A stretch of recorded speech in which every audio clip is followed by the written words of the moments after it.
Hello, chat. Hello. Hello, hello. Yes, if you're wondering why we're playing this song, why not? It has been recommended to me for 10 hours, so suffer with me.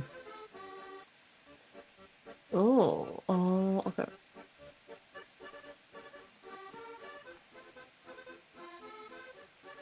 It was high. I'm back with my Zeddy. Oh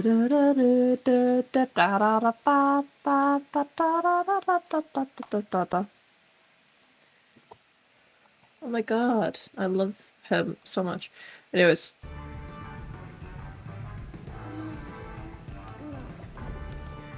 This is the song that plays in this place.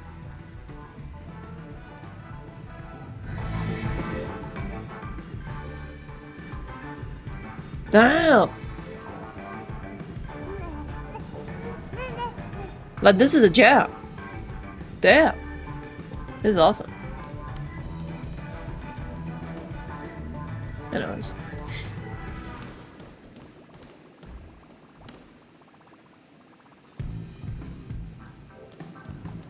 Stop messing around with music and just change careers while you still can.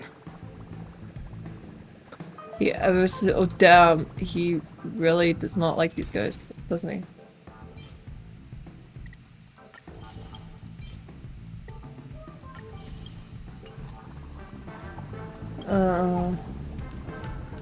Does he have something around his crown? Oh, look how he does.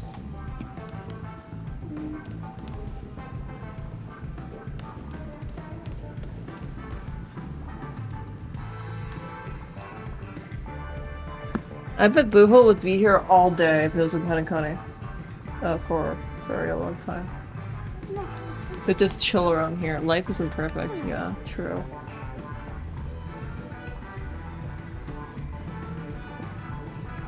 Anyway, say hi to Numby, chat. Look at my little friend. What? Numby? Oh, look at him. Look at my Numby. Dancing along. Oh. It's just a little guy. It's just a little guy.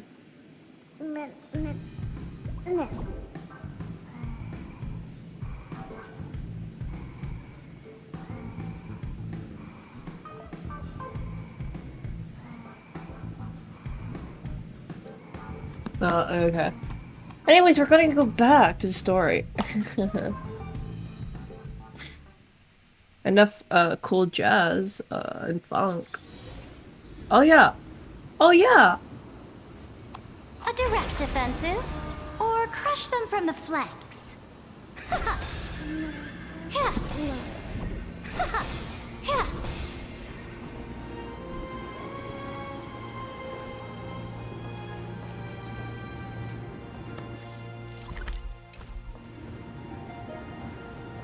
That's me, chat.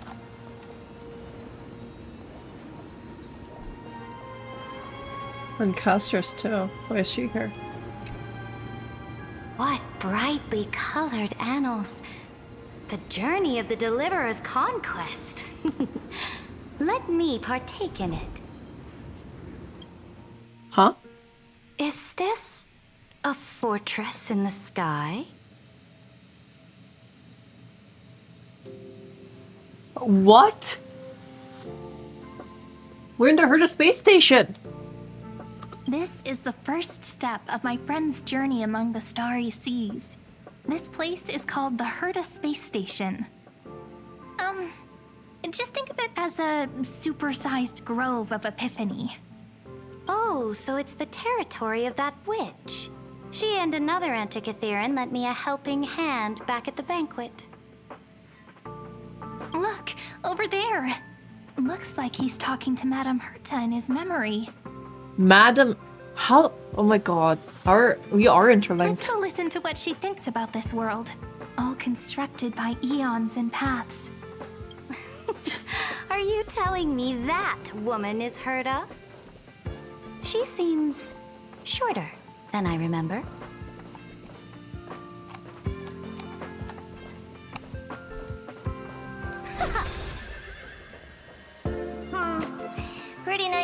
station, huh? But just wait. After a couple more stops on the Astral Express, you'll see sights that'll make this place look ordinary. That's so true. Oh, the cosmos is so vast that the unknowns far outnumber the knowns. But none of them will end up being anything amazing. The farther you go, the more you'll understand what I mean. So do your best with the nameless. Break a leg! And remember to send an update or two to Asta when you've got some downtime. She certainly shares my way of thinking. Only that instead of a conquest through blood and fire, they chose a gentler path. People call Madame Herta and Mr. Screwlum geniuses. Apparently, only the smartest people in the cosmos can receive the blessings of Noose, Amphorius' true creator. Do you mean that even individuals of such nobility are merely subordinates to a god? On the contrary, after all, it was the very first of them who created the god. But I don't really know all the details about that. You might be able to ask Madame Herta herself when you get the chance.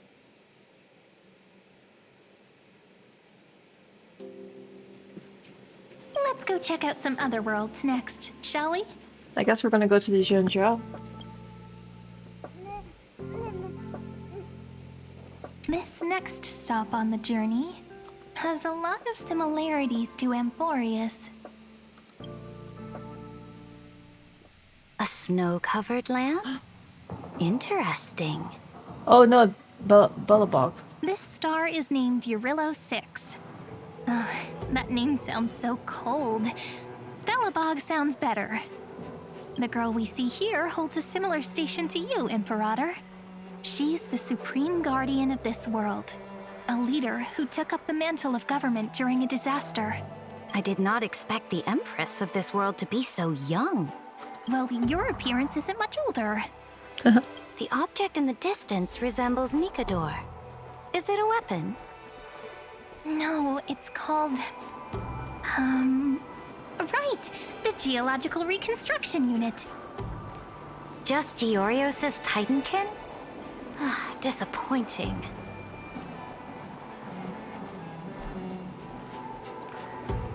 It's all thanks to you that we survived the crisis. The collaboration with the IPC is both an opportunity and a challenge. Nonetheless, it's an important step in our journey back into the universe. This world was sealed beneath its sky just like Amphorius was, and they only managed to reconnect with the stars when the Nameless arrived. That IPC she spoke of, is it a more powerful organization? Yes, the IPC conquered many worlds through trade, and opened up a vast territory that way. There are many such powerful alliances beyond Amphorius, and they all walk on roads different from the destruction.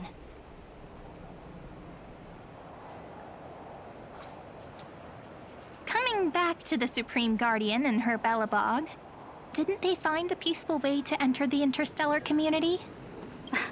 That cannot be true. That IPC would never have grown so big on trade alone.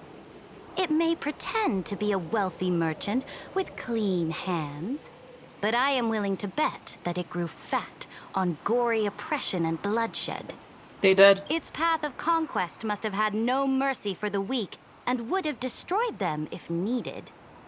Are you telling me that this snowland never thought about tossing its dignity to the wind and kneeling to the IPC? I will not believe it. I will never allow the Imperator's empire to be sullied by others. Amphorius must become a power so strong that no interstellar foreigner would dare to look down upon us. Oh. Imperator, Belobog isn't as weak as you imagine. Listen. I indeed hesitated. But now I understand what we must do. Belobog must learn how to walk on her own until she no longer needs the support of others and can stand on her 2 feet among the stars. Even if I may not live to see it, I believe such a day will surely come. They still have their dignity intact. One day, That hope will melt through the ice and help them into a prosperous tomorrow. But the order of the cosmos is already set in stone. The old laws decree that only the strong survive, binding the weak in an unbroken chain, until they wither and turn to dust. Unless they embrace the power of the destruction. Huh?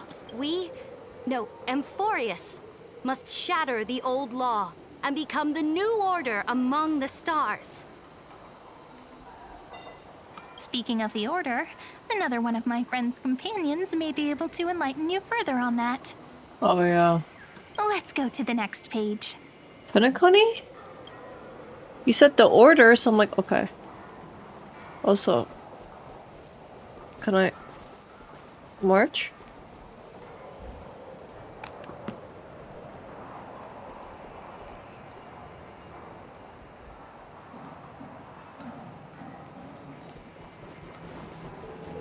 This next world is a nation of dreams. Yeah! The first time I heard about that place, I didn't even know what to think. Yay! Penacony. Such opulence does indeed evoke astonishment. This world is called Penacony, an eternal city built upon a land of dreams. I love Penacony. I'm sorry, chat. I love Penacony. It's also my friend's previous stop, where they went through a risky but exciting adventure. Tell me about it then. That man standing afar has wings on his head. I am truly curious. Oh, okay. I wish to gaze upon the views of the Reverie Hotel one more time. Hello, Sunday. I'll be just a traveler when I come back here again. And perhaps, through a traveler's eyes, even the things I once knew so well will feel strangely different. Penacony is a land of the harmony, where all dreams and hopes merge and combine. It believes in unrestrained freedom, and that's how it lost itself in shallow delights. Then, this young man before you chose to rewrite its laws, using the power of the Order, hoping to shape a dream-bound paradise of perfect happiness.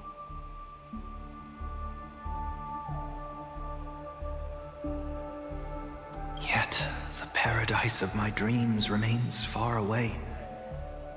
Perhaps a brief journey with the Nameless can show me more possibilities in my search for paradise. As for what Penacony should look like, it'll be up to her. No, up to their trailblazing now.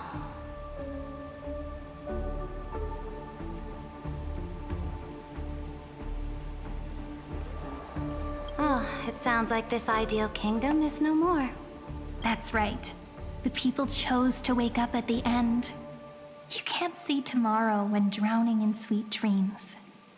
This individual's law acknowledged only gods and constructs, leaving no space for humanity. And yet, the fact that he could accept defeat and resume his journey shows a rare self-awareness and clarity of mind.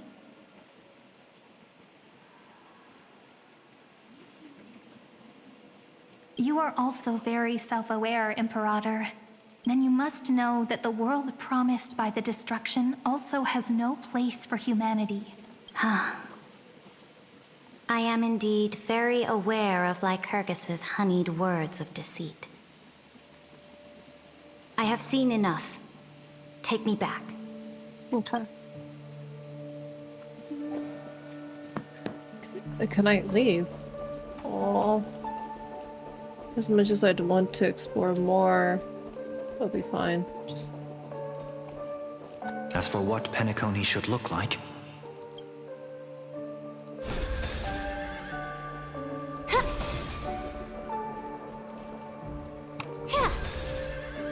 Okay, I hear it. Then let's wrap up this trip down memory lane with one last scene.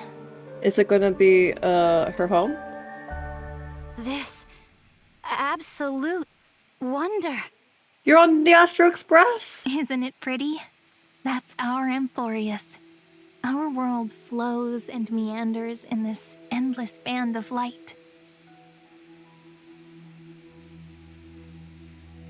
Though we were born from the designs of the gods and are not yet truly alive, the Chrysos heirs of Amphorius still chose to stand against fate and carved a legend no different from that of humankind. Will you really renounce the heroes in this world's previous 30 million cycles, Imperator? Including even yourself. Will you bow to brutal destiny and allow that puppet master named the destruction to have their wish?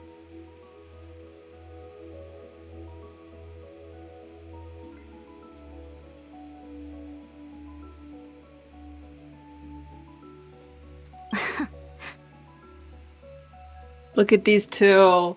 I'm gonna take a screenshot.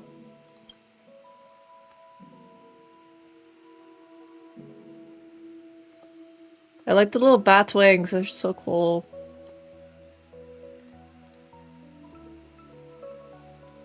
I know what you want to do, sidekick. You want to use that deliverer's memories to influence me and tilt the scales of law toward him and the two geniuses. You really saw right through me, Imperator. How can one rule an empire if one is incapable of understanding people's minds? I have decided on Law's final destination. However, before I move my next chess piece... Before we go on, tell me this, sidekick. Throughout his trailblaze, was there ever a memory of the ocean? Shinjo. The ocean. My cradle. My home. You shall complete your conquest in the ocean at the boundaries of this world, and eternally slumber in the sound of tides.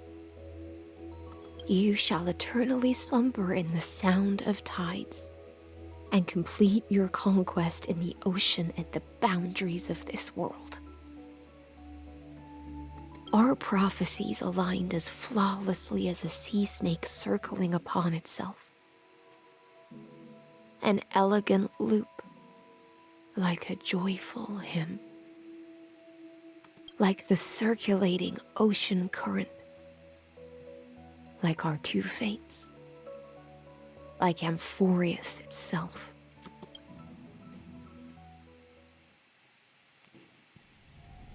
Like calendar 3960, at the end of the campaign against Vagusa.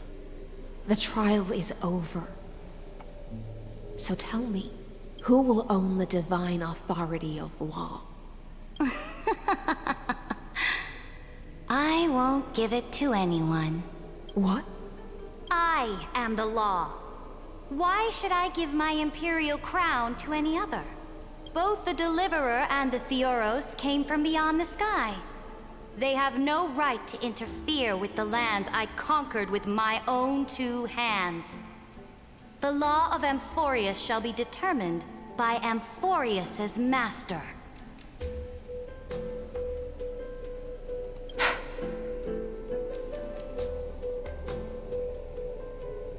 What exactly did you see in the trial? Everything.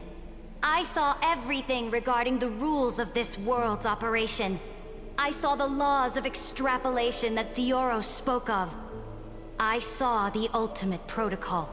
As long as I offer a sacrifice of equal weight, I can rewrite the laws of this world according to my will. I can turn good into evil, ugliness into beauty, and weakness into strength. Fate gave me a very fair deal. What? One rule change for the life of one demigod. What are you planning to do? You can't guess. We can conquer the stars without relying on any power from beyond the sky. We just need to make some reasonable sacrifices. Your ambitions have already made so many people give up their lives for the law. And you're still not done? I am determined for Amphorius to stand on her own 2 feet among the stars.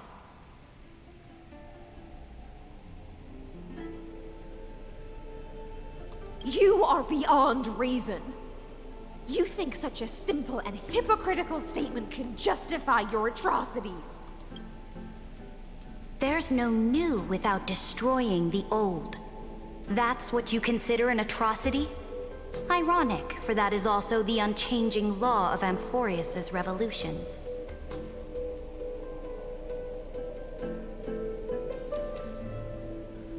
Ever since the Flame Chase prophecy resounded in the distance, fate has decreed for the Chrysos heirs to ignite our blood and illuminate this dark age. People would still be puppets of the old dynasty if it weren't for my conquests. But your world doesn't seem to be any different from your predecessors. Bloodshed, tyranny, oppression. You're making the same mistakes they did. Go and see everything for yourself. Go to any library I've built. Go listen to the rumors on every street corner. Go and witness how the Imperator crushed the old laws and forged new ones. Go and see what my conquests brought to this world. I cleansed the Chrysos War's filth and mended all the conflicts left by the Era Bellica. I restored Akima's might and allowed mortals and Chrysos heirs to face each other as equals in the Council. I punished all sins and rewarded all achievements. That doesn't really... Girl, you killed people. Like you killed people. That doesn't really justify your actions. I smashed Talantin's shackles, united humankind to save themselves, and started the Flame Chase era. That's what the Imperator has done in her glorious life. So now, hearken to my final words. History will eventually forget Saridra. But it will never forget the Imperator's people or the Flame Chase era she began. Final words.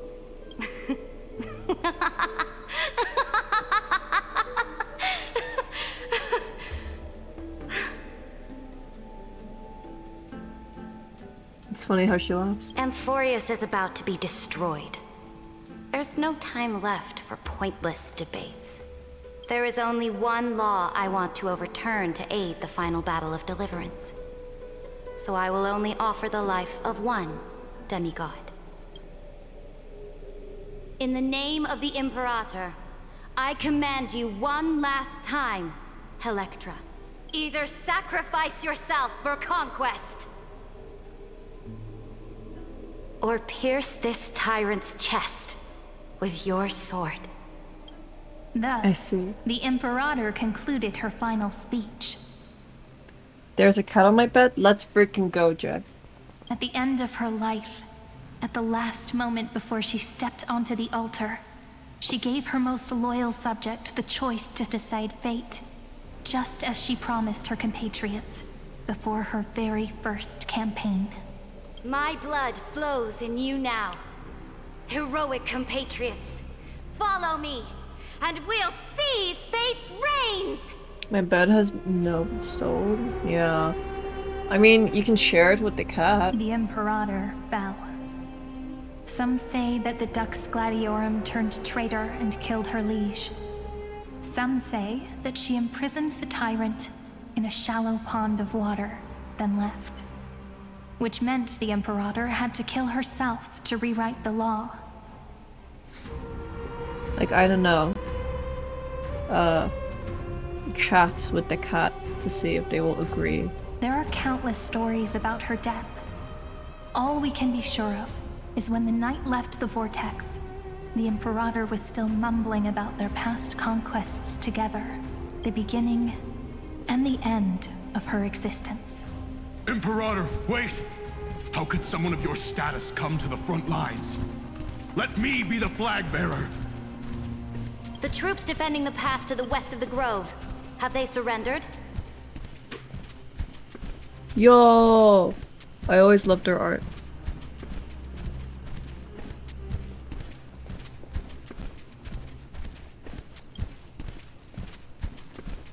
They ran as quickly as they could when they heard your name. The Golden Cocoon Pass is now in the First Legion's hands. Good. What about the Delosian militia? The Third Legion set fire to the mountains and flattened everything west of the basin. They just need a few more days. That is enough. We cannot afford to miss an opportunity for victory. Lastly, how many Ladonian cannons are left? They are no more. The Second and Fourth Legions have destroyed them all. Very good. They now have no way out, no reinforcements, and no artillery support. We will be able to liberate the Grove of Epiphany in the blink of an eye. We will launch the final charge 1 quint after the curtain fall hour tomorrow. Remember, as long as the Alliance's flag still flies on my shoulders, you must keep moving forward. Take no prisoners among the enemy's soldiers. All sages who resist are to be captured and tried according to martial law. And do not destroy any books. Now go! Notify the entire army. Understood. Those who are resolved to die, we salute you. Reporting in. The Mountain Dwellers are resisting fiercely, and the legendary Mountain Breaker has personally engaged in battle. Their formations are nigh impenetrable. You know, we saw everyone except the demigod of Earth.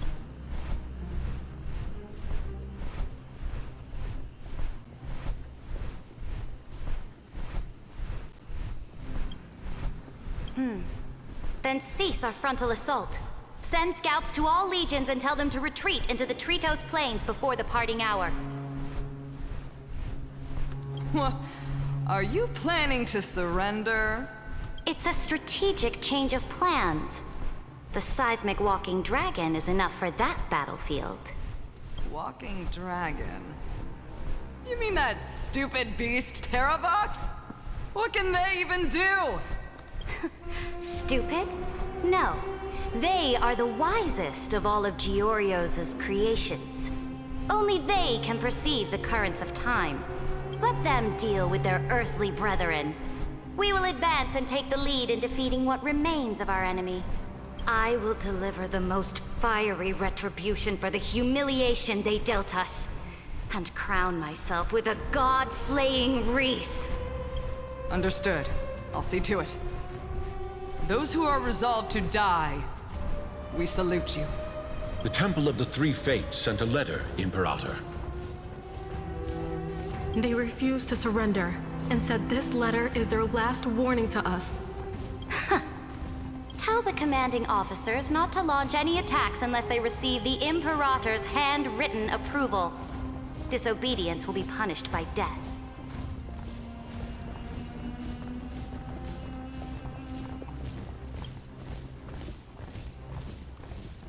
What are you doing? She's being a good commander. I like screenshots.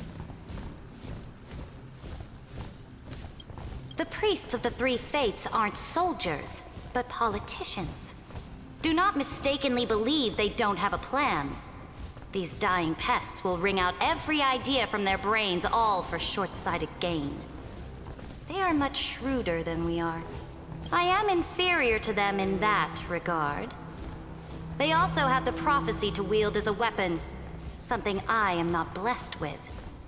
Launching an unplanned attack will only disadvantage us, as all of Emphorius will judge our actions. Which means, I will be heading to the battlefield myself, just as I have always done. This time, however, I will go alone. I will conduct secret negotiations to ensure fate is on our side. Understood. The legions will make their preparations. Those who are resolved to die, we salute you. Why are we not allowed to march out with the army, Imperator? This will be a long voyage with no return. Those of you who bear the prophecy cannot come with me. I just realized that Hyacinth's not here now. Why is that? Why are you personally leading this battle if it's doomed to fail? The Flame Chase journey cannot be without a leader. That is correct. The Empire will be without a head when the Imperator falls. But remember, as long as you seize the right opportunities, even a chaotic game will remain winnable. My departure will create a long staircase for you.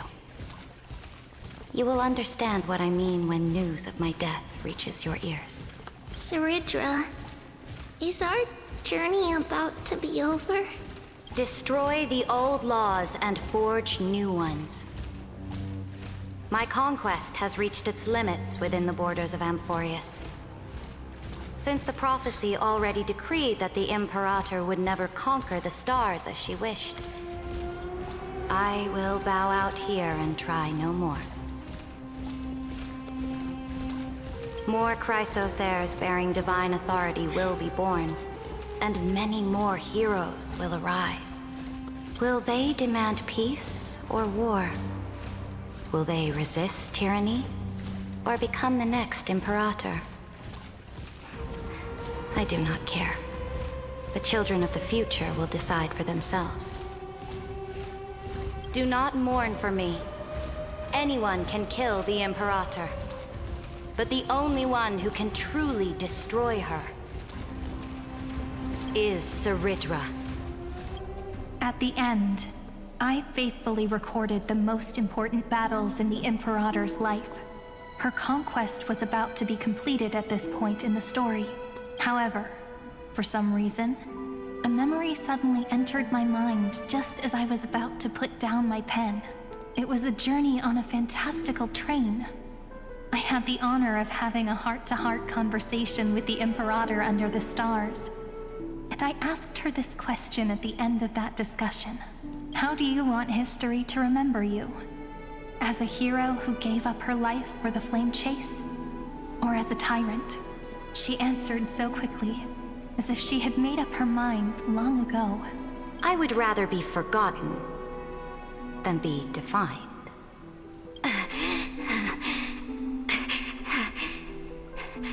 Because the law can be neither eternal nor unchallenged.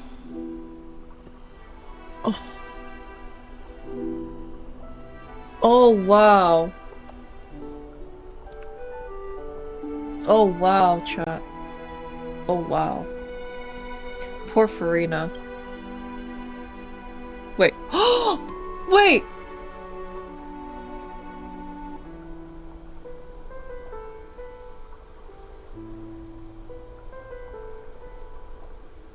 Oh, I thought that was me. I thought I was the one moving it, and I was like, huh? And only humanity can pen laws into history's pages.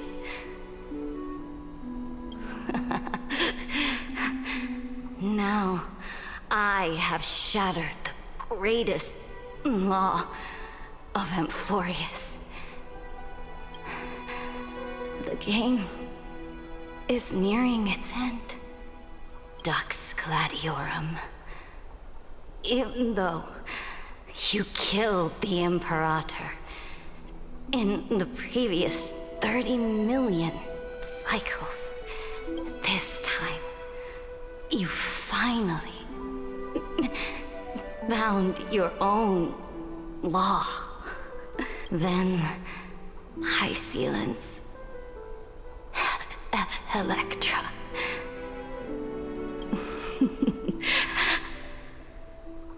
I will ask someone to deliver the prophecy's ocean at the boundaries of this world to you.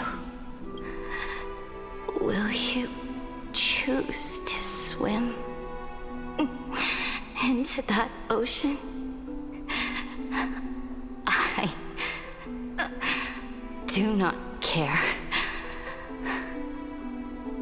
do not care.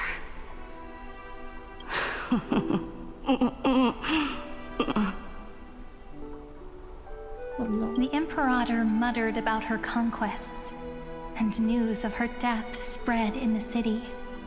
Freedom! Liberty! The tyrant is dead! Go!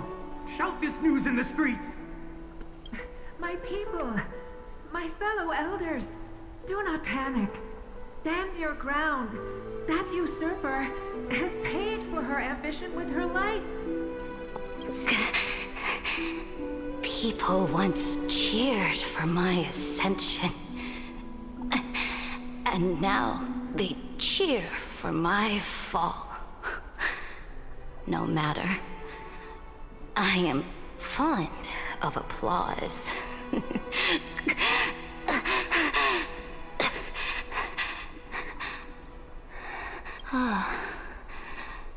I see the cosmos, the battlefield that I cannot reach.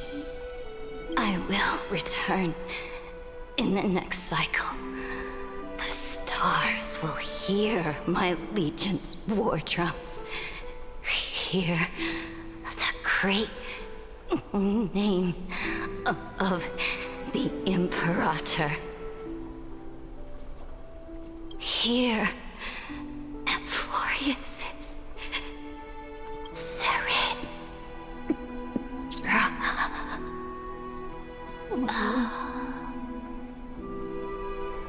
To this day, we do not know which rule the Imperator overwrote at the cost of her life.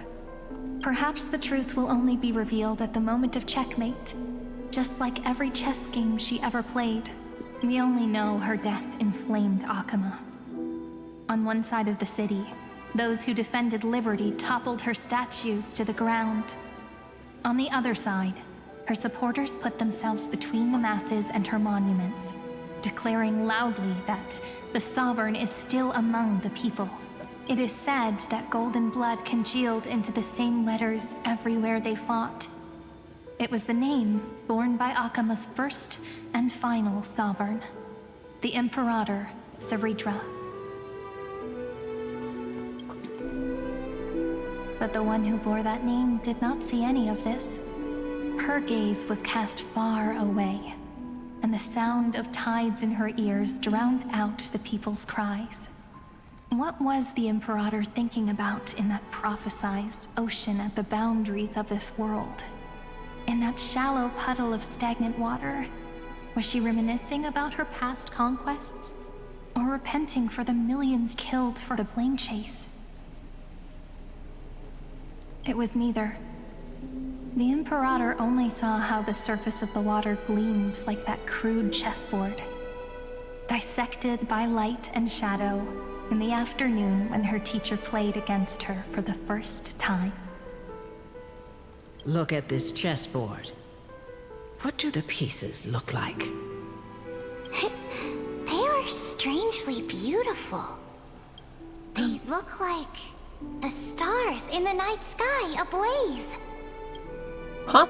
No. I was about to take a picture after. Oh no! Fudge! From that page,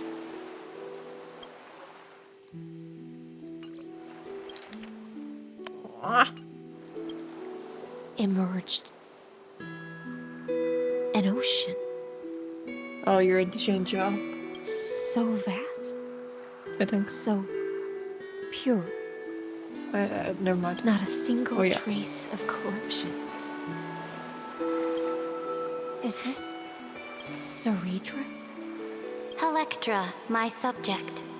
Ever since you walked out of the tainted ocean and pledged yourself to me, I have seen the abyss in your eyes and the emptiness in your heart. That was why I promised you a new ocean, where the Imperator's ambitions would serve as the currents, and loyalty would be its light. Electra, my subject. You have done your duty as my blade. The prophecy has now made its final decree on the road I intend to walk. My conquest is doomed to never reach the stars. But the Imperator never makes empty promises. So take this memory, this ocean, beyond the sky, as witnessed by the Deliverer. This is the final gift that the Imperator can leave for her subject.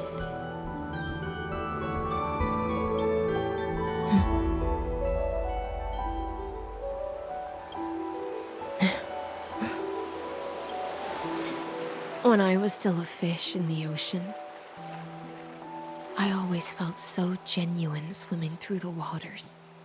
But once I stepped onto land, I found myself caught in a play. Every land dweller wore a mask in their life. So I, too, donned a costume and tried to find my role in this show. I became your blade in war and the violin strings at banquets. Do you still not get it? I do not long for the oceanic depths of my homeland. Nor do I crave the swelling seas beyond the sky.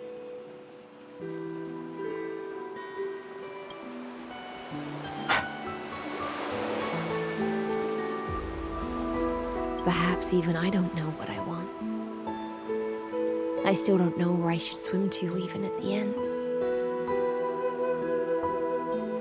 But I know one thing right now. A fish is simply a fish. And she can never leave the ocean she's in.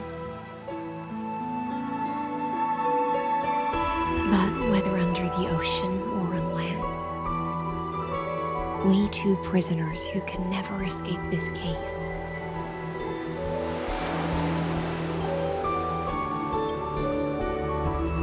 can still look outside the cave and see the stars. I have to admit, the 12-factor simulation of life in this experiment has far exceeded my expectations. Kill him already! I hate Lycus. Make your choice then, Senior Society member. Do you want to keep walking down the wrong path and be remembered for your incorrect conclusions? Or do you want to return to the audience's seat and give yourself, Amphorius, and the entire cosmos a more fitting end? I must refuse. A dead man never fears death. Did I not make myself clear? Have you forgotten about our dear Lord of Silence? You wouldn't want her to consider your 8 other clones as cancers within the erudition and chop them all up, would you? Your logical deductions are vastly different from mine. Therefore, allow me to provide one more academic recommendation. Listen, my peers. Why don't you look beyond this world? Just as the Chrysos heirs did. Re-evaluate your calculations and take into account all enemies in the upcoming war among the eons. Amphorius is not a place where 3 paths entangle, but where 3 paths fight to the death. You used Memoria to resist me, but did you not consider the possibility that the Remembrance and their children might have taken this opportunity to join the fray as well? He's looking at his chat and I don't like it! Even though he doesn't have eyes. He's talking to us. Damn you, Lycus. In the meantime...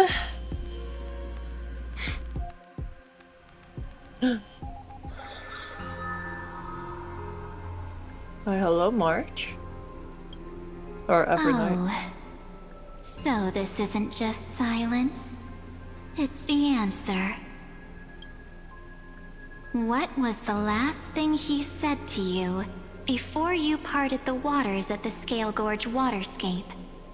A tricky question. but one with a simple answer.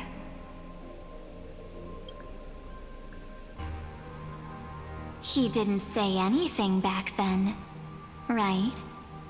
Huh? That's correct. And now I'm sure. You are not March 7th. There's no way she would remember that detail.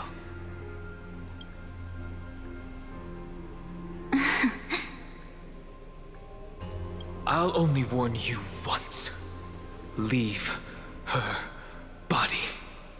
Now. She's possessed. How impulsive. That's not like you at all. Why don't you calm down and think about another possibility? I didn't take over March 7th's body. Oh. Rather, it's March 7th who regained my memories. Huh? Okay, well, I knew that was kind of a possibility, but... That... Am I gone? What? That's it? Before their deaths? Oh! Oh, Snapchat. Oh, snap. That was honestly a good story. That was a really good story, chat. Kudos to them. Anyways, we have more.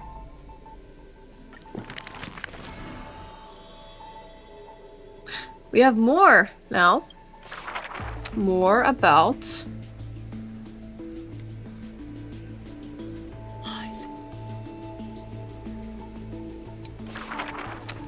Back then, the tides of the Chrysos War had not yet engulfed this city-state of Talenton. And the young princess inside the gates once loved to roam without worries.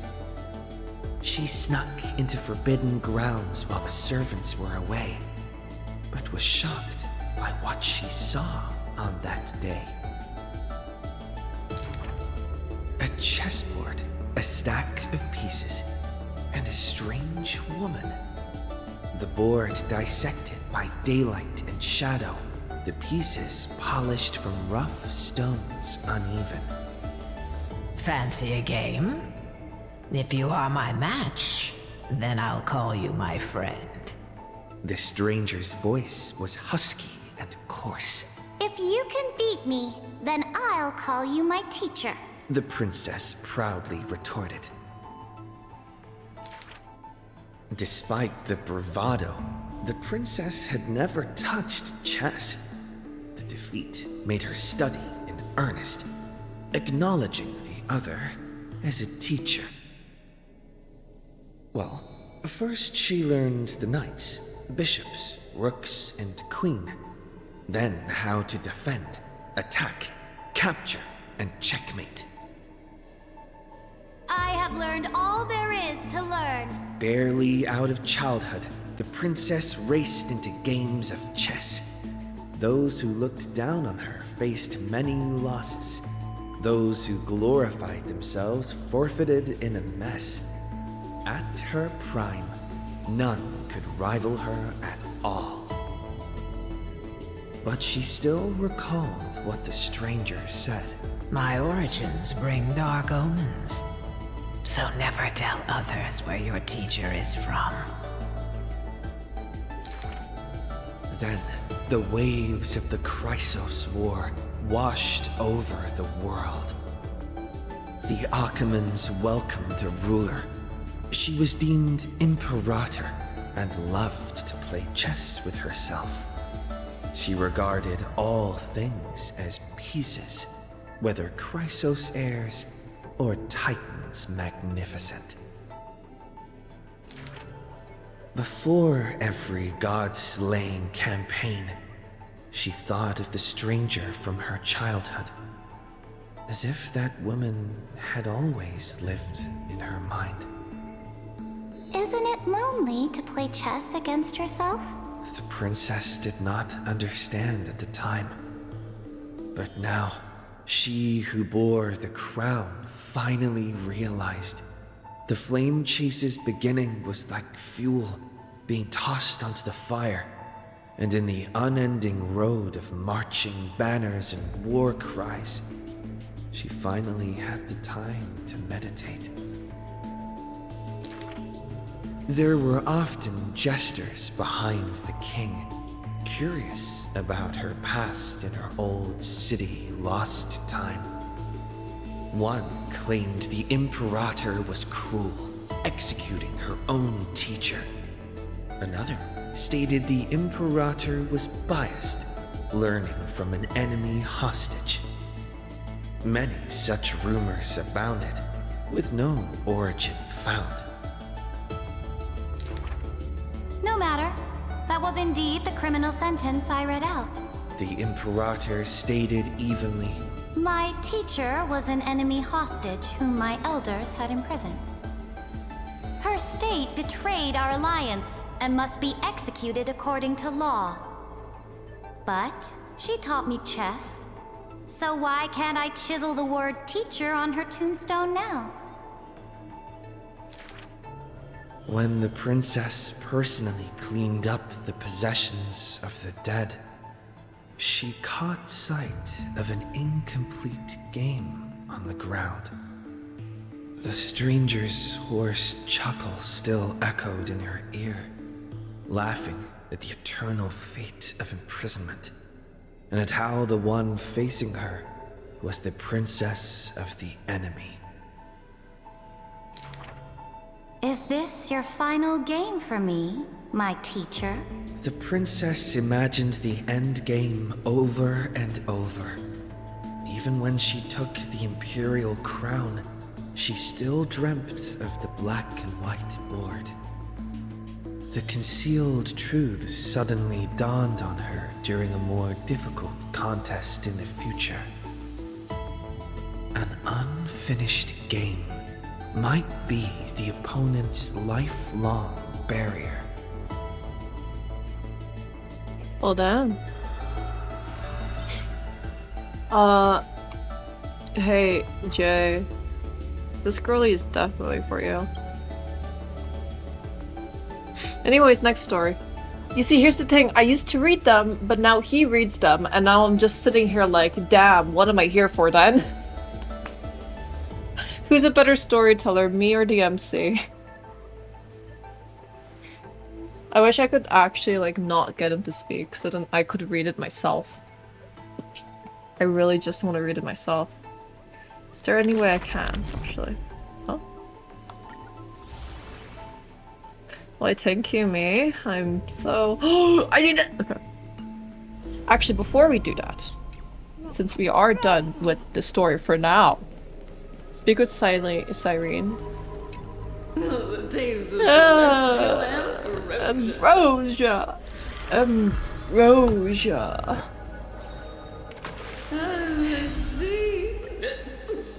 Ambrosia!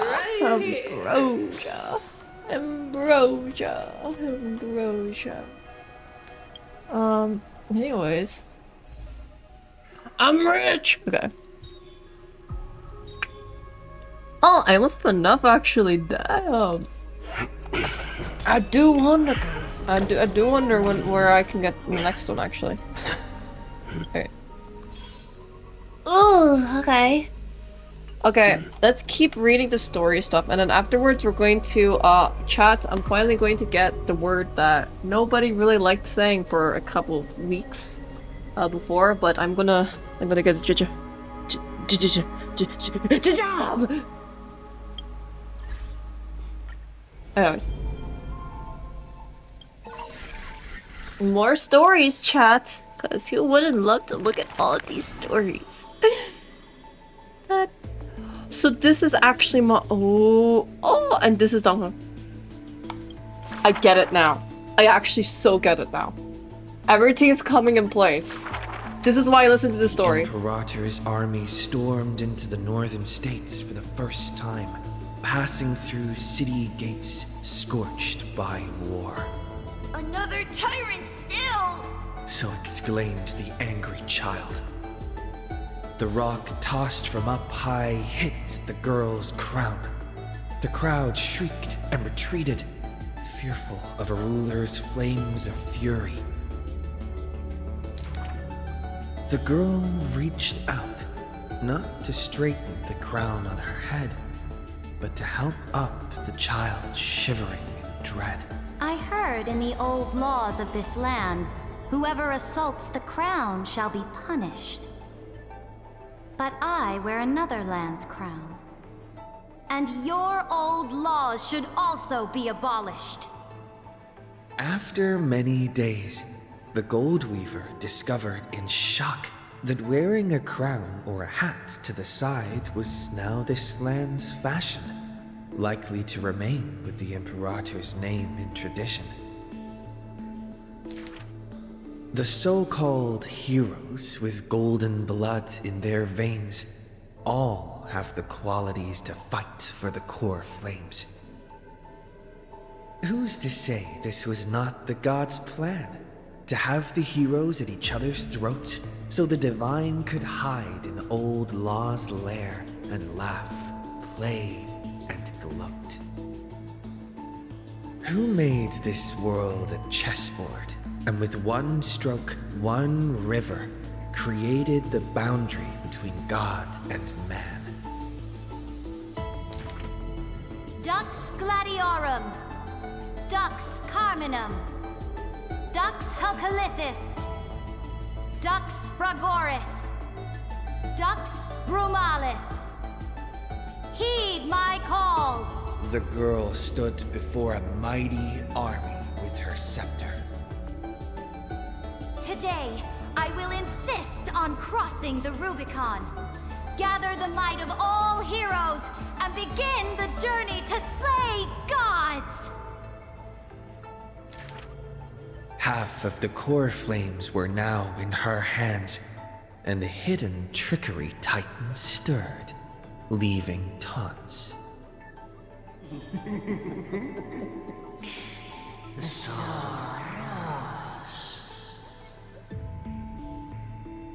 The Imperator summoned the heroes to discuss, finally stopping after much hesitation. As they had already pinned down the bones of Earth's beast, they let that thief live for a bit longer in bliss. The warrior of the fractured blade laughed boldly. Our sovereign is good at open strategies and struggles with trickery. But where is that live fish? The Imperator replied with a chuckle. Her? She probably disliked the scent of cats and submerged herself in the baths. The years spent with her dukes didn't seem too far distant. Yet only after the end of many wars did the heroes discover how the Imperator's form walked more and more alone. The road of a ruler is a lonely one. One day, we'll only be able to see her retreating form. The Swordmaster of Singing Waves was worried too. When all others had departed in intoxication, the two of them gazed into each other's eyes, towards torrents deeper than their fates, and sank into profound silence.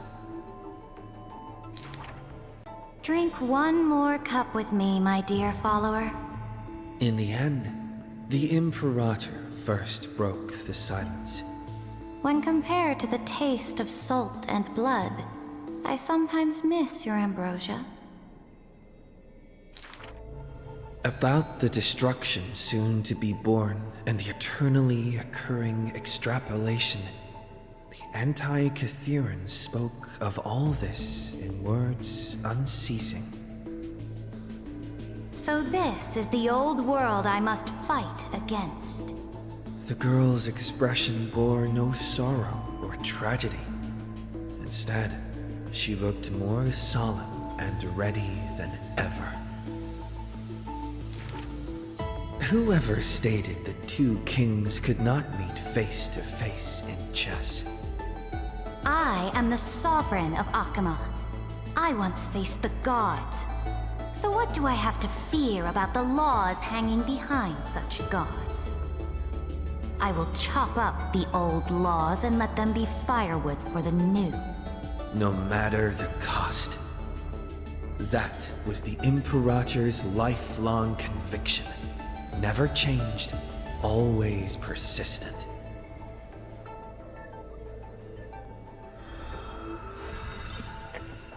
How much more for Sarada? One more. I dreamed that the Imperator's statue stood before the world-wearing altar, her gaze level with that of the gods. Then, blood gushed out from the statue's orifices, and the people, in cheers and elation, washed their hands in that golden blood. The tyrant's life will end with violent death. None will weep, and all will cheer as her statue topples. She will die before the dawn comes.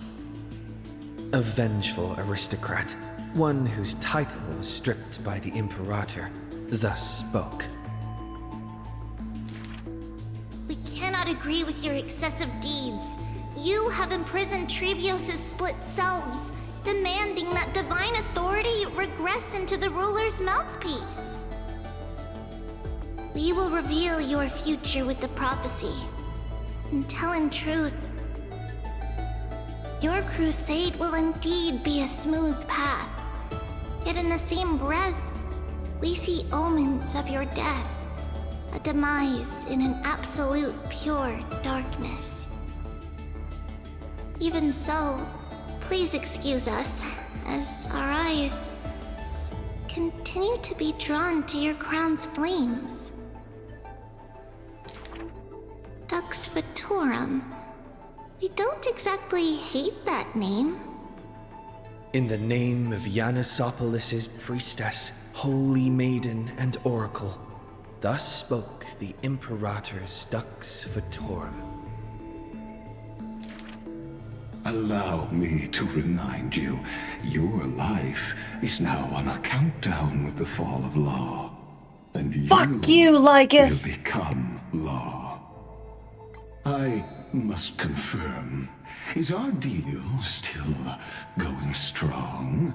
Is the future I promised you more satisfying than the future in the prophecy? Ah, you are as resolute as always. Good. Oh, as ever, this prison of gods, amphorious and all mundane and average worlds, needs someone like you, a daring ruler. Let us end this despicable extrapolation together. Amphorius is Theoros, the Imperator's co-conspirator, Lycurgus thus spoke. The Imperator betrayed the Flame Chase Alliance. And I was the sinner who paved the way for her achievements. Like how a deep-sea fish cannot escape the tide's push and pull. I granted her an end fitting for a tyrant. Her dying smile gazed towards my tear-swelled eyes. She commanded me to wash away all sins and filth, and return a blinding dawn to the holy city. She commanded me to set up stones and monuments, in lightless seabeds to commemorate our friends. But who will remember her achievements?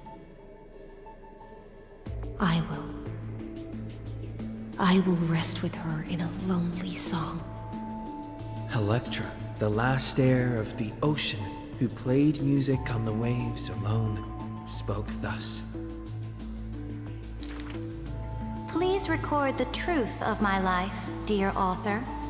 No need for words of praise or solemnity. Just as I once instructed Dux Carminum. The histories of rulers are not for recording our merits, but for warning future generations. As for why the Imperator died, and what reproach she would face in life and death, those should be left for the new world to judge. Now I have personally entered my end, a self-flagellation. Let the boiling gold covering the holy city be stamped with my name. For I am certain I have won half a move against the gods. And this unfinished game will be left to the future to reach completion. Saridra, the only Imperator the Holy City had ever seen, spoke thus.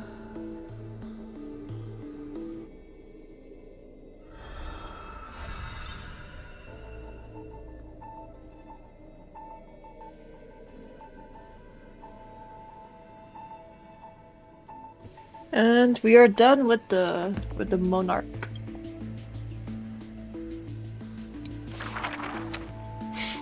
Now on to March.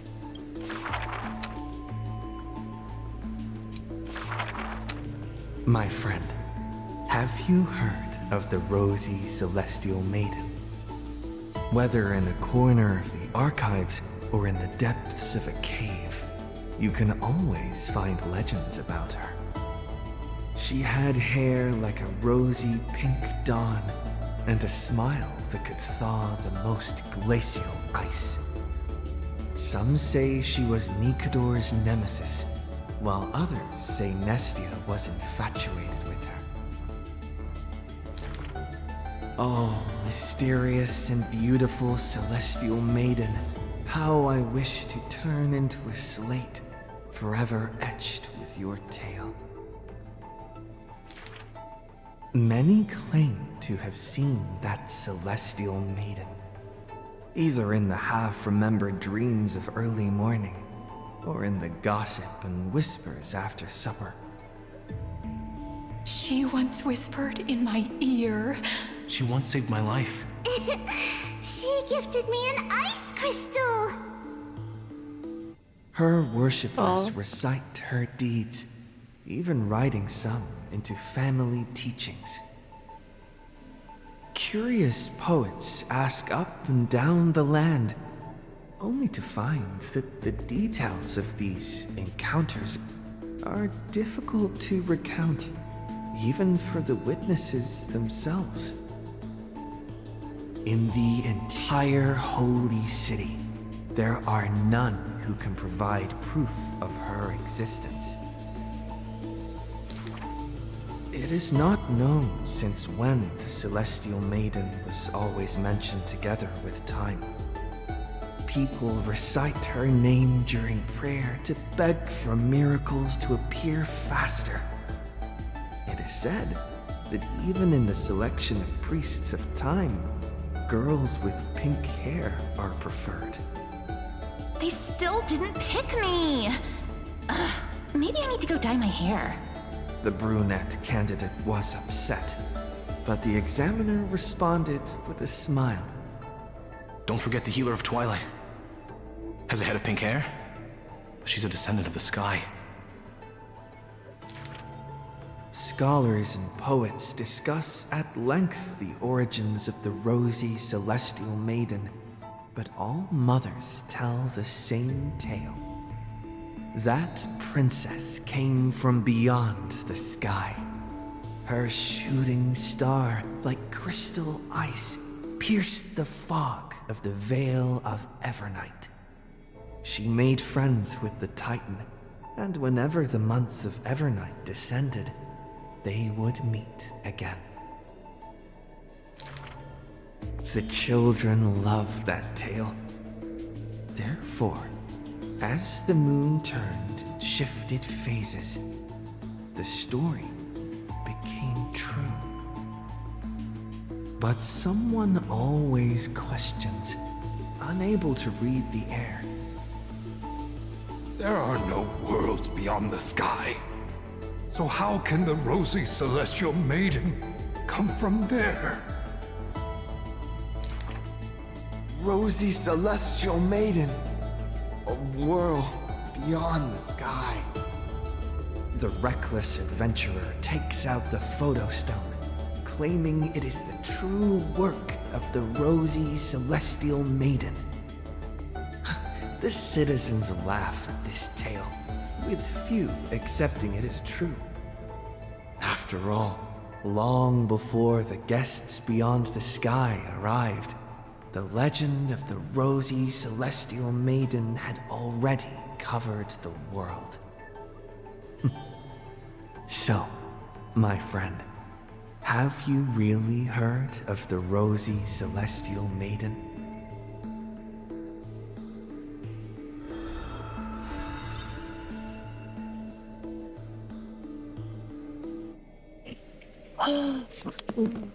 I wonder if we'll see March at the end there. I'm so excited for that. Anyways.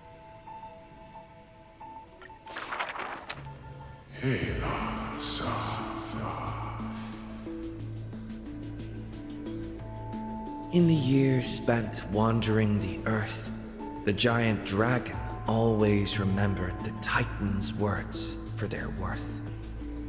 The beasts of the land surrounded it in protection, while twisted beings shuffled and roared, and delicate chimeras climbed up its shoulders.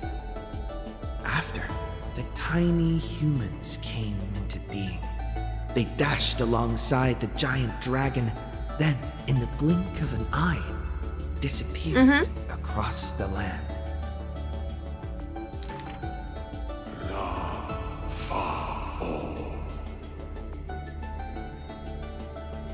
Yet the deep irises of the giant dragon saddened in gloom.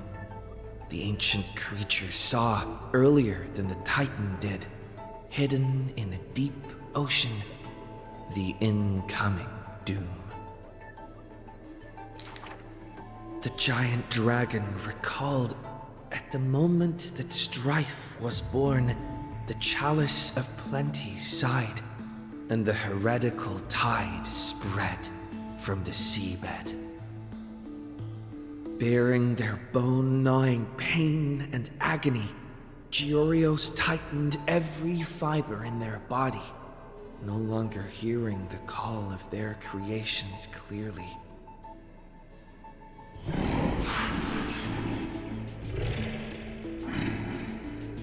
The giant dragon once swore an oath at the Titan's breast.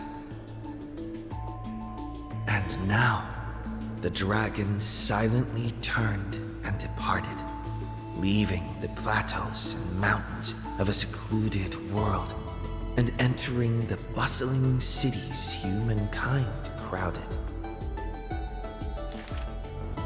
Thousands of years later, the giant dragon realized those tiny creations of Kefali had rooted their civilization in time. How can there be such a huge Dromus? Dromus? No, that's a walking mountain of gold. Curious residents were amazed at its appearance, while greedy brokers calculated its value. Yet the giant dragon simply walked in leisure, not harming a single building of any stature, nor paying heed to anyone. It quietly listened to the people's language, and its form dissolved in the flames of war. Many years later, Akula closed their eyes, and the giant dragon's steps were finally halted. A swordmaster who broke the waves stopped its way, and a ruler, commander of the chessboard, looked up with inquiry. Are you the Dromus that has been attacking all states? The commander invited the giant dragon to hunt the divine flames together. The giant dragon nodded, but it did not look at the commander, and never mentioned where it came from. Its timeless sight had already seen past the Flame Chase's final plight. Giorios shall be executed here! The Titan, in a painful daze, closed their eyes with a sigh.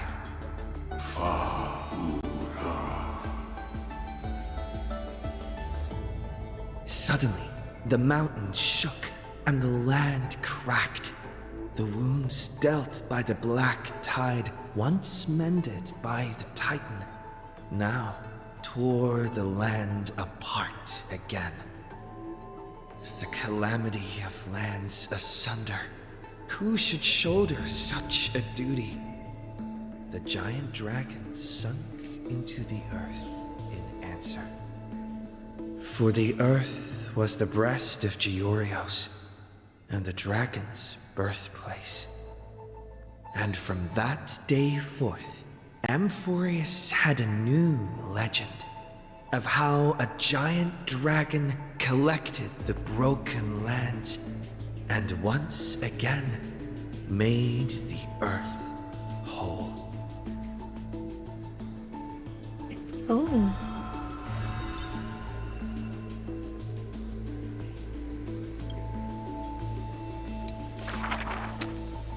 Now we have High Sealands.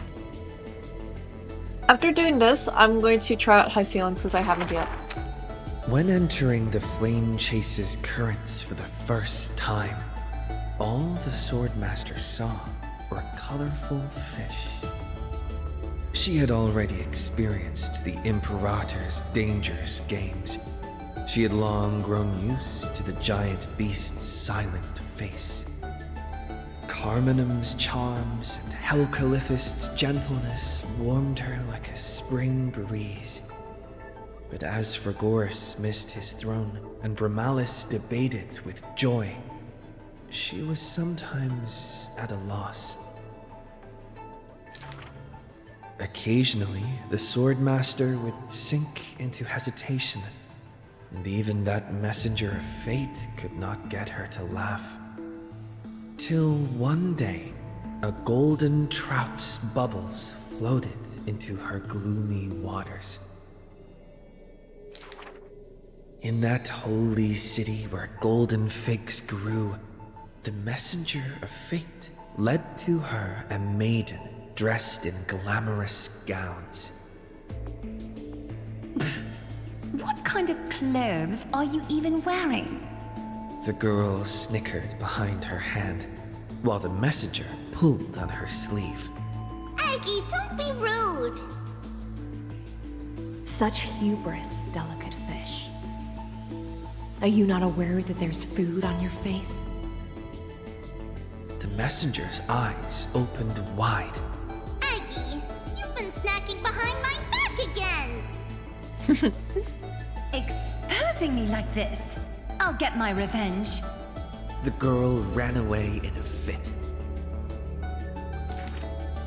The Swordmaster smiled, and before she knew it, her hesitation was gone. After that first meeting, the richly dressed girl often came in greeting. So, you really came from the Sea of Souls? Do all the children of the ocean dress funny like this? The Swordmaster did not chase the girl away, but also did not respond. So the girl used her hands to meticulously measure the Swordmaster's torso all around. You can't be seen like this. I'll send you a new dress. Some days later, the Swordmaster appeared in finery at a ball. All were awed by her splendor, with only the Imperator thinking in wonder. How rare to see you like this. Oh, so lonely, Gladius. The Swordmaster's wardrobe grew full, and people praised Akima's gold weaver for her cheerfulness and splendid skill.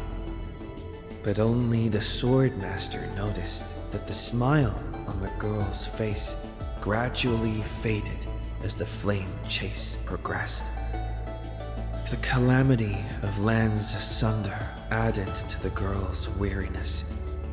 The battle of the grove robbed the light from the girl's eyes.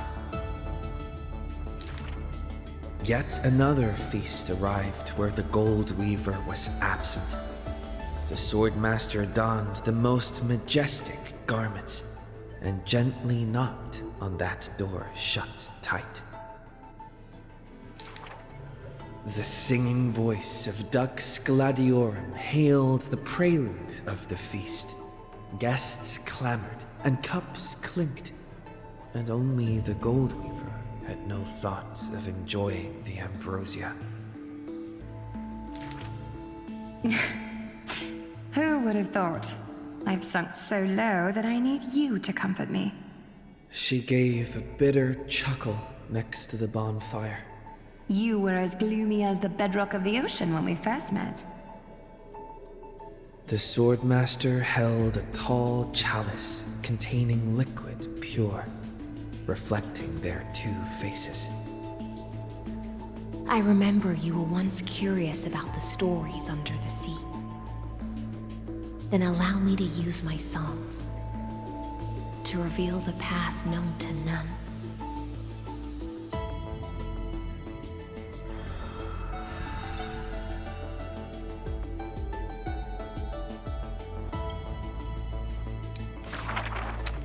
In the depths of the Sea of Souls was a kingdom of dancing ghosts. Its residents all had melodious voices, and music enveloped every ocean current. For the queen loved her people deeply, thus drowning out all sorrows and leaving only feasts and twirls. Only one rocky castle was silent, one belonging to the princess of the ocean, a princess named Electra. Were a monster of the depths to invade, the princess would raise her sword to engage. The people always rang her triumphs before she returned, for her swordsmanship was superb, never suffering defeat. Princess! Come enjoy the feast with us. The triumphant people raised their glasses, yet she declined, with a smile and a wave. The children of the sea thought she was shy, but little did they know that in the dead of night, her castle too echoed with music. Though that music was loud, twisted, and invoked spite. Before a song even finished, the princess was already biting her lips, and the sea foam brushed away her tears. All of your people sing and dance with skill. So why do I alone lack a good singing voice? The princess wept, her face on the queen's knees. The ocean's favorite child can control the waves and is invincible in battle. In exchange, Talantin took away your singing voice. The queen consoled the princess, caressing the other's hair bun. Finally, she relented and took a chalice. If you're truly troubled, then imbibe the honey brew in this blessed chalice and throw yourself into the feast at ease. The liquid in the cup sat still, reflecting her loneliness. Princess, come sing with us! The people outside her window invited her warmly still. She finally ceased to hesitate, drinking down all the honey brew in one swallow, and leaped into the crowds. She played music and sang, smiling and dreaming. When her song was over, it felt as if waking from a dream. The people rushed to raise their glasses. But as soon as the honey brew touched her lips, the princess plummeted to the ground, and her cheeks became rosy in drunkenness.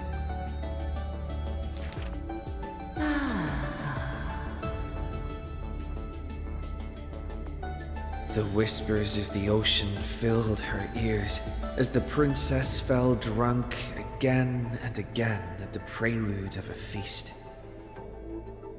Seems like you still have not been able to get rid of that curse. The gold weaver softly took the cup away from her hand. If you want to enjoy yourself to the fullest, then leave this honey brew till the very end. She smiled, then tilted the cup towards the gold weaver's lips. Even if one is burdened with imperfections, I beg you to remember not to refuse that sip filled with fantasy and dreams.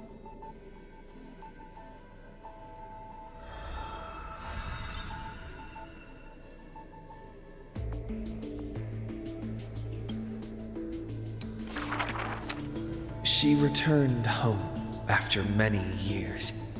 The princess of the ocean stood alone with her sword drawn, stepping over the blooming blood of her peers. Before her, the creator of the sea sirens and the mother goddess of feasts was already sinking into the drunkenness of imminent death.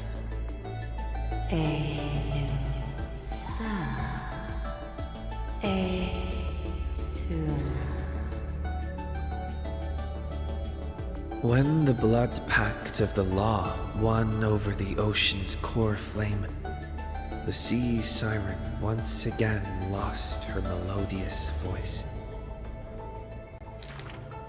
I am willing to accept the final Imperial command.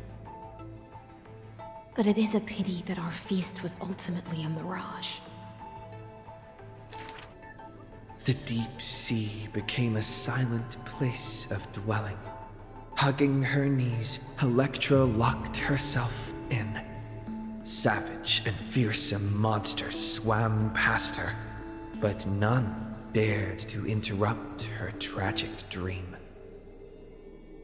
Till one day, a golden trout's bubbles floated into her gloomy waters. Long time no see, Gladius. Iceland. Now you have truly become the ocean's bedrock. Old friends met again, and new friends came in greeting. Many messengers came in company. The playful kitten hid behind the golden trout. The butterfly of the deadly shadow fluttered in courtesy. If you don't mind, The resplendent pearl sparkled. we hope you can regain your strength and sing for the world once again. Electra raised her violin sword in doubt, as the strings had long ago rusted and snapped. But a few golden strands cleansed all the filth around her, then stretched out to become new strings. The golden strings showed Electra that the world she loved was not yet silent, and the journey of deliverance continued still. Yet the path to the Sea of Stars would not be a carefree feast. The golden trout never met with her again, and the waves brought endless news of sorrow. Amidst the long wait, she remained bound by decree. All the flames had died out, extinguished until this world fell into eternal silence. And the wordless enemies in the deep sea were the audience of this rite, the Thures. You already know that the world is just an illusion. The sea siren gazed out beyond the heavens and once more raised her glass to fill it with honey brew. Since the mirage of pleasures can only disappear like foam, when you return, will you save some ocean spray for me? This was a city of festivities, where never-ceasing songs eternally filled the air. Chrysosaurs, demigods, and mortals all came to feast from the four corners of the world. It was beautiful and radiant, performing the sea siren's drama amidst the revelry. The siren once longed for the banquet to never end, yet she witnessed the music fade and the guests disperse.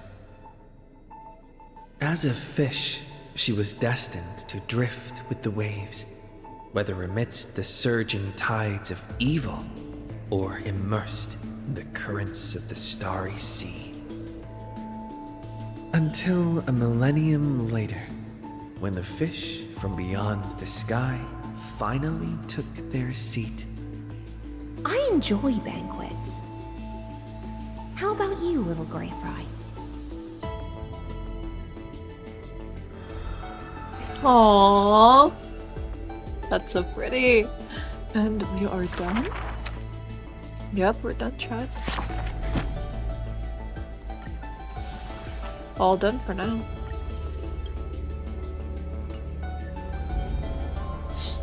Anywho, we are done with that. Now, let's try her out.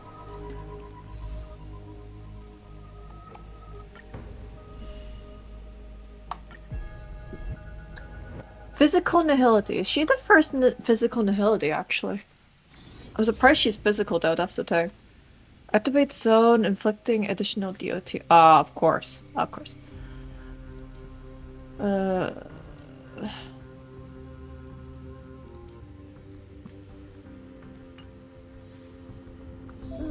And now we're going to do something called wait for her idol. I love her stomach though, that's the thing. I love what they did with it. With the ocean tank. I love it so much. I could stare at her stomach all day just because of the bubbles. Ooh.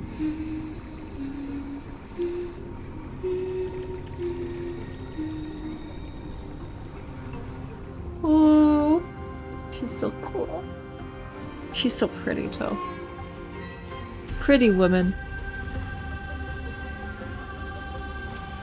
And I also like the little skill on her cheek too. Being like, yeah, I'm a fish.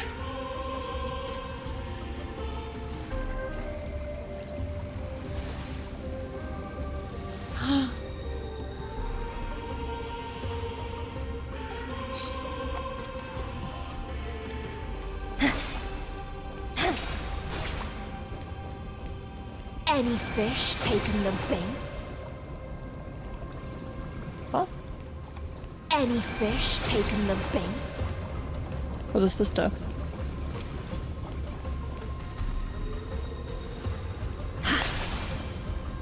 Well, that's a serious question. What the heck does this do? Any fish taken the bait? Any fish taken the bait? Make a wish. Flee.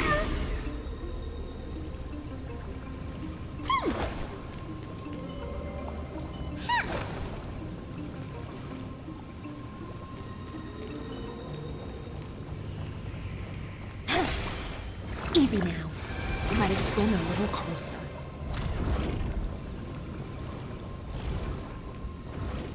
I see. Does that hurt?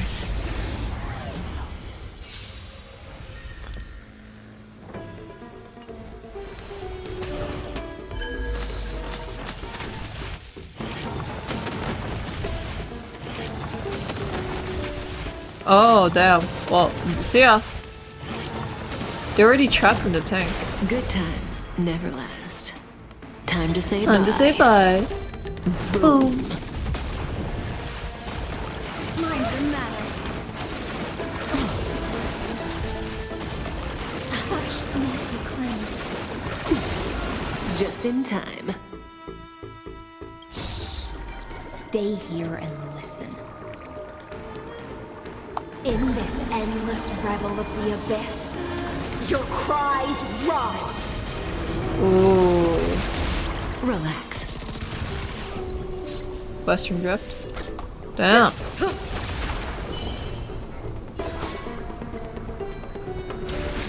Tide, sync with me. Stand still. She just plays them a little tune and be like, yep. Thanks. You're too good to me. Fiends or devils, I'll crush them all! Good times never last. Time to say bye.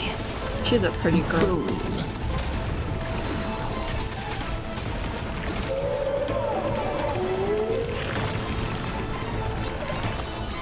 Ill tidings manifest. Relax. Oh, we're done? Okay, she's very pretty. I like her. Yeah, the child should get her.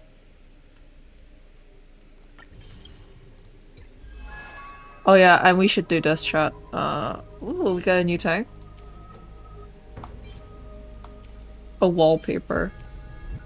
We get a wallpaper, that's great. Okay, let's go. Let's go chat. Let's completely ignore the fact that everything is going to shit right now. You know, huh? I'm most jealous of people who have houses to live in. Hey there, miss me? Don't be silly. We're not saying goodbye forever. Where are you? When will you be back?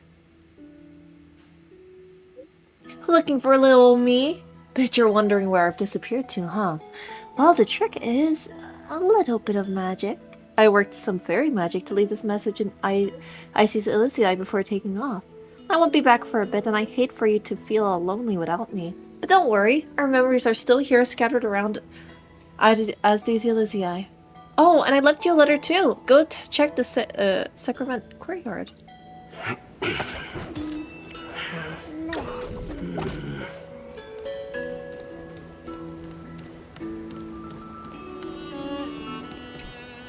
No matter how many times I look, it's still so beautiful.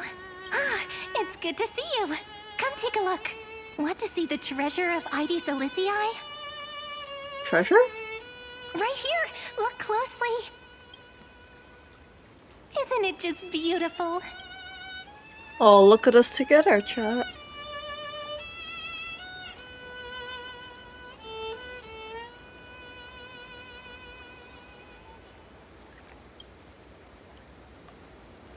So you were That's right. You get it too, don't you? Sometimes you just feel so radiant, you can't help but stop in front of a mirror. You're so March coded. Alright, alright. I wasn't kidding though. The treasure is right here. This little lake. My own little world. Oh, my bad. Can I ask? Do you like being by yourself? I do. Just staring at the lake by myself, gently swaying on the swing. My mind drifts far away, and by the time it comes back, I've already fallen asleep. Here in this village shrouded by the veil of Evernight, dreams give wings to imagination. Children who grow up in Ides Elysiae are born poets at heart. You know, I have a strange little theory that Cyrene is probably a part of March that left her. And that was like stuck here. So if like Evernight March and Cyrene, quote unquote, I don't know, do a little fusion dance like Steven Universe and fusion, then they are back to being March 7. Like the March 7th we know. You know? Just a little, you know. I know she said at the end of the Evernight said that at the end of the story about that thing, but I'm just like, really though? really though, it could be a double, you know, really? So, you know. Because there's no shot that it was a coincidence of them looking alike. This sort of atmosphere is hard to come by. So let me share a story with you. Shouldn't we head out already? Getting your thoughts in order is part of preparing to leave, you know. It won't take long, I promise. Just think of it as granting me a little wish, alright? You want me to work part-time, don't you? Thanks! I knew it. You're the best. According to legend, within the hidden depths of Ides Elysiae live a group of playful little fairies. The fairies, though hidden away from the world, dreamed of living like humans. They tried to hold a grand banquet, just as the villagers would. But one thing was missing. The most important person. They waited and waited. And then, one day, footsteps echoed from the secret entrance. The fairies all pricked up their ears in excitement. Would you say the hero of our little story has their ears pricked up right now? A gentle drowsiness gradually envelops your thoughts and you fall into the deepest of dreams. Huh? Mem! Huh?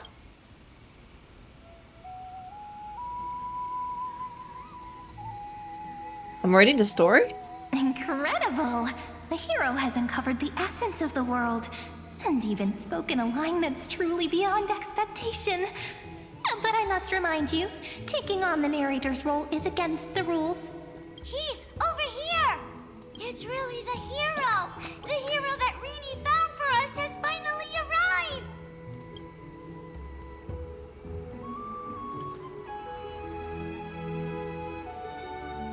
Oh, welcome, dear guest. I sensed you would come.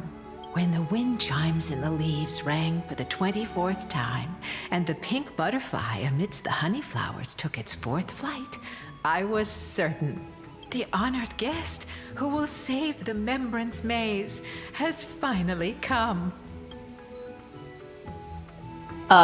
Chief, no! The guest is over there! That way! Hi, I exist. Well, my memory's not the best, and my eyesight's a little fuzzy, but I never falter when it comes to doing the important stuff. Are you sure about that? Honored guest who will save the Membrance Maze. You've finally arrived. Chief, over here! Let's just cut to the chase. My, what a cheerful scene! Already getting along so well with the fairies. No surprise, you shine no matter where you go. Chief, really, ma'am. It's been forever, but we're here, just as we said we would be. Why are you here? This is one of the characters in the story. An ordinary girl born in Ides Elysiae. She just so happens to have the same name as me, and is every bit as pure and adorable. Okay. Cut me some slack. Making up a story on the spot is really hard. But I promise I'll make it up to you. I'll make your scenes as vivid and dramatic as possible. It's only proper that I explain. Once more, I thank each and every honored guest. Thank you so much. Okay, but here's the thing. When the heck are we going to work in fast food? I mean, I heard that there was like a Mcdonald'S around here, and you said you needed hiring. For coming to Membrance Maze to help the fairies rebuild our long-abandoned restaurant. Well, I'm here. I'm here to work part-time in McDonald's. We want tasty, scrumptious food! We really do! But we don't know how to cook. I can't believe they have a McDonald's. Oh my god, chat. Heroes, we're begging you! The fairies are starving. And when they're hungry, they just want to destroy the world. Please help us. Save the Membrance Maze.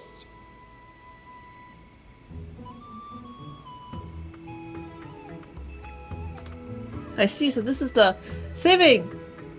You mean actually, like, destroy the world? Huh, really, ma'am, was exaggerating just a smidgen.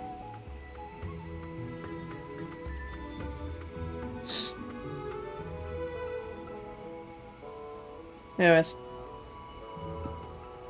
It's not that serious. At most, their fury will burn through 6/7 of Amphorius. 6. I heard 7. Oh, that still sounds pretty serious to me. So that's the situation. For the sake of Amphorius, let's rebuild the restaurant together and grant the fairies their little wish. For the sake of the world, it's an obligation I gladly accept. I have no idea what's going on, but it sounds cool. I'll give it a shot. Oh, at last! Oh, at long last! I have to tell the little ones that the fairies' restaurant is coming back at last! You sure about that, bud?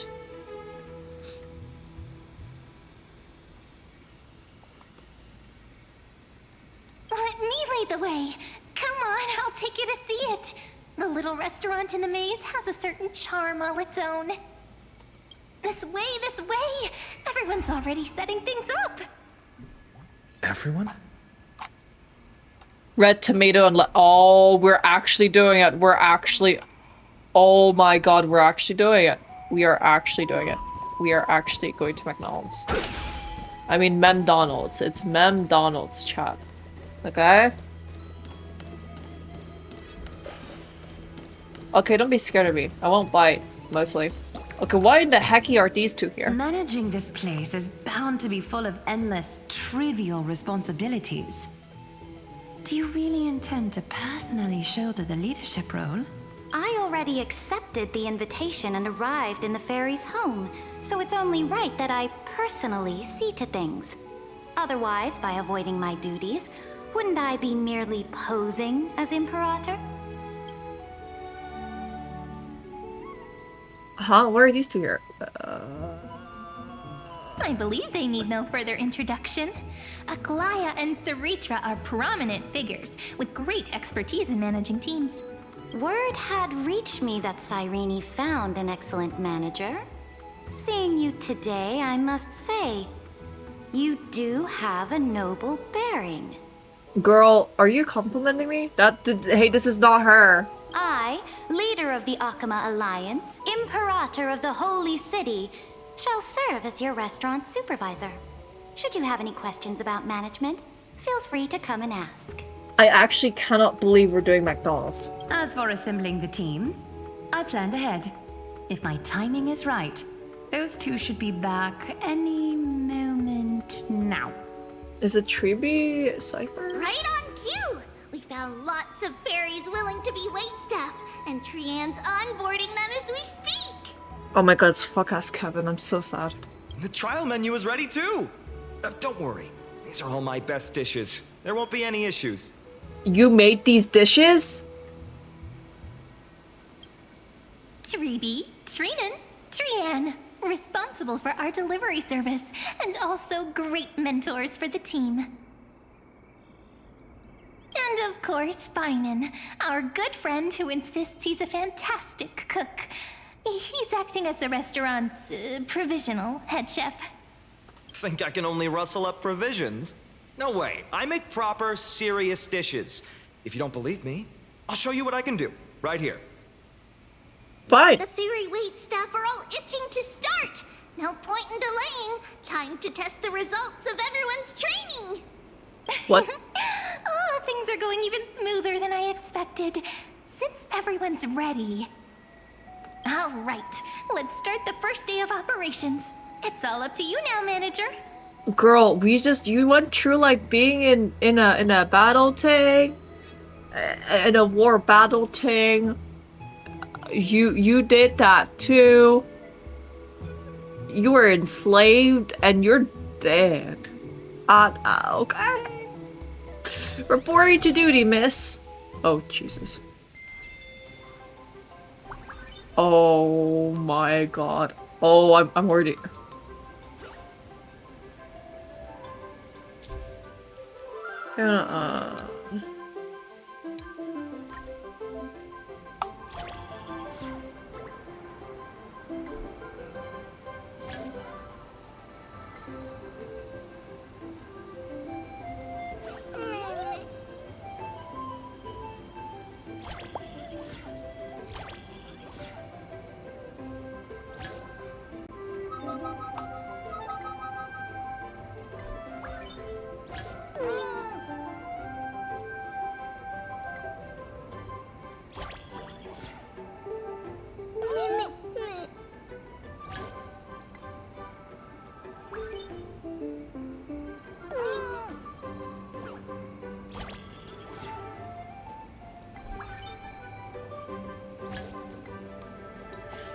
What the heck?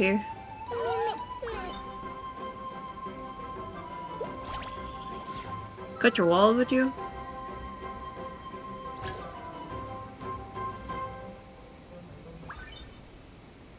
I got money, chat. All customers have been served for today. Yep. So yummy! Everyone's delighted. We really love it. Thank you. I hereby declare the Fairy Restaurant's very first day of business has come to a perfect close. I can't believe we have a McDonald's. Of course, it must have been a breeze for you, right? Not going to say a few words? All I had to do was move my mouse. I'm fine. Thank you for being also those things I like to keep a low profile, please. Then I'll say it for you. Oh, Thank you God. everyone for your hard work. Most of all, our honorable manager. Oh, I thought you meant something else. Sorry. However, if we want to offer the fairies a wider variety of dishes, our current range of ingredients is still quite lacking. Well, absolutely. If we don't keep updating the menu, the guests will get tired of the same old dishes. It's been day one. Oh, that won't be a problem. I foresaw this and hired 2 experts in agriculture and forestry. Okay. I'm gonna say this. Hyacinth and anaxa or anaxa and like Hycealans or something. Though I must say, one of them took quite a bit of effort to convince. But in the end, it all worked out. They should be at the farm right now. Glaya, you're amazing as always. All right, let's go take a look at the expert's work. Professor Anaxa, can you truly solve the limited sunlight problem? Oh my god, I'm so right. I was right. I was right with my first guess. Refer to me as Anaxagoras, Hyacinth. A field trip is no excuse to disregard classroom discipline. It's really them. Anaxa of the 7 Sages and Hyacinth of the Twilight Courtyard. Firstly, call me Anaxagoras. Secondly, I have no interest in feeding small creatures. My assistant will take care of trivial chores. Don't let the professor's cold demeanor fool you. When we first arrived, he was the most excited of all. Oh. He was going on and on. This is a miracle of alchemy. And then dove right toward those tiny critters.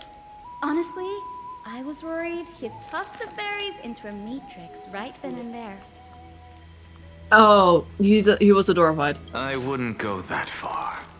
At most, I take a few samples for research purposes. I just realized how pale he is because he's dead. That's probably not allowed either. Ah, I was talking so much that I almost forgot what you came here for. Gray, you're curious about the farmland, right? The professor just finished developing some crops perfect for the local environment. If you're interested, you can try planting some yourself. Let me farm in the maze already!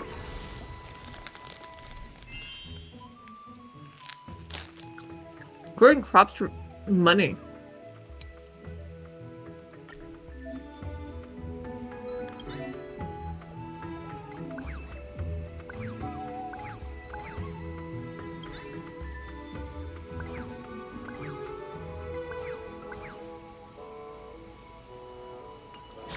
All done. Now we just wait a day and the field will be full of ripe crops. Don't forget to harvest on time. They grow that fast?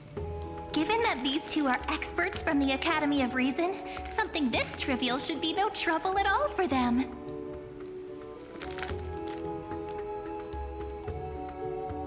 Doesn't that mean it's processed? And the processed ones are really whatever. Ever since we arrived in the maze, it's been one thing after another. I'm feeling a little worn out. I'm starting to feel sleepy too. I guess it's time to wind down. All right, we'll meet here again tomorrow. Okay.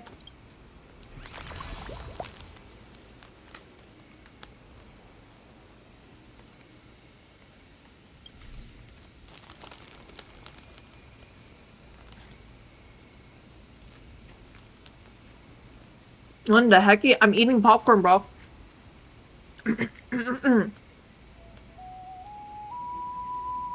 I can't voice act like this. What?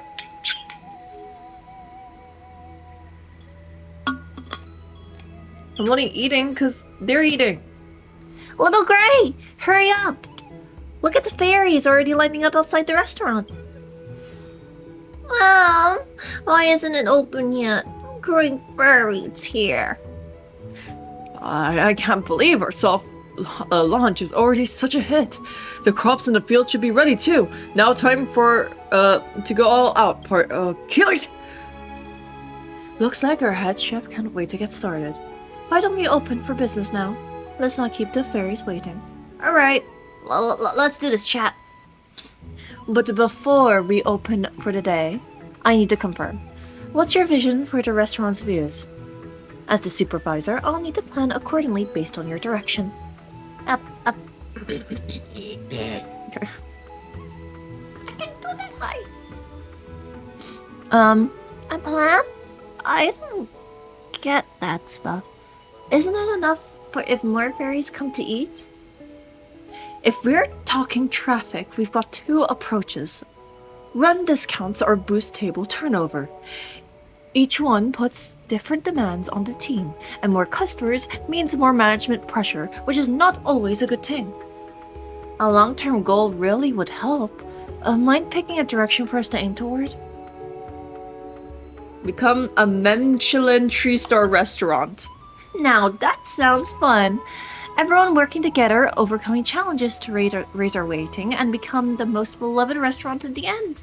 That's a fun story, don't you think? As it happens, I picked this up on the way here. Cool. Our little place isn't even listed yet, so no stars to speak of. Since the review is held regularly, why don't we set our ultimate goal as becoming a Michelin 4-star restaurant? One more star than 3? I don't mind. It's a golden opportunity to build a reputation. If we can boost our rating, we'll attract even more customers. Besides, simply submitting our dishes for review won't interfere with regular operations. That's settled then. You might become the very first 4-star restaurant owner in the entire maze. Gold 4-star restaurant. Let's go, chat. Such energy. Count me in. Goal 4 stars. Little Gray, don't forget there's something else. The guidebook says we need to submit the restaurant's name when we enter the review. Right. We've just been calling it the Fairy Restaurant this whole time. Well, let's leave the naming for our manager. It's gotta sound impressive and appealing too. Oh god, a name? A task that has driven you to the brink of many times before. Once again, you search through your mental archives, hoping to find the perfect name that captures your vision. My restaurant shall be called...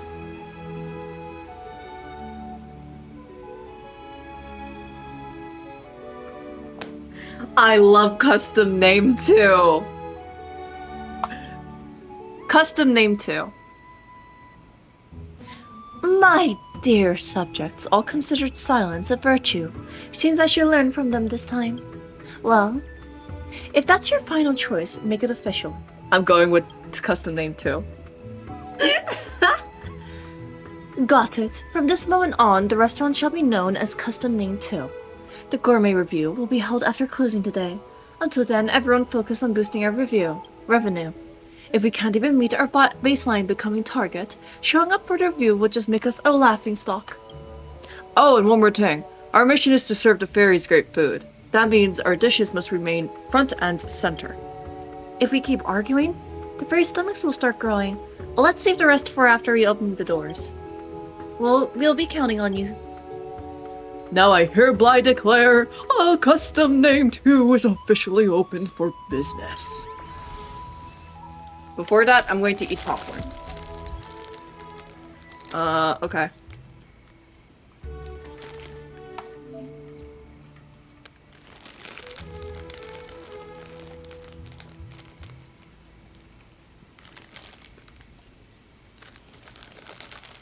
I can't believe I named it Custom Name 2.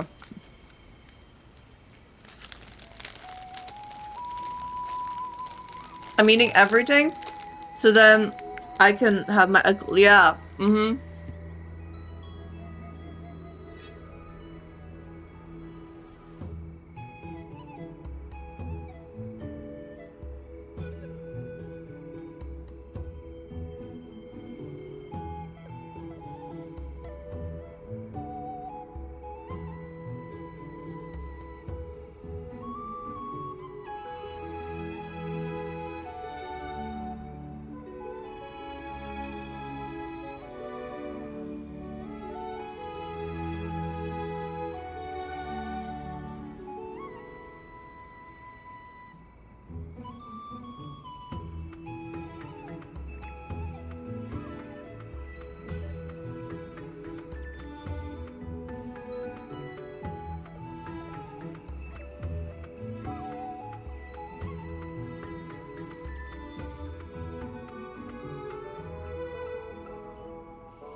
Hi Jay, I'm back.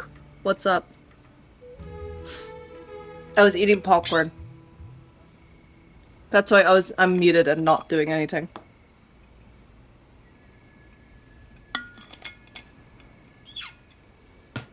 Anyways, time to how it's done. Oh my god. No. Oh no. Oh poor Jay. I mean, okay. Okay. I know. I know. I know. I know. I know. Okay. Did you know that they're putting it up on films, on like literal movie screens so everyone can sing along? Because it's that successful. I mean, hey, I get it. Yeah. Like, hey, I get how good it is, okay? Like, it's good, but for me personally, I don't really see the appeal. I'm sorry. I'm sorry. My apologies. But I don't really see the appeal. Probably from the fact that I don't really like K-pop. I mean, when it comes to songs, I'm like, oh, I like this. Oh, I don't like this. And most K-pop songs, I'm not really into. So.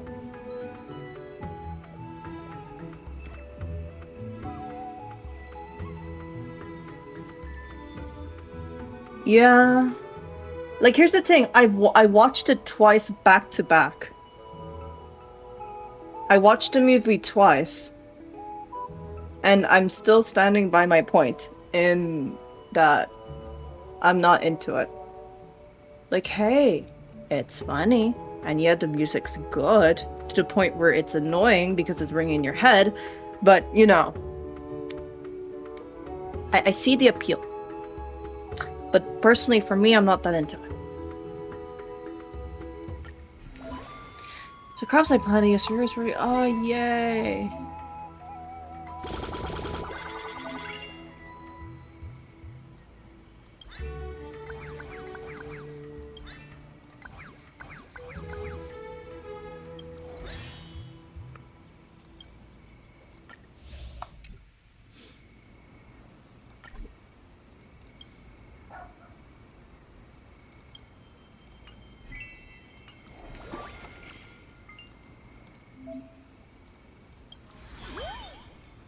Ooh, I see. Thank you. Arr, arr, arr, arr. That's my dog.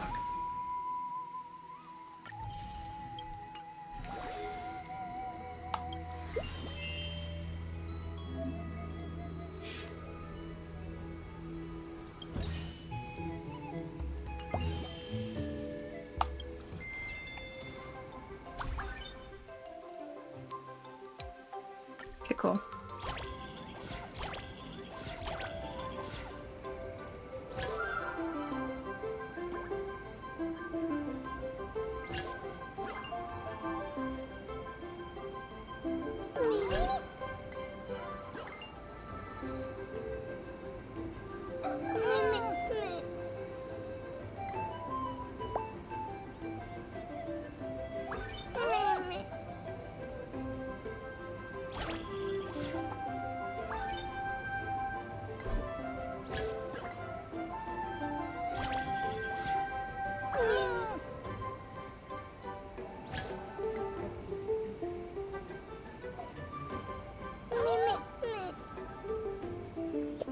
Okay, we're fine.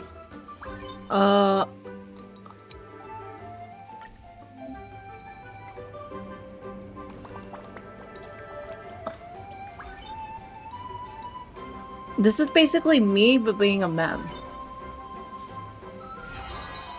Hooray, we've been served. Let's go.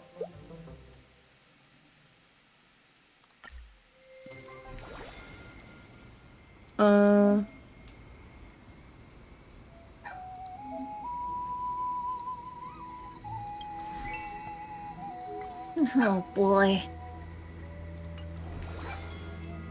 Bork.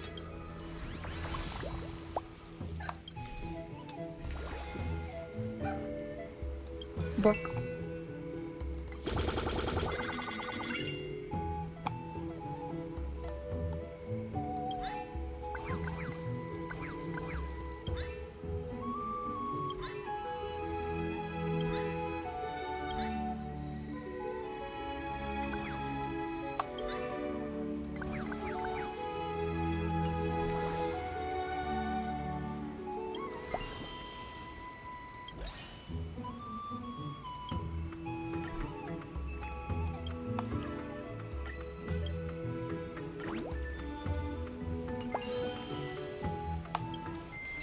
We'll be fine.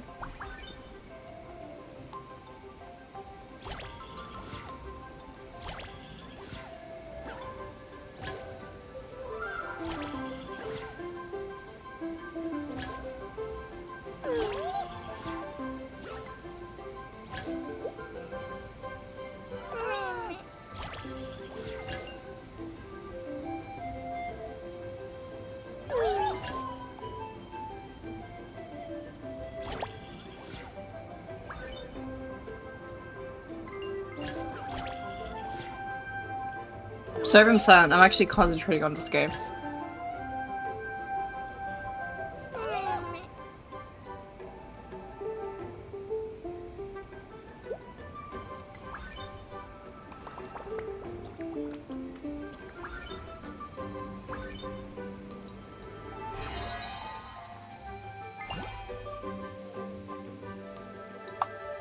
Great tour revenue.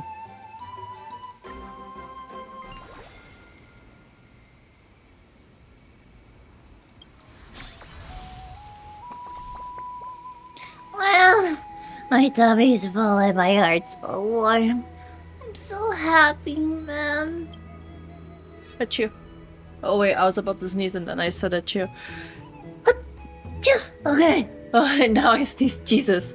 Imagine saying achoo before actually sneezing and then you pause and you're like, wait, I didn't even sneeze yet. Well, that just happened for me. God, I am odd. Applause. Today's business wrapped without a hitch. I wasn't expecting the kitchen work to ramp up that much with more customers, but I must say it felt really rewarding. Little Gray did great too. Worthy of praise. None of this would have been possible without everybody's hard work. Now that everything's settled at the restaurant, it's time for a Mem food review. I'm actually curious, what kind of feedback will my dishes get? Alright, let's head out when you're ready.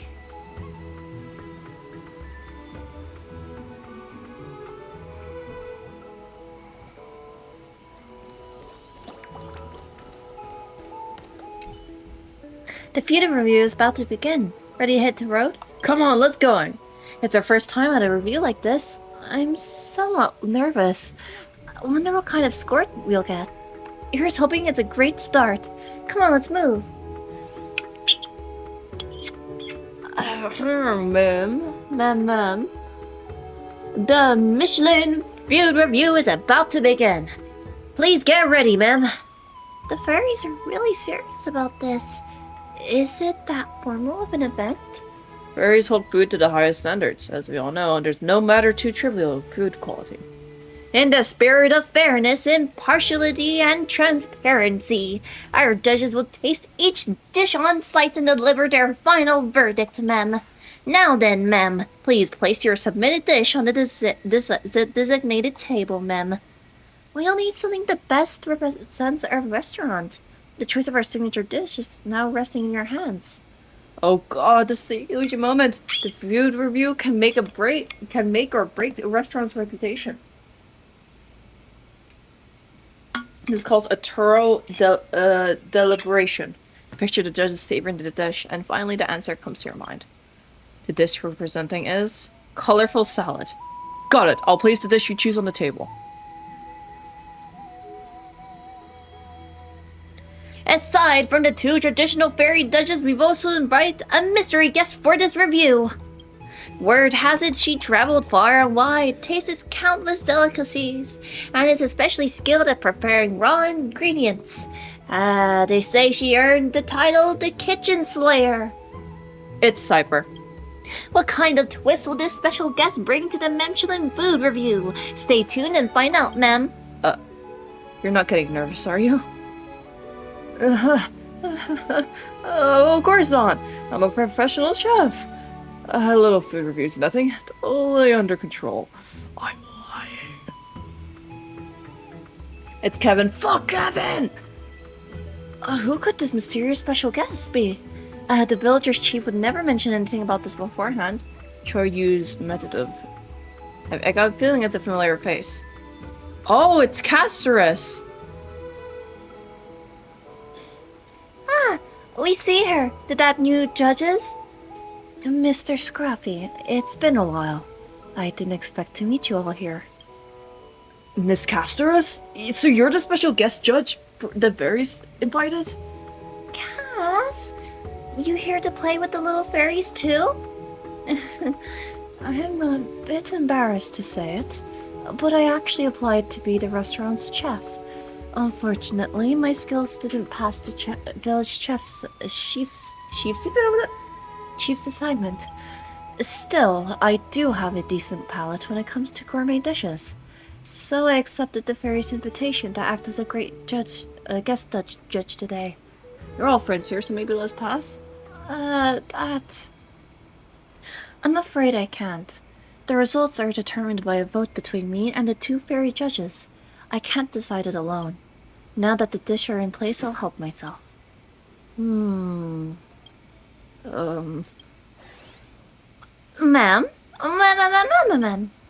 I agree as well.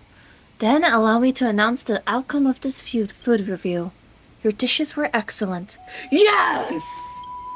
The freshness of the vegetables was immediately apparent, and the dressing added just the right depth of flavor. For a newly opened restaurant to offer cuisine of this quality is rare. Clearly your management has been outstanding, sir. However, I do have one question. Why is the menu entirely made up of salads? Because we can't grow meal in the fields. That's part of it. But also, I truly believe salads are wonderfully crafted culinary form. Understood. I look forward to the chance of tasting more of your dishes, Lord Finan. As proof that you've passed this food review, I hereby award the Michelin Star Award to you. Please accept this, sir. Yay, I got a badge. Ma'am, we hereby announce the custom name 2 is now officially listed in the Michelin Gourmet Guide as 1-star restaurant, ma'am. Keep it up, ma'am. Aim for that 4-star goal next, ma'am. Woohoo! We're a starred restaurant now. Hooray! A starred restaurant. Easy peasy lemon squeezy. Indeed, with the upgraded rating, more customers are sure to stop by for a meal. It's something worth celebrating. Looks like we're about to go get a lot busier, but that's a good thing. Having more cooking officially recognized. my cooking officially recognized. I can feel fired up all over now. We passed the food review. Great work, everyone. It's been quite the day. Let's head back now and take a break. My boys. My boys. Let's go.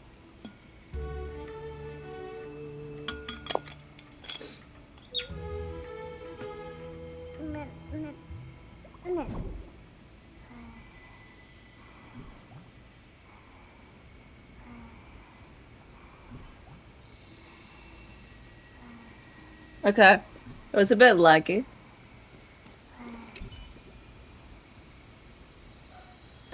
I'm exhausted, but thrilled that we passed. Just remember, the restaurant still needs to open tomorrow. It's getting late. Well, you should rest now. Don't forget to come to work tomorrow. Aw, so strict. Don't worry, I'll be here bright and early tomorrow. See ya. Something feels off. Snowy, we'll help if you keep an eye out. A bit more to the left. Yeah, more to the left. How about now? If you ask me. It's clearer too far left now. The center of the design doesn't line up with the door frame, and the edges are sticking out. You need to move it to the right. Wrong. Little Imperator's got a big temper but terrible eyesight. It should go left. Dux Factorum, your angle's too low. From a higher vantage point, it's obvious it needs to go right. I might need my glasses to read. Little Imperator's being mean. We used to be much taller than you. Well, I guess I'll just judge it for myself. For some reason, the front of the restaurant is unusually noisy today. It's time you arrive. Little Gray, come check out Snowy's great work. Aww. Oh, bro, we have like a big thing now. We have an outside area?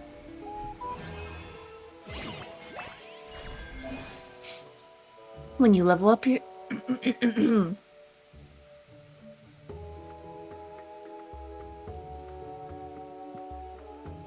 When your restaurant levels up, you'll unlock new dishes and ingredients, and far more management features will become available. Ooh. Pretty impressive, Feels like a fancy restaurant now, doesn't it? That sign is up. We're totally official now. Now that we've earned a Michelin star, the storefront needs to keep up with our new image. That's why I asked the fairies to rush out new tables, chairs, and fresh sign. It may look small, but putting it up was surprisingly tiring. You've done great. Little Imperator will mark you down over time. Now that the manager is here, let's discuss our future plans. With our new star rating, more customers will be showing up. Naturally, the restaurant's standards must rise in every aspect in meeting demand. First of all, just like the judge said, the current menu is way too limited. If we're expanding the menu, how about a creamy lettuce salad? No, absolutely no more salads.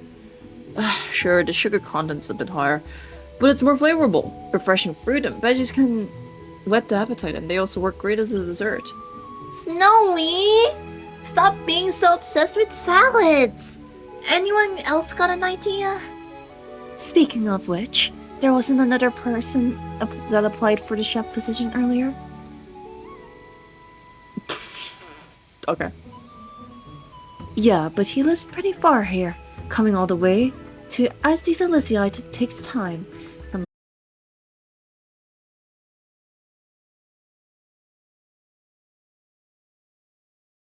How do you expect to cook properly?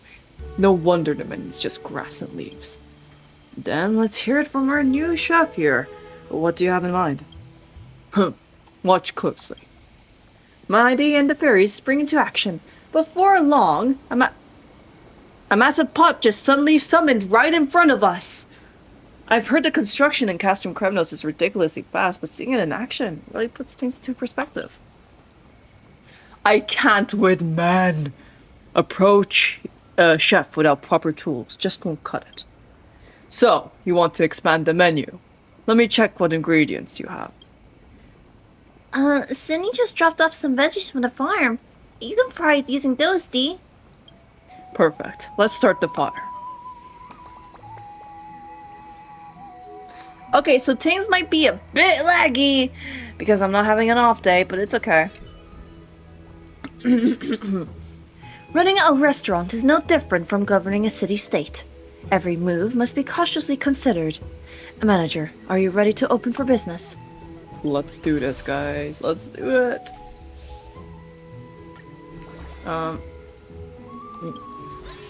Ooh.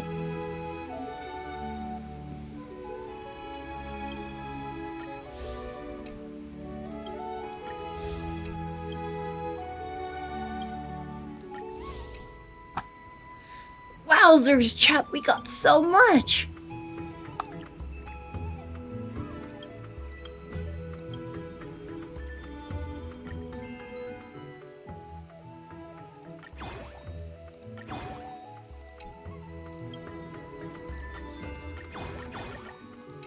Oh my god, I can load them up. Oop. Okay, wait,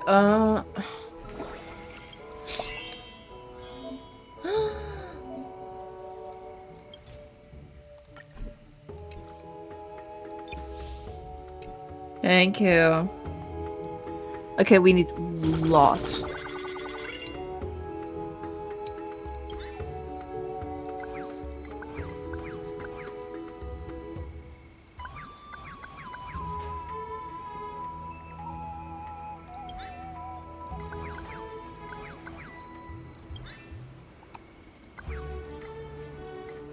Is that me?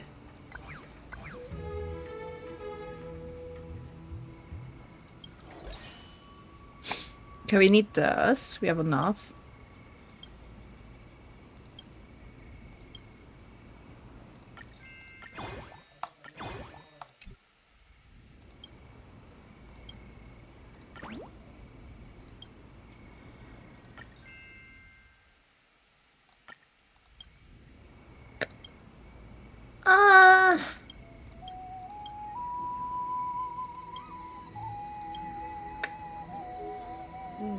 Yeah, I shouldn't have done that.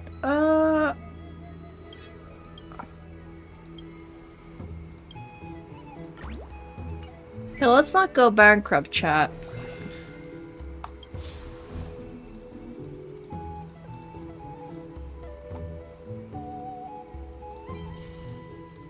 A crisis spoon. That's so cute. Well, let's start business and try not to get bankrupt.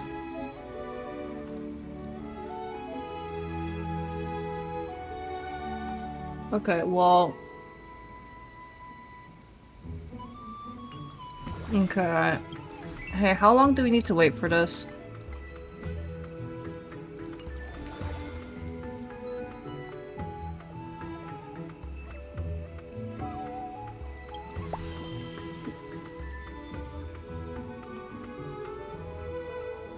This is a signature, so it'll be fine. Yeah.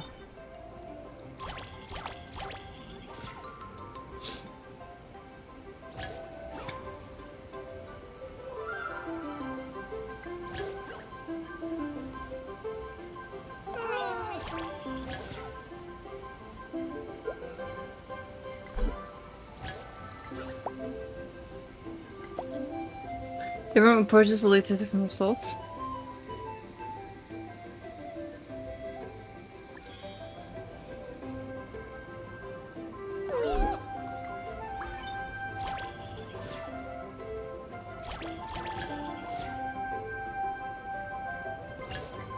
Oh, sorry, I thought I already did it.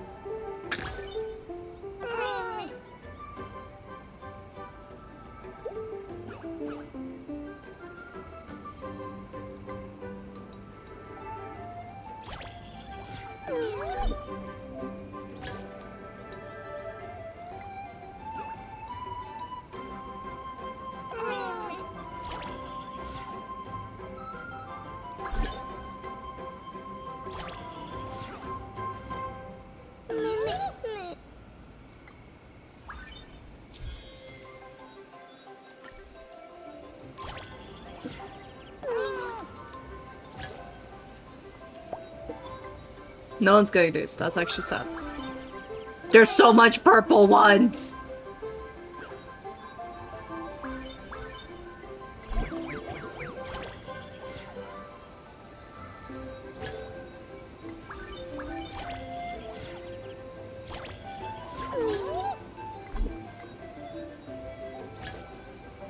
I can't freaking believe this.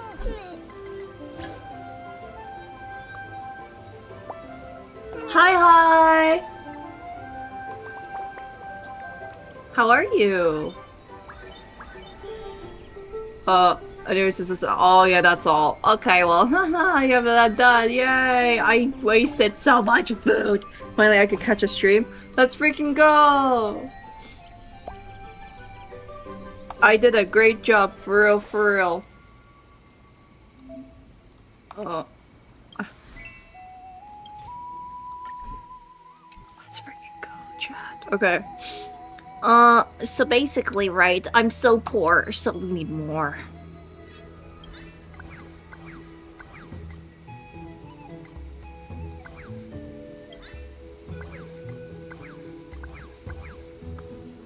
Got a double 5-star on Iceland. Whoa!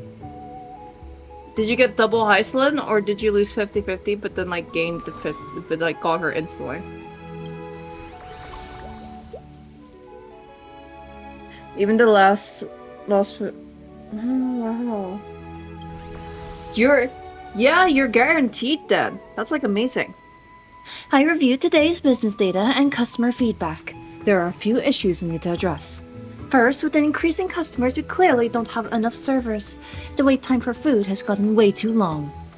That's easy. Tons of little fairies want to work here. We can always recruit extra hands. Second, we need more tables and chairs for dining areas, but there is no one in charge of that role right now. That's true. Why not appoint a lobby manager right now?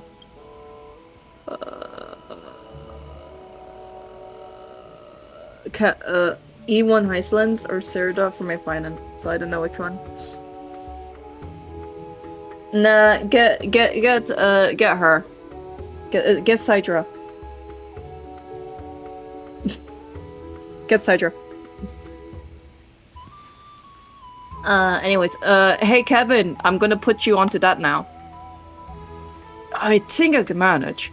With Mighty sharing some of the kitchen duties, I'll have more time to help out front. Plus, I know the fairies well. It'll be easy to get making them more furniture be created. Yeah, okay, it's settled. Kevin is going to be lobby manager. Yeah! Got it. I'll update the records and the follow-up will be in your capable hands. If there's nothing else, this meeting is adjourned. As for how to tackle the actual issue, that's for you to decide, manager. Well, it is part of my job. I need E2. I desperately need Mighty rerun. I need E2 on him. You have Mighty too? I'm not joking. The only Crisis heirs that I have are Cypher and Casterus. I need Anaxa. I want Finan. Not Finan. Kill Finan! Okay. I want Mighty. Mighty and Anaxa. And I also need Hyacinth. And that is it.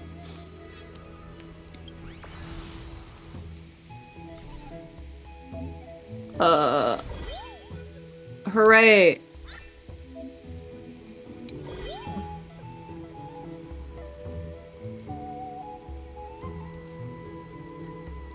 I am poor. I actually cannot. I am so poor. I am so... Cause... I hate mine.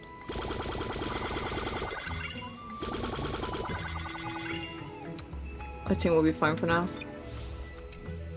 Thank you. Okay. Well. Okay. You know what? It doesn't cost that much, right?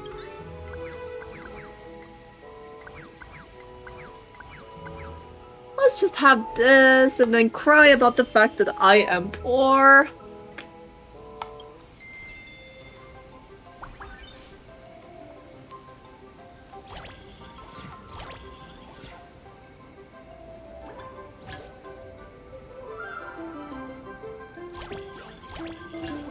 Sorry, wrong tang.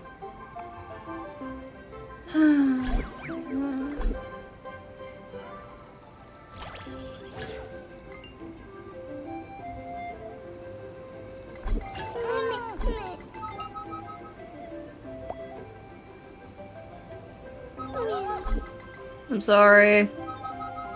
That's why I have castress in it. What?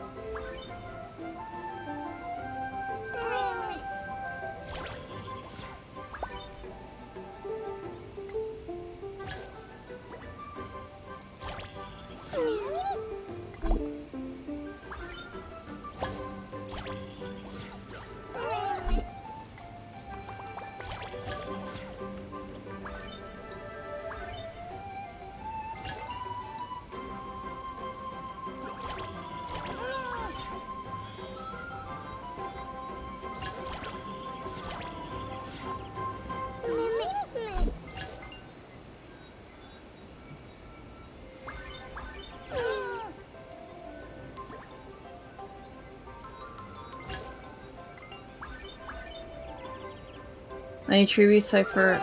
I only highs them down. I mean, you already have a lot of people.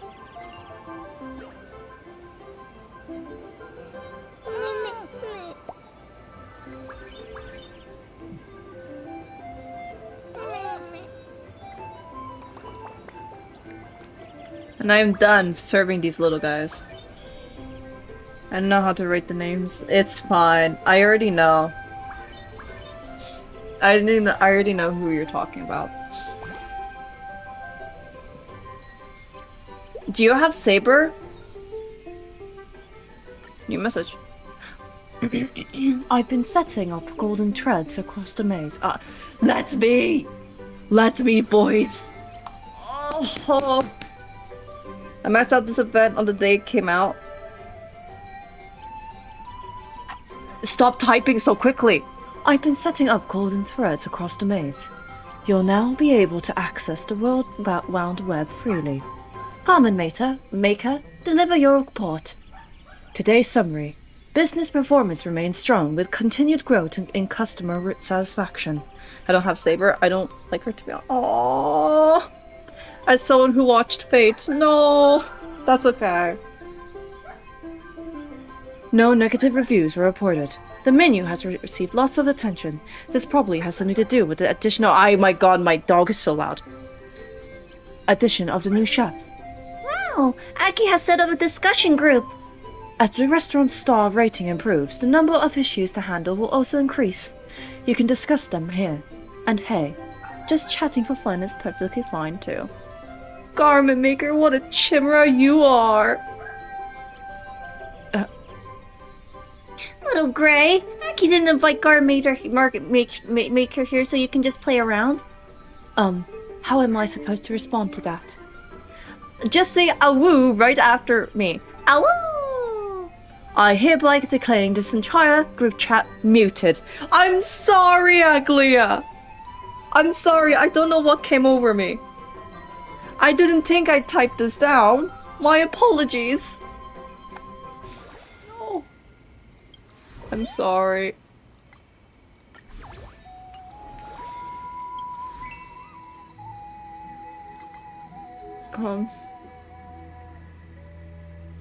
Okay.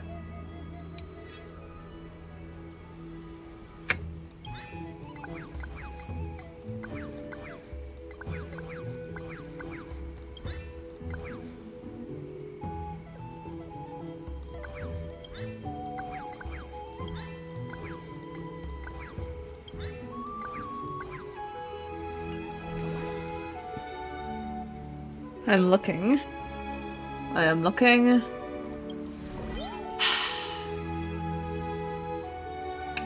Here's the problem, I am poor.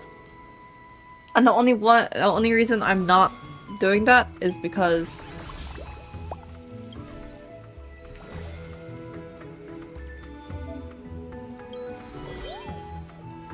huh?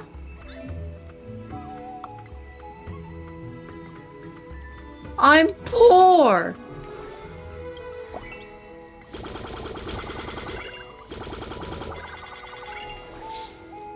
Okay, I think we're fine, in terms of this.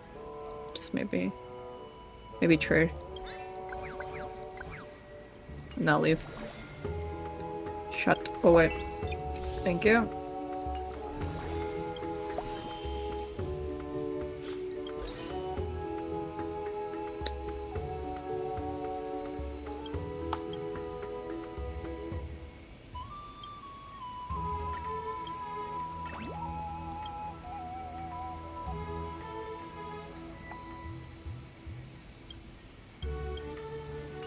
Okay, well, we're fine. Hurry, we have more stuff. What's up, dog person?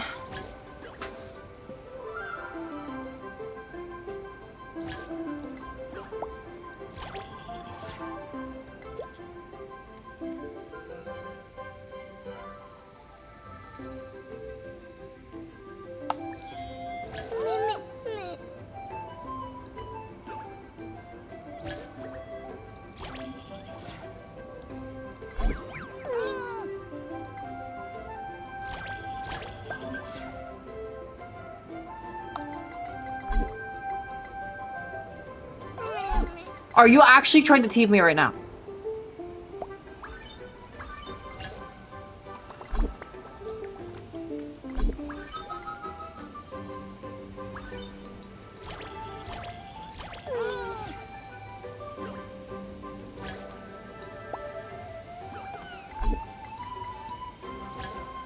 Oh, they all want it.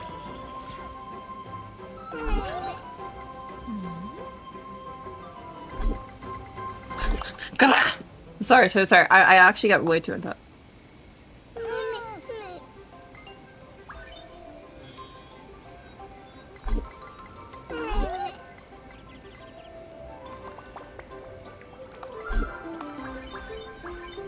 Sadly, we all have that pre-made.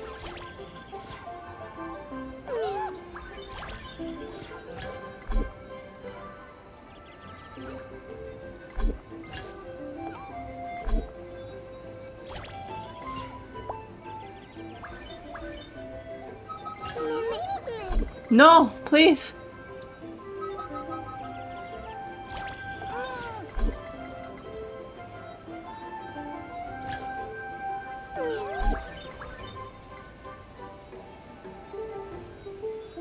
We're fine. Now you better not steal anything. It cured my carrot phobia. Okay, good. We are now fine. I'm going to get another waiter because I'm too slow.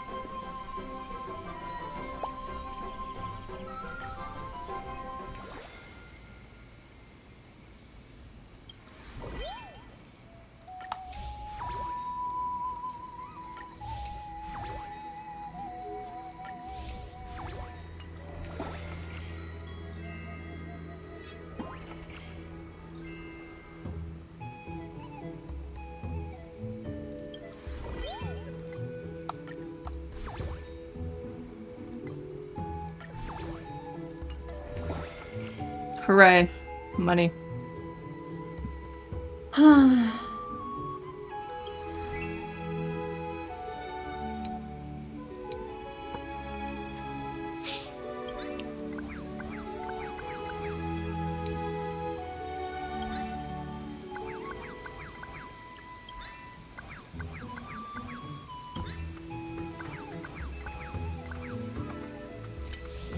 What?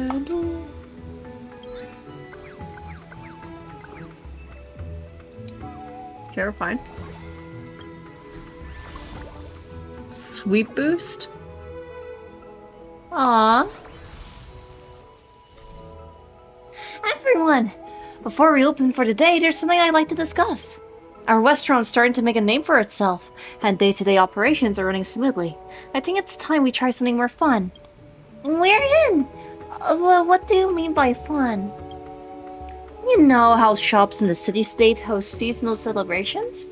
Like Fagusa's month of carnival or the anniversary of the Memorial Palace. I want Evernight and Siren too. I want March so bad. I want Evernight as well. Perhaps our restaurant could adopt a similar approach regularly. Refreshing the menu with enticing new dishes, or even revamping the decor. The key is to keep things fresh and exciting. You're talking about themed events. Yep, themed events. I knew you'd get it. Everyone can pitch their own ideas for teams, and we'll decide by vote. How does that sound? You will have the final say. Whoever suggests the chosen team will take the lead for that event. We'll rotate teams regularly, so it won't be too much work. The floor is open.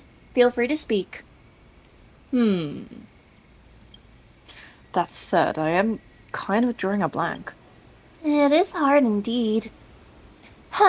Since no one's willing to step up, allow me to take the reins. In honor and commemoration, I, the leader of Akuma Alliance, Imperator of the Holy City, hereby propose the first ever restaurant event. The event team shall be Imperator. During the event, all dishes must be prefixed with the noble title Imperator. All staff shall refer to themselves as loyal subjects, and all customers must recite praises of the Imperator's glory before every meal. Thus, that earlier salad dish shall henceforth be renamed Sari Salad. You do have a knack for cracking people up. I, Finan of Asdes Elysiae, reject this proposal with full conviction. We reject it too. I was really worried for a second that team might actually pass. Oh.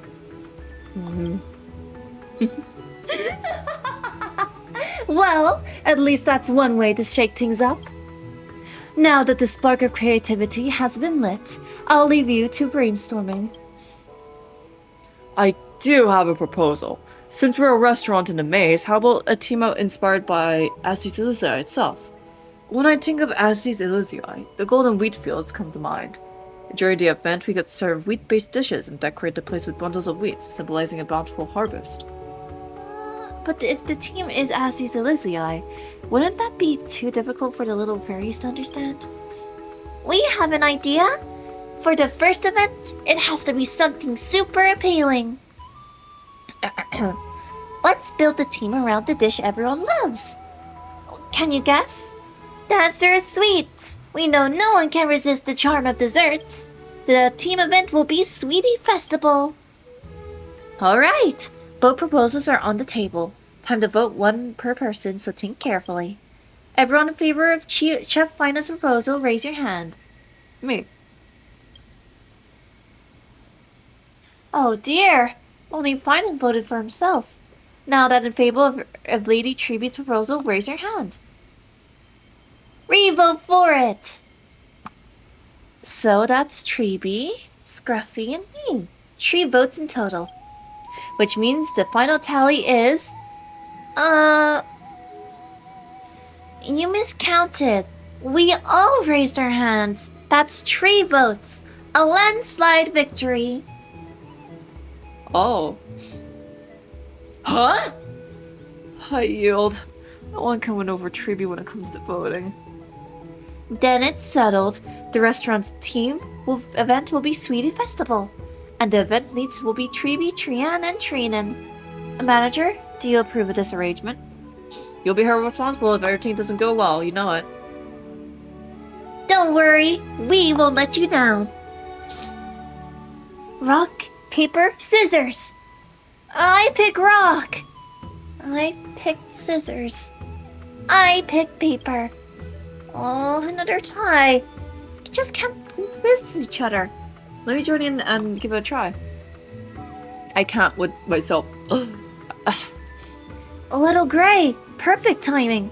We were just hoping to hear your take. The restaurant's team is Sweetie Festival, but here's the question. What exactly is sweet? It's super simple. Anything with tons of sugar counts as sweets. We just need to pour a mountain of sugar into the dough. Trinan disagrees. Sweetness is more complicated feeling. If someone's in a bad mood, even the sweetest food might taste dull. To really create the sweetie vibe, the overall dining experience has to be spot on. The little cookies Mom brought home really were yummy. Treeby came up with Sweetie Festival because we wanted to create that kind of flavor. But we still aren't sure what needs to be done. Well, memories always taste the best, but no one can taste the exact same dish twice. Treeby understands that too, but how do you bring back the flavor of a memory? Since we can't settle on a conclusion, let's take a break. Everyone go brainstorm. We'll make Sweetie Festival a success together.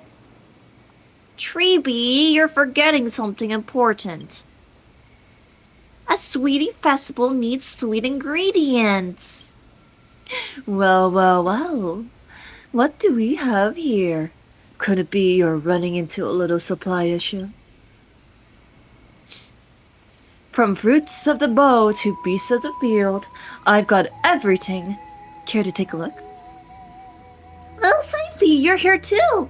We want to cook something super sweet. Do we have the right ingredients? Oh, I've got plenty. Go ahead, browse all you want. My stock's full to the brim, satisfaction guaranteed. Of course, it'll cost you. Trying to jack up prices, are we? My friend, you wound me. This place is in the smack middle of nowhere. Hauling supplies here takes a lot of effort. Enough talk. See for yourself. No haggling. Got it? Ooh.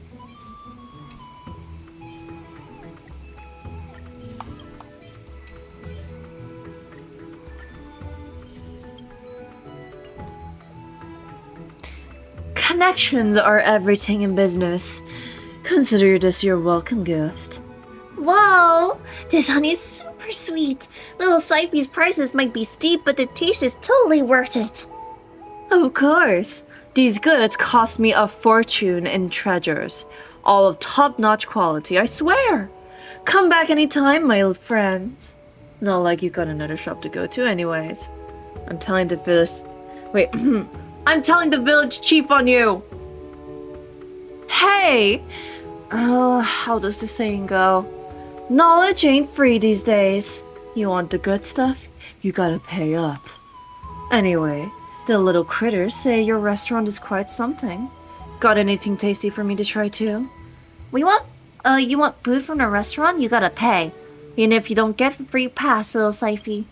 Aw, don't be so stingy, big sis Treeby. Fine. Even if I don't get to taste for free, I've got my own ways.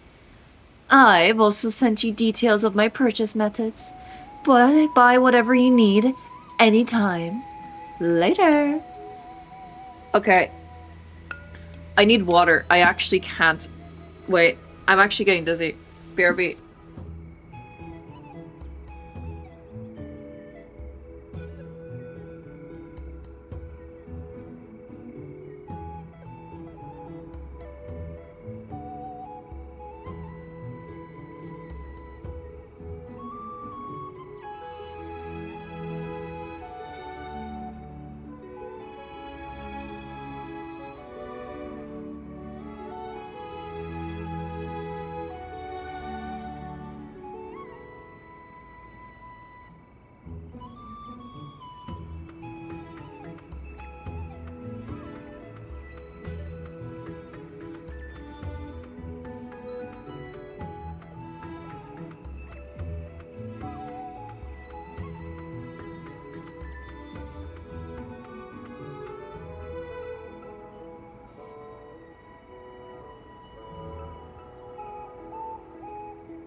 Hi, I got food.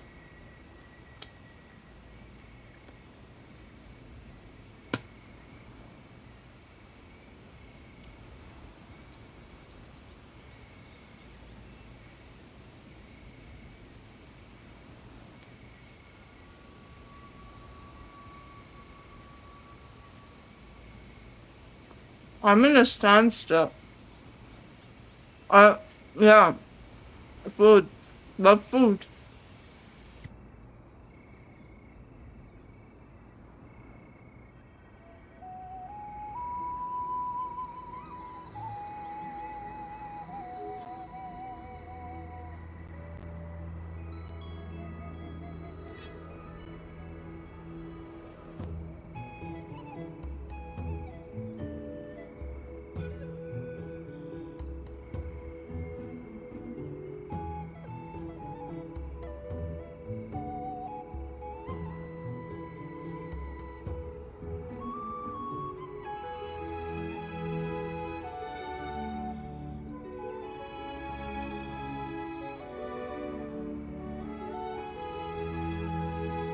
I'm going back.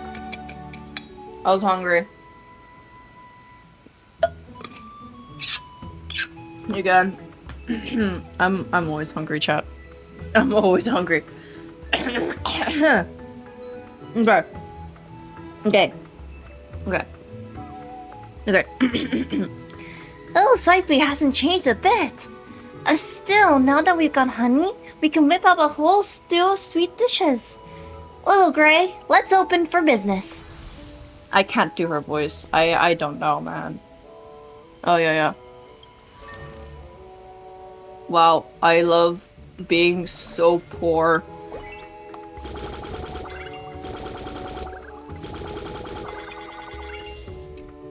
Okay, chat, I think we're actually completely fine when it comes to this. Oh, wait. Oh, okay, cool. That's awesome. Oh. Okay, we got yeah, we got stuff.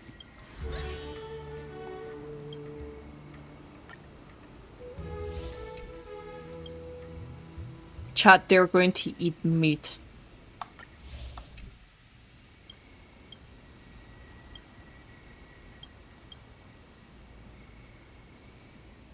Okay, sweet carrot pie. Okay, we're gonna add this.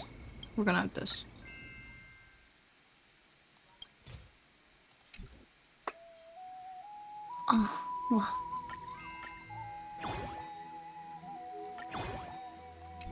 Well, let's just hope that not a lot of people order it. Wink, wink, nudge, nudge.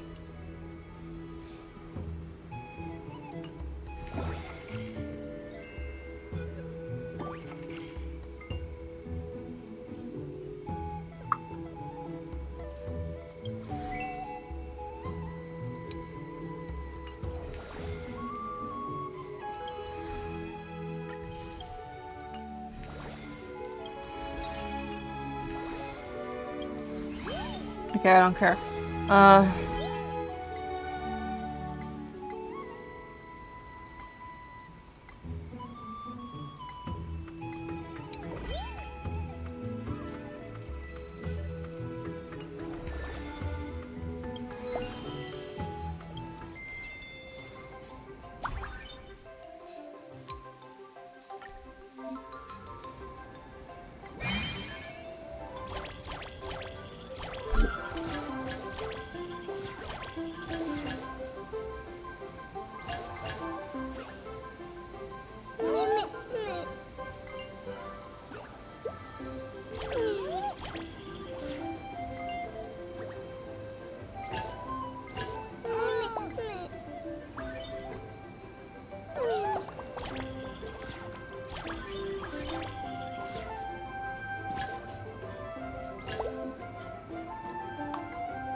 Me.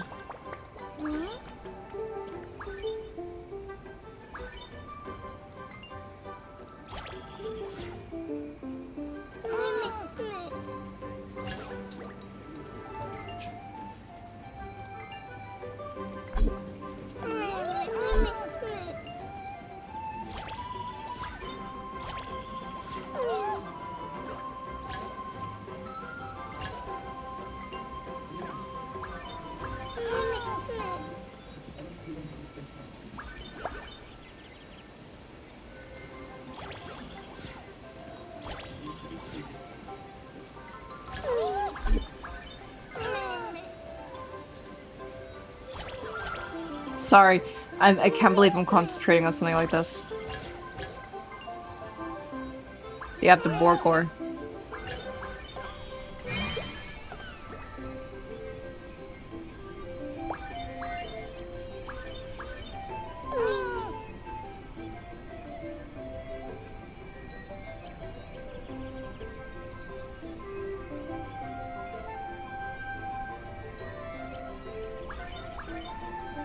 Cool, I have money.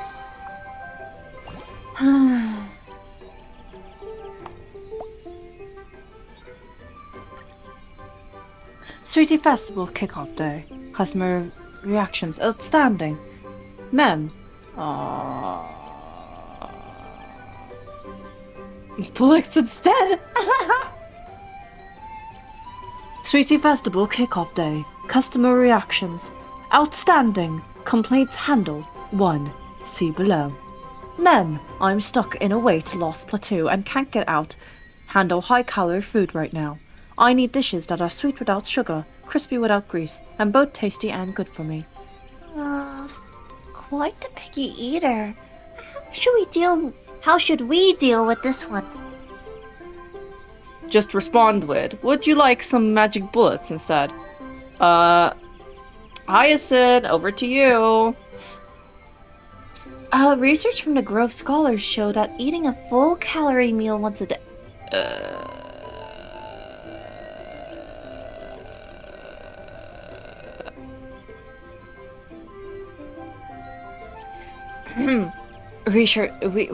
How does she sound like that again? I don't remember. Research from Grove scholars show that eating a full calorie meal once a week actually helps with fat loss. The infamous cheat meal approach. How does that make sense? Your friend is typing. Thanks for the advice, but I already cheated yesterday, and the day before, and the day before that. Do you think that's gonna help with your fat loss?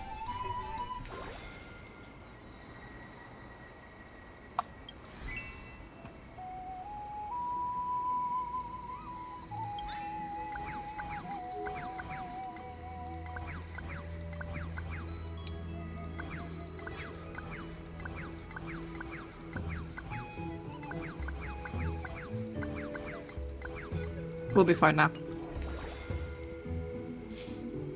Let me see.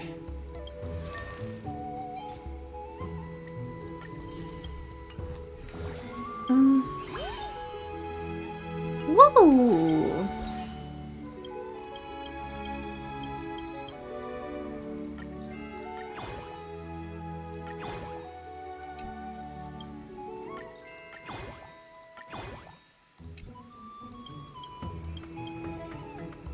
We're fine for now.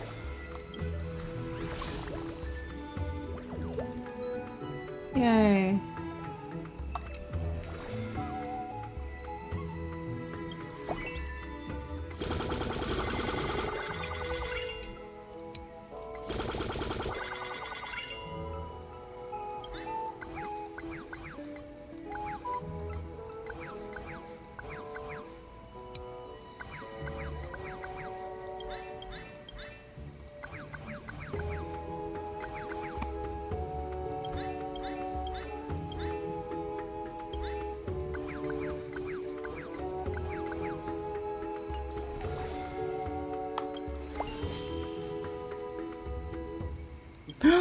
Oh, that's so cute, actually.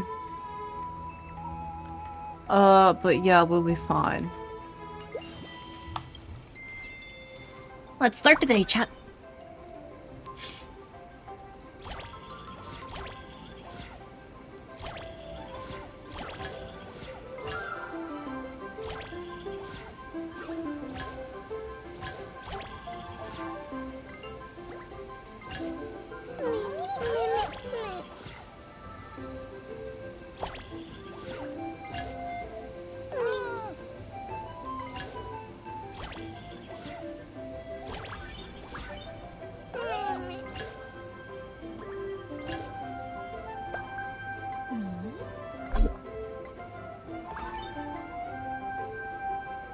The fact that they're trying to do TV is actually stupid. I mean, funny, but...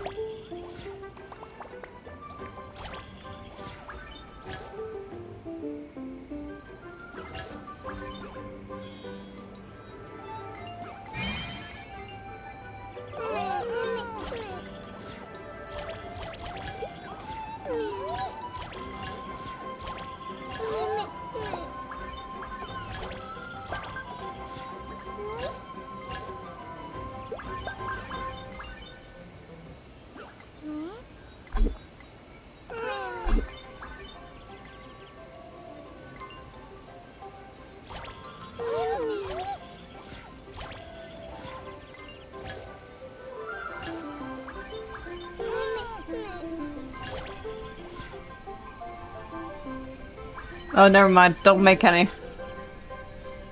Sorry, I just keep forgetting about that fact, so...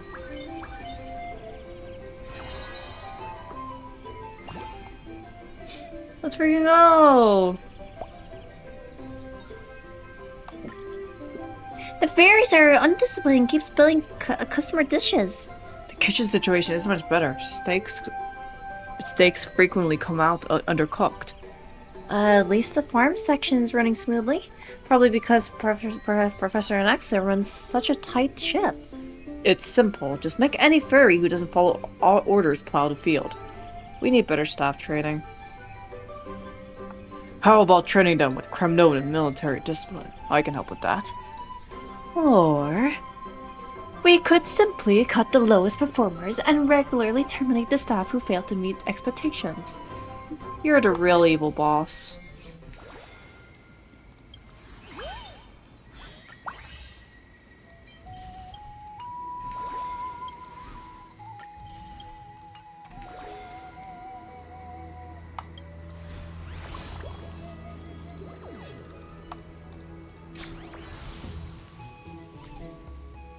Today is the big day!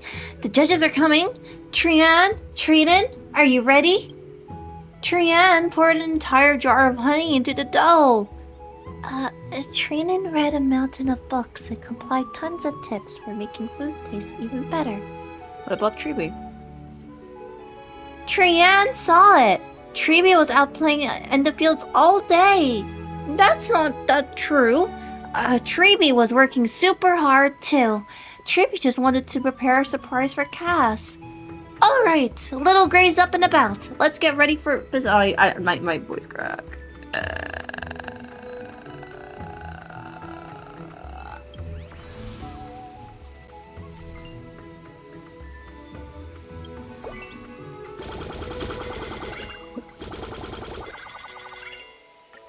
No, I'm not gonna cultivate, I don't need it. 90, that's awesome. Anyways.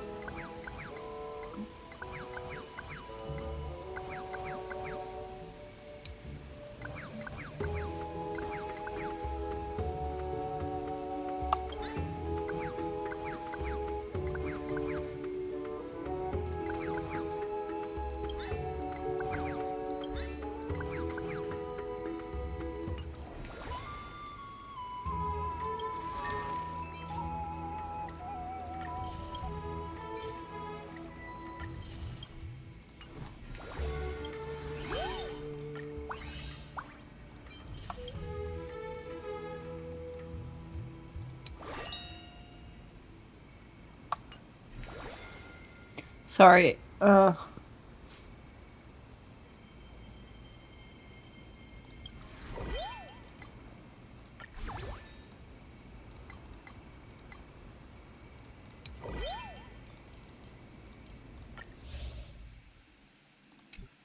Is that from real unlimited lettuce? Ooh, I don't know. Mayhaps.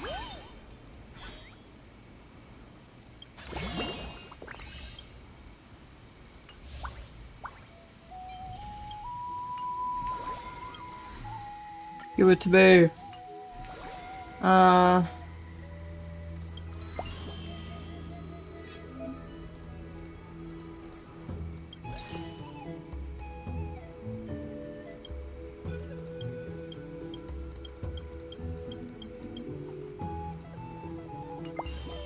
We'll just keep the meals for now. We're fine with stuff, so.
You're fine now.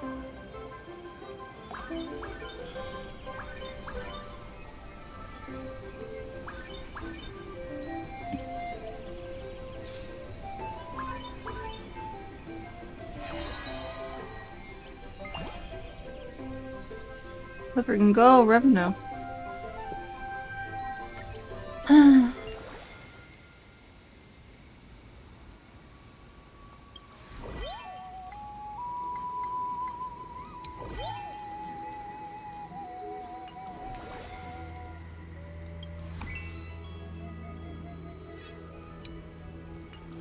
I'll save the money for now.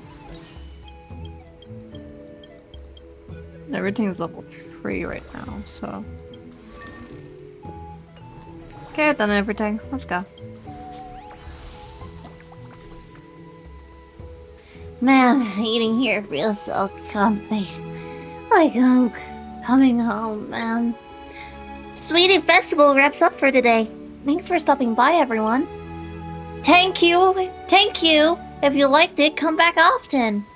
If you have any suggestions, write us a letter and drop it in the little mailbox by the door. Thank you. Sweetie Festival has garnered amazing feedback. Everyone's been raving about it. Big shout out to Treeby, Trian, and Trinan, our tree event leads. Great job! Anything for our little fairies! Oh, what? But that's Trian. Like, everything for our little... whatever.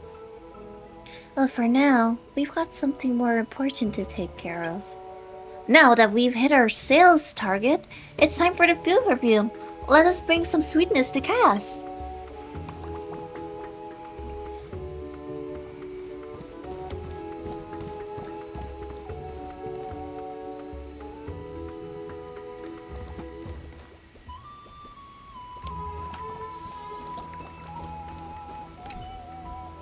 Hello, Gray.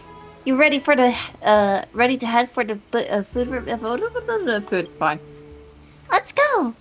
Time to find Cass and our little fairy friends. I can't. The long-awaited Michelin food review is officially back. Lately, Custom Name 2 has been gaining lots of buzz in the Memorance Maze. With delicious food and warm, thoughtful service, they won the hearts of our fairy folk. The recently held Sweetie Festival was another big hit. Even I sneaked over for a bite. Ma'am, words can't do it justice, it's just that good. Will they pass the latest round of judging, and what will the panel of expert reviews have to say? Let's see what'll happen. Little Gray, can we ask you a favor? Can we decide which dishes to submit for judging? Trian wants to know whose dish is sweeter. There happens to be 3 judges, so each of us only needs to prepare 1 dish. Alright, you got my approval. Go for it. Thanks, little Gray. Just place them on the empty table, right? We'll go get everything ready right away. Ma'am? Hey, that's not fair. Picking the same dish as Trian. Guess what they call telepathy. We each had our own take on the Sweetie Festival means. Even if it's all pancakes, the taste can still be totally different. I see. To help the judges out, could each of you talk about your dishes a little? Trian first! Sweet food's gotta be super sweet, so Trian packed that pancake with tons of honey. Oh, and also Trian secretly asked Dee to learn a special technique, simmering it all over until the honey turned extra rich and sweet, but not too heavy. That sums up Trian's idea. Sweet food should make people smile the moment they taste it. So, Trian focused on improving the ingredients and techniques. I was about to barp. What about the other 2 chefs? Trian read in a book that the great restaurants explains to their guests how food is made. It helps them enjoy it even more. The wheat used for these pancakes were carefully selected and cultivated by the restaurant's agricultural expert. Only the best made the cut after countless trials. The head chef used a signature extra technique from Castrum Kremnos when kneading the dough and baking it, which makes the pancakes extra crisp and really brings out the full aroma of the honey. We wonder, does this flavor suit your palate? I didn't expect Trina to be good at bragging. Little Gray, Trinan will let you in on a secret. Trinan usually rehearsed that whole speech for days just for this. You can tell a lot of love went into that dish. Now then, what about your special dish, Treeby? You'll know the moment you taste it, Cass. Then I won't hold back.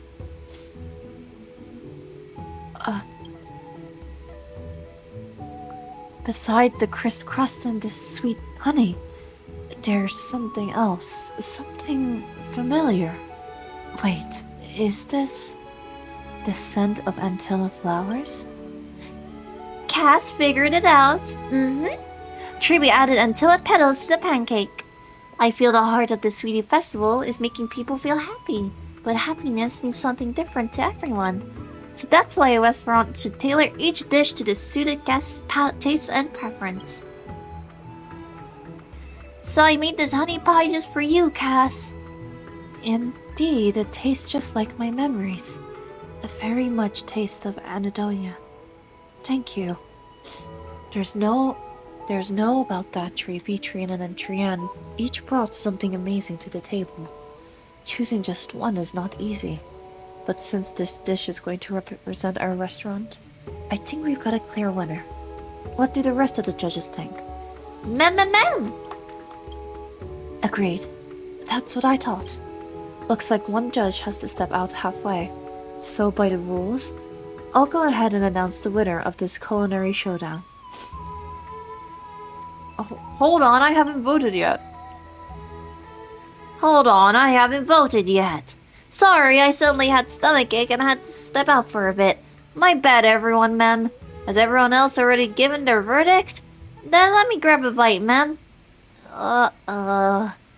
Trian's getting real nervous. Have you tried all your dishes, ma'am? Yeah, one bite. And? What do you think, ma'am? It was delicious. We really put our hearts into these dishes. You won't be disappointed. Yes, the judge and I both gave very high marks. That good then, huh? Alright, let me have a taste too. Whoa! Who dumped that much sugar in here? Don't you know cats can't eat sweets? Whoa! The little furry turned into a little cipher.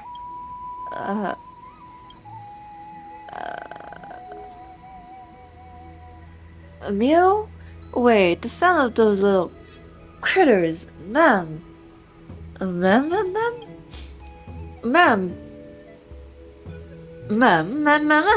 Caught you, little glutton. Hey, I told ya! I had a way to score a free bite. Aside from the sugar overload, it's actually not that bad. Well, it was fun. I'll leave you to it. Catch you later. Wait, Miss Cipher! Have you considered working at our restaurant? Nope. Don't even try to rope me into working at your restaurant. Or even holding a job. Not happening. Not now. Not ever. No one is bossing me around these days. I do what I want, when I want. And I'm loving every second of it. Until we meet again. If that's not the case, I'm always open to business. See ya. Well, despite the little detour, Lady Cipher did give the dish a high praise as well.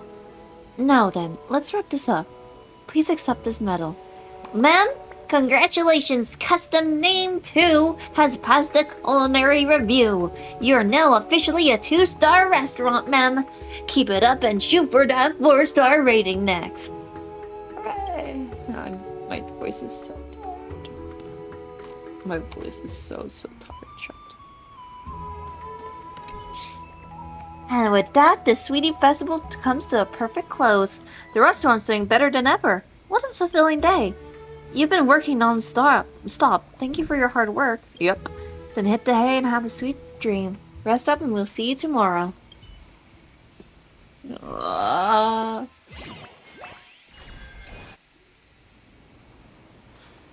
Oh, the renovations are finally done. Go check out the restaurant's new look. Wow, it really looks like a top-tier establishment now. With this kind of drive, you might actually have a future as a manager too, not just a chef. Wouldn't that be lucky? I'd love to help out in any way I can. Oh, I freaking hate finding.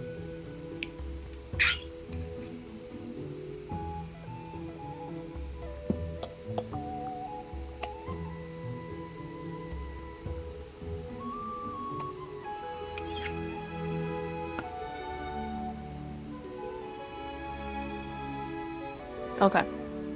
I guess we can always depend on you. Now, since everyone is here, let's kick off the weekly operations meeting. Anyone want to start? We found something. After the Sweetie Festival, Trian gathered feedback from the little fairies, and there was this one comment worth noticing. Just coming here to eat is so boring. I need emotional value. Make me happy and I'll tip more, ma'am. The tavern in the village sometimes hosts bards who share tales from the seaside states. Maybe we could try something like that too. In that case, I have someone I'd like to introduce everyone. Oh wait, that's... Oh, sorry. I thought it was Cyrene. I mean, they literally have 2 C names. The last person finally arrives. You're too kind, Imperator. I'm hardly a partner, just a small fish drawn to the Santa celebration. Now that's what I call an all-star restaurant. Dux Gladiorum. You're the expert in banquet planning. Got any suggestion for the restaurant's layout? I had Dux Goldweaver show me around earlier. Lord Finance layout for the dining area is quite top-notch. No changes needed. But you can't throw a real feast without the right atmosphere. A good meal needs music and drinks to match. I'll jot down everything we'll need to set the mood. Well then, I'll be taking my leave. That's just how Dux Gladiorum is. She likes her solitude. Let her be. As usual, once you've picked a new team for the new event, be sure to fill me in. The Sweetie Festival was a big hit. Really, the guests really loved the special dishes we rolled out. Let's keep the momentum going. Shall we pick a team for our next event? How about we center around Pots? Just like a warrior treasures their sword, a chief Pot is their most loyal companion. Steamers, woks, skillets, you name it. During the event, we only serve dishes made with that specific type of cookware. Objection. Oh, I can't go that deep anymore. Wait. Objection. That style's over substance. How are we going to create a satisfying menu with a gimmick like that? It's like someone held back their weapon isn't fit to be called a true hero. Oh yeah? Why you fight? That's why you fight barehanded? Or is grilling donating people and casting criminals know how to do? Watch your mouth, HKS numbskull. Don't lump us in with the barbarians.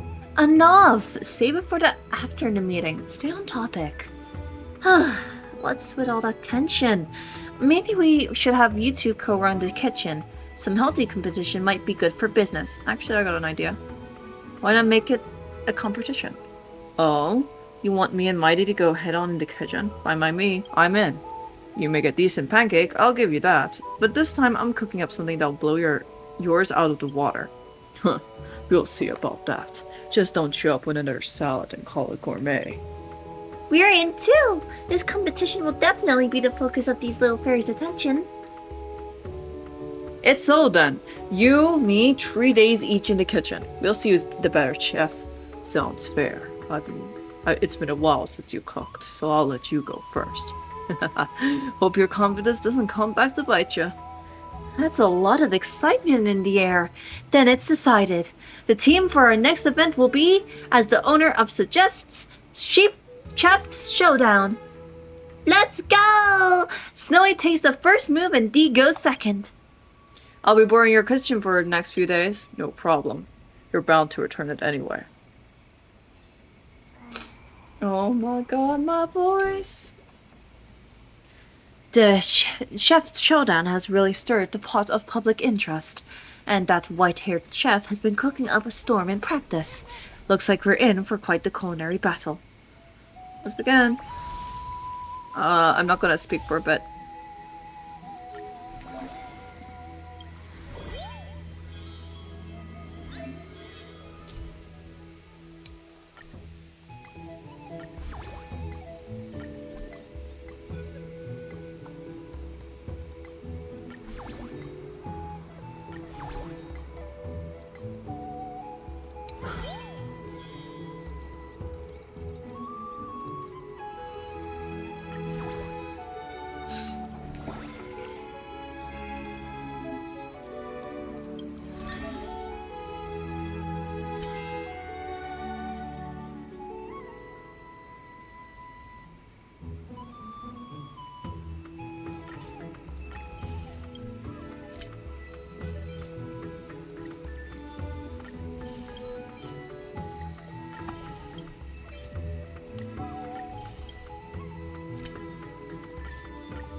Oh.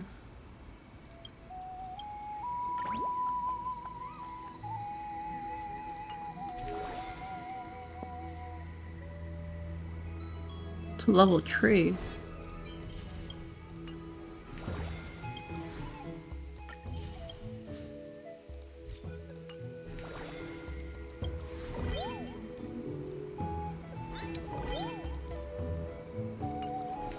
I think we'll do it afterwards. Let's just, you know.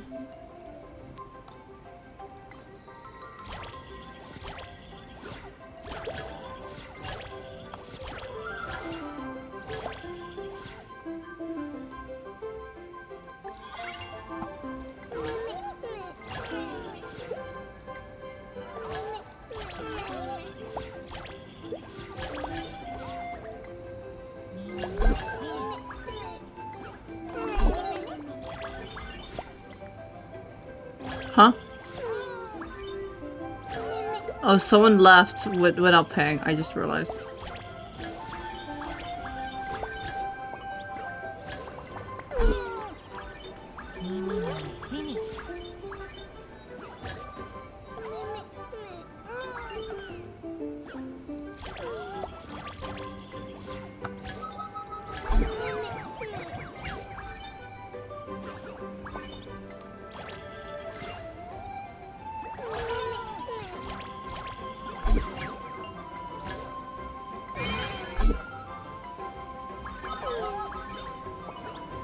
Where?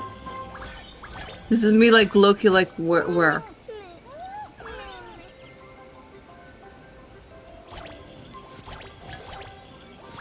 Oh yeah, no one. Cool. Yeah, I shouldn't have done that.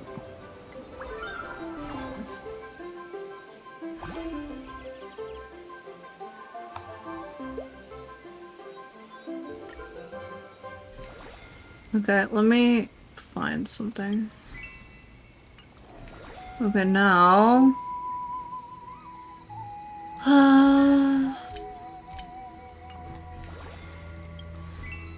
Down.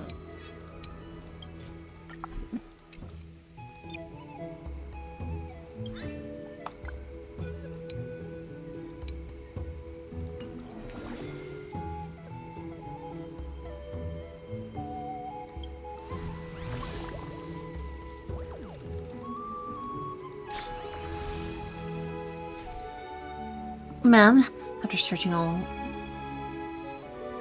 Ma'am, after searching all... Wait, after all these searching, I finally found it. A culinary paradise. It's so beautiful, ma'am. Thank you.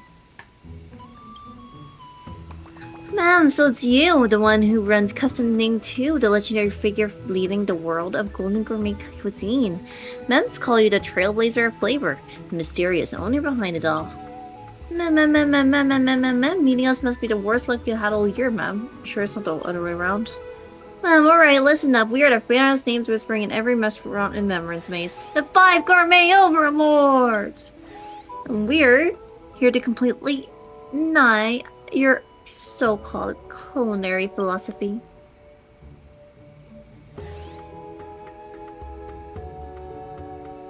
One, two, three, four. Wait, there's only 4 of you.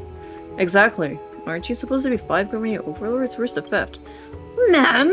You think our boss shows up for anyone? Beat us first and maybe you'll earn the right to face our boss, ma'am. Alright team, let's give this place a taste of what we got. Ma'am, I'm the sweet overlord. My culinary philosophy is that dessert is a magical date between the restaurant and the customers.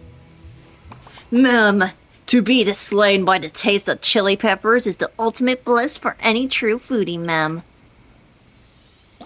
Ma'am. Sour Overlord reporting in. Miss Tanji Zing is simply irresistible, ma'am. Yes, I'm having this for you. Ma'am, I'm the salty overlord. For me, a master chef where their salt lies in bold flavors.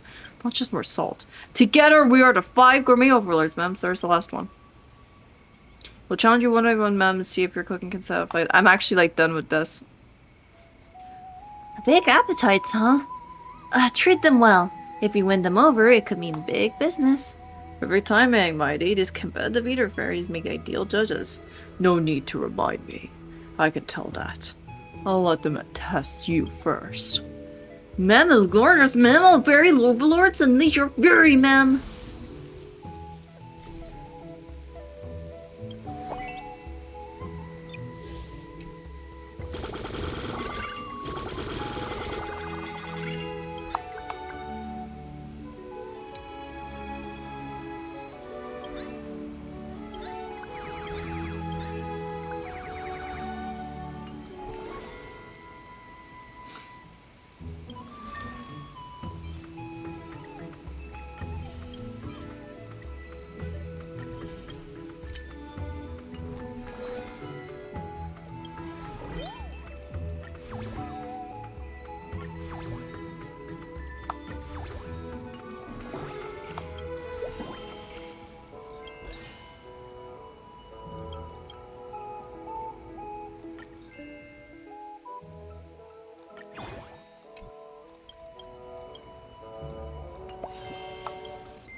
What the frick?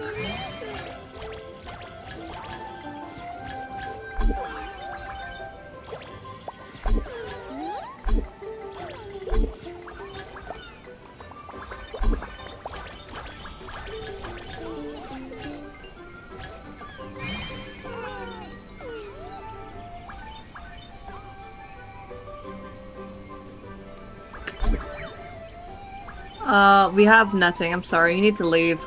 Sorry, we ran out. I know, but I didn't have anything. 14?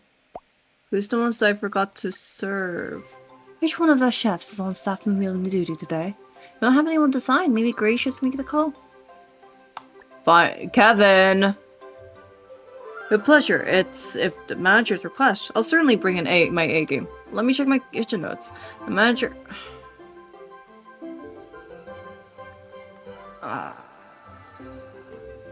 The manager has no dietary restrictions, no known allergies, and harbors bad memories regarding bananas. I wonder why. And is even brave enough to try weird foods like mung bean soda.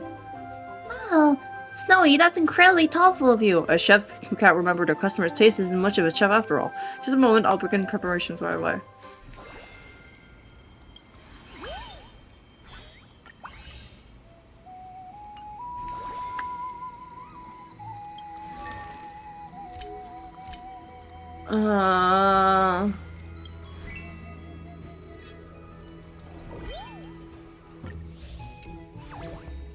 Dude.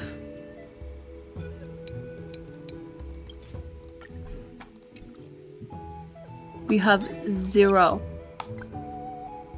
0.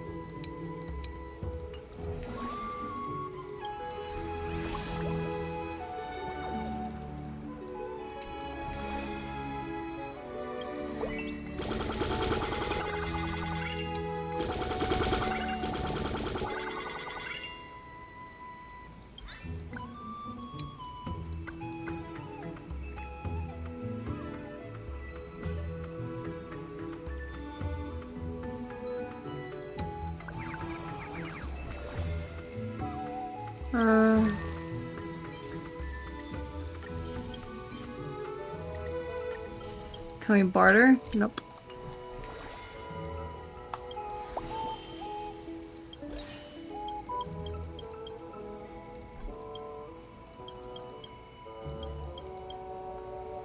Salty, salty, salty, sour.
Oh my god, I actually can't.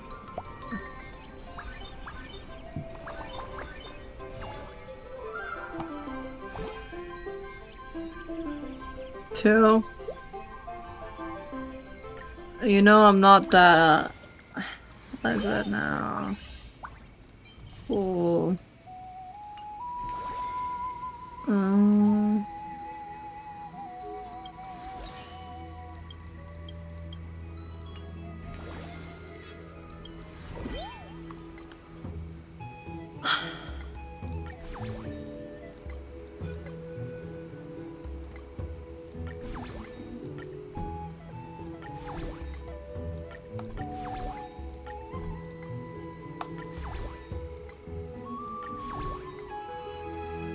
I have no point.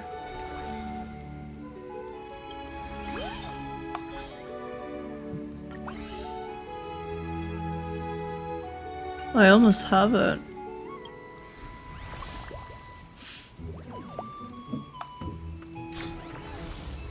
What do you mean try growing new crops? At first you thought this was just another friendly cook-off, a typical Fighting versus Mighty showdown. But then the contest began to spiral into something that entwines every fairy in the maze.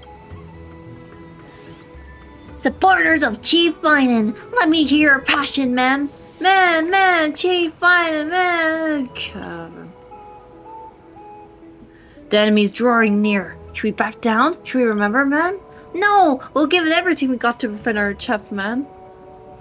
Ma'am! Chef Finan, the glint of your kitchen knife is the light that guides my soul. Ma'am! Presenting the fluff for Chief Finan. Quite the turnout. Can't beat me in the kitchen, so you're going for strength in numbers. Like you're not doing the same thing? Listen up, opposing team. Times have changed, ma'am. There's no place for you in a restaurant where Chief Mighty can makes calls. I got. Maybe I shouldn't get a rasp voice. Hurry to our side while you can. Defect the mighty, ma'am. Mark my words. Defect the mighty. Ma'am, lead us to another victory, ma'am, mighty, Chief Mighty. How did things end up like this? At the end of the day, the only thing that can truly determine the outcome of this match is the duel between us. Fair enough. By the rules, it's my turn to take the helm in the kitchen today. Ma'am, 3-day wait is over. Chief Mighty is here to reclaim what is rightly his, ma'am. Ma'am, we protect everything Chief Finan stands for. Alright, the kitchen's yours again. Let's see if your menu really draws more fans than mine. Well, watch closely. My voice actually, like, died for a bit.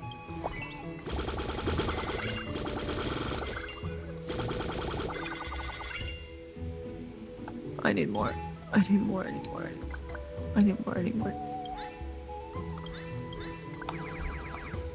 I'm so poor. Recipe. Oh!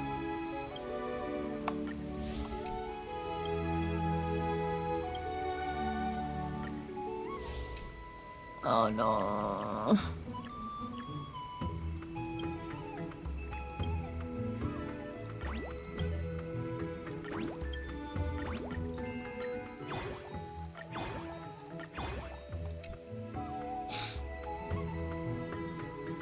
The last one needs to be developed.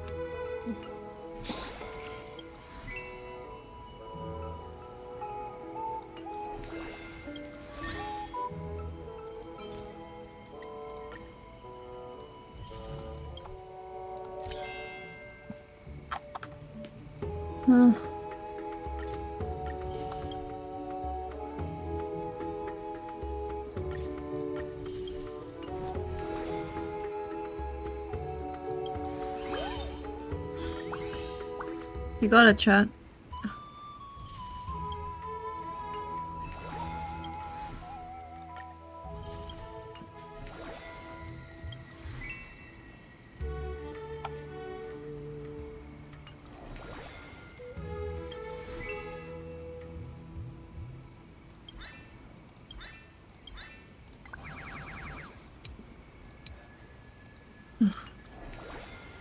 Okay.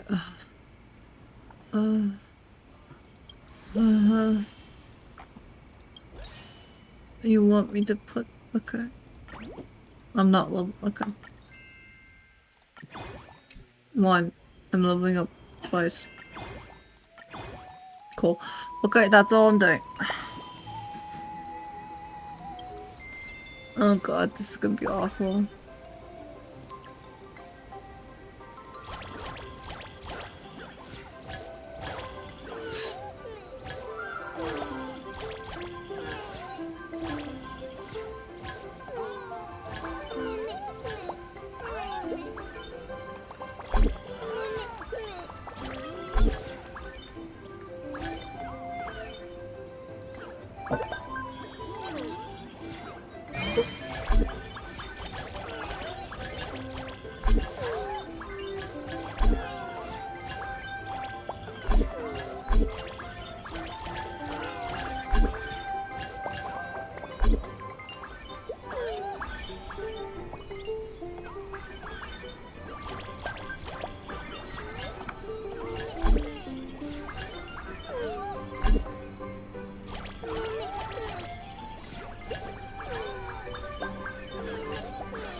What?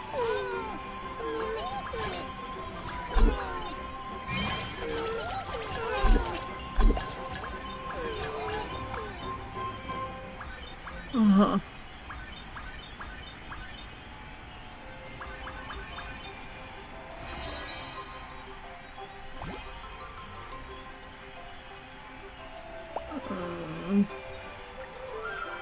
We have an emergency. The Imperator has been poisoned. I tried the steak on the table. And suddenly, I tried. She's had sleep properly. Who put allergen ingredients in the dish? As a knight, it is my duty to identify the Imperator's assassin. Please allow me to taste the dish. This calls for medical expertise. We need a doctor. I'm here. Let me check the symptoms. The patient remains remains conscious and displays rapid breathing and mild inflammable and pain. My diagnosis: excessive intake of irritants. Just drink plenty of water and you'll be fine. Who left this incredibly salty seasoning here? Do you have a problem with my refined MSG?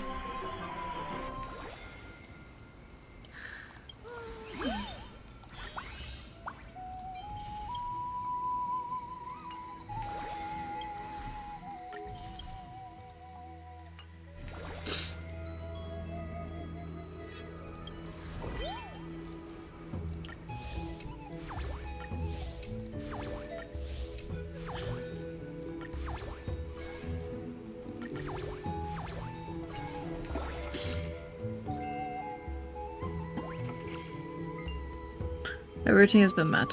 Let's go chat. My voice is actually dying. Like, really dying. Okay, this is what I'm scared of.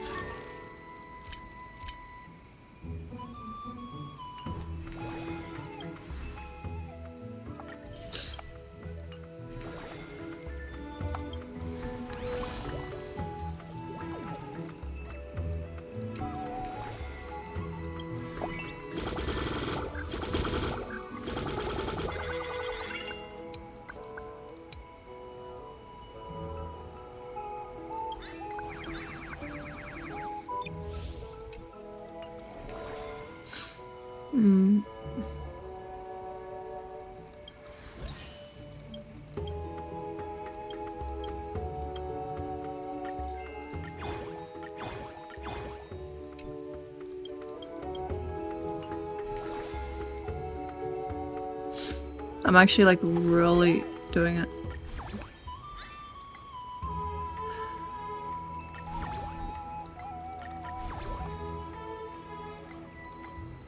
Max, max, max. No, that's not maxed. Let's stop. Actually, wait.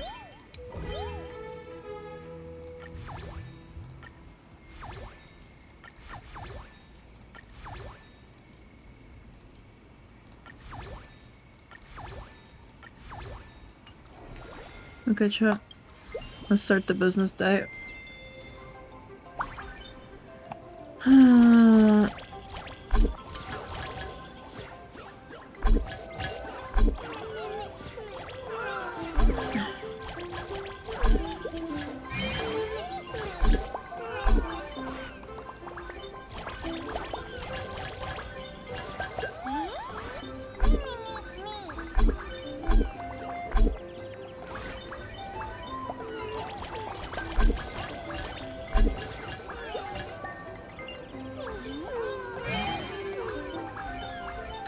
Bro, I'm actually crying.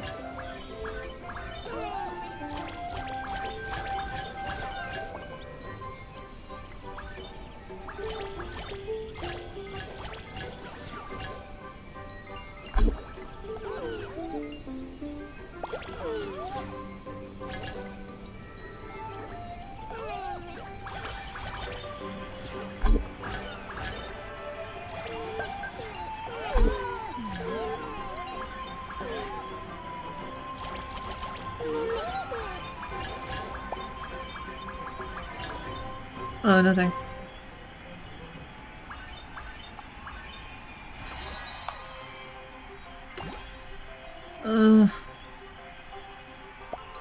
Oh, we just need more.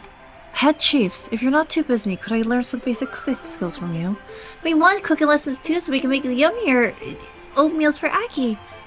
The culinary arts are extremely intricate, but I'd like to listen to the class. But we still need hands for cleaning up the kitchen. You'll have to pick just one of the chiefs.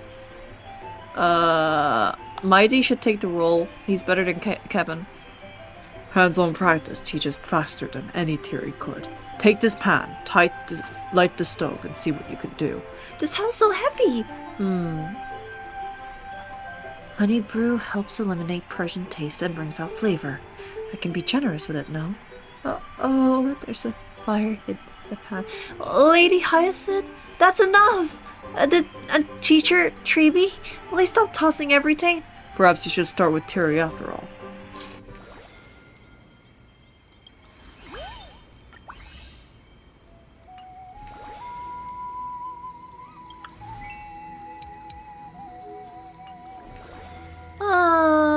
I think the only thing we need to do is upgrade management.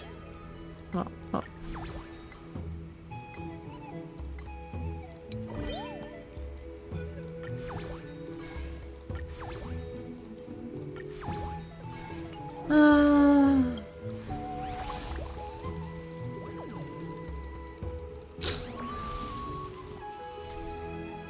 Today is the day when the victor will be decided. Any last words before you taste the bitter sting of defeat? Slow down. We haven't even started the business yet. You might not be in the mood later, but don't embarrass yourself too badly, Chief Mighty. Yes, talk. Chiefs let their hands do the talking. No more words. Let's get to it. I can't with my...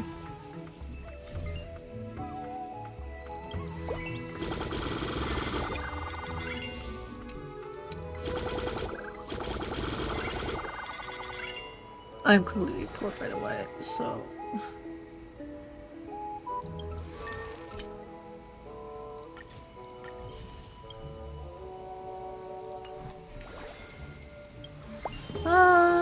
let's see how much.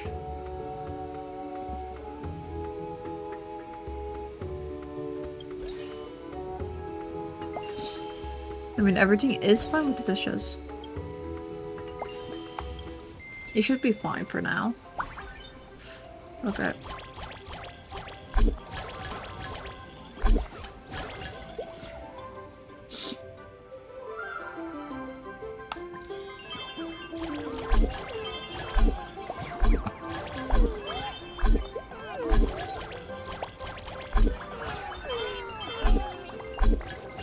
I'm just pressing a lot of things. I just hope for the bigger vest. Let's hope for the best shot.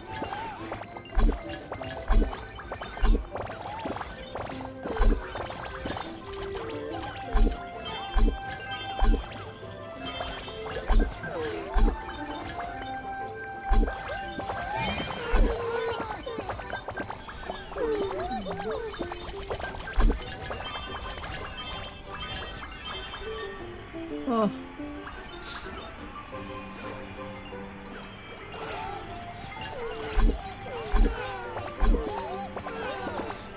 Do I just let them do it?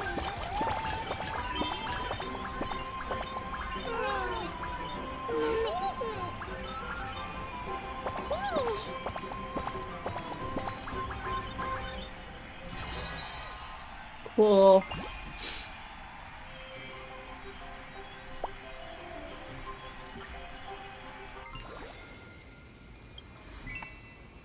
Huh.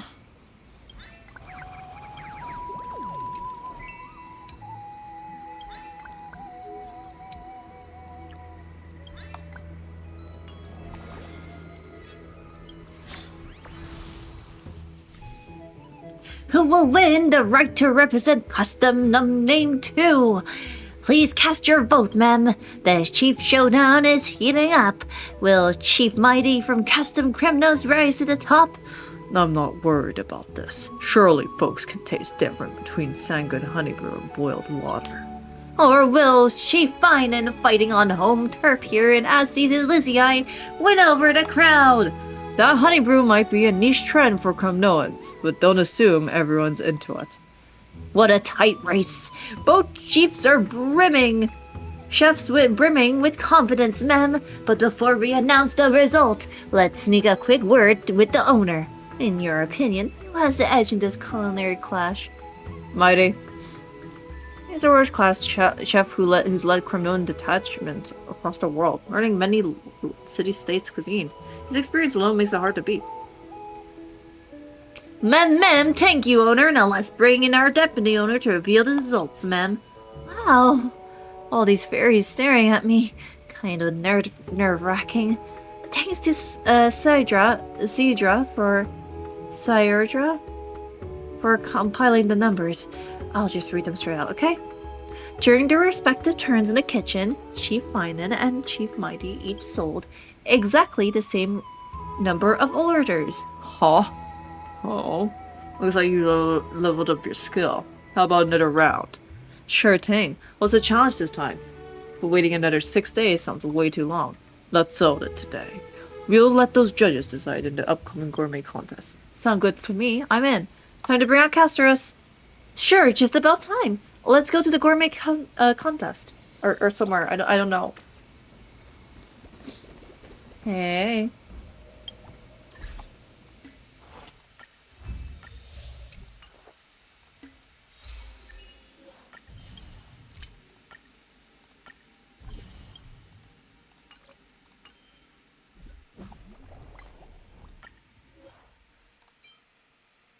Oh, that's so cute. Anyways, I'm just gonna keep it like this.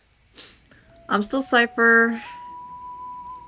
I like that they put Booho like, I know you want to. I'm like, ooh, ooh. Anyways, how much do I have? Damn, that's a lot of Gampa. And I'm skipping everyone. Like, I'm skipping everyone. What's her one look like? Aww. Oh, you're so pretty. Ah!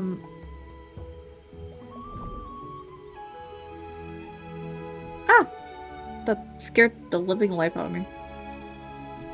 Even though that sounded fake, that was an actual, like, ugh. Was I doing? Oh yeah, Screeny. Hey! Hey. Oh yeah, let me actually...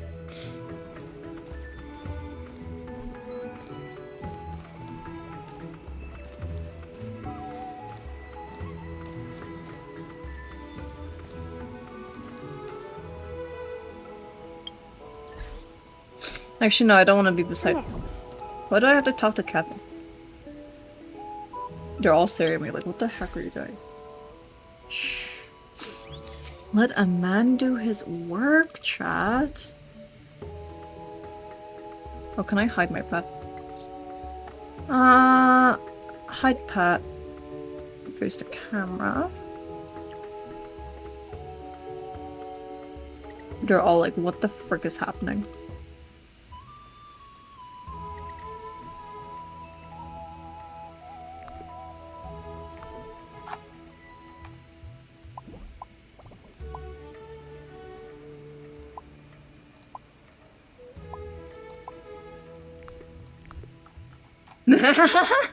He's like, I'm the forest. Wait. Let's change it a bit, like...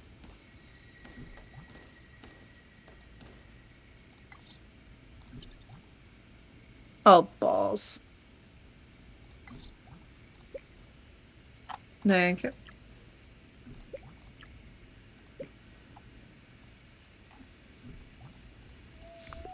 I still can't do my idol. That is so funny though.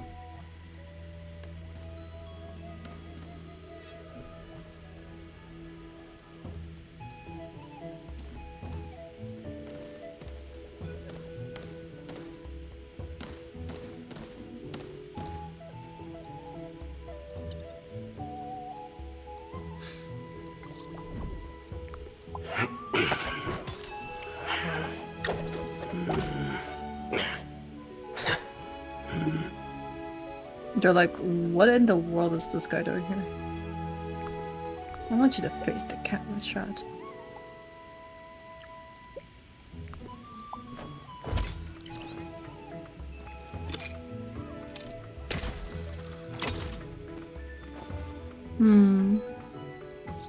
Okay, let's do it again, my sexy boy.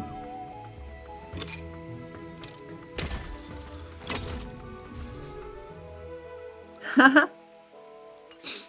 Let's do it! He's... Wait, well, how do I do my other one? They're like, what is happening? That's so funny. They're like, huh?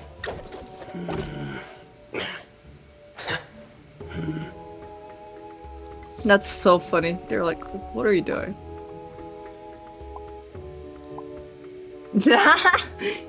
He's feeling nefarious today.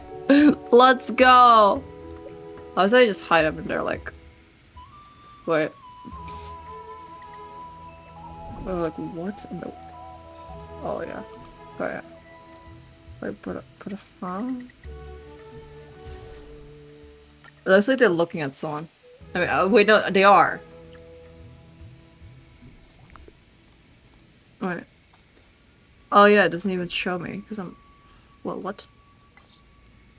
Don't hide the character. You gotta show my sexy boot hill.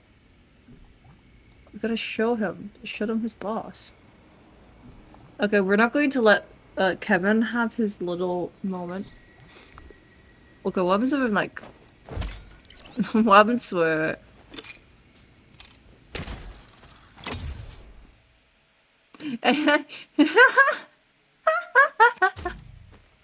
Ah, that's so much fun. Sorry, chat. I had to. Mighty and I are all set. We can head on in time. Let's go. Let's go. Team Fine and Fair. Ma'am. Chief Finan will always have your back, ma'am. Ma'am. Take them down quick and clean, Chef Mighty. I've heard all about your culinary rivalry, but I never imagined it would escalate like this. No need to hold back, Miss Casteress. Just speak from your heart. Since we entrusted the judgment to others, we're both ready to accept the outcome, whatever it may be. Understood. Then please present your selected dishes on the table. I actually can't speak. Ah, go. Huh. I've made my decision. The dish I'm submitting is the golden potato fries and chicken nuggets. Guys, he literally did the autistic meal. Finan just did the autistic meal.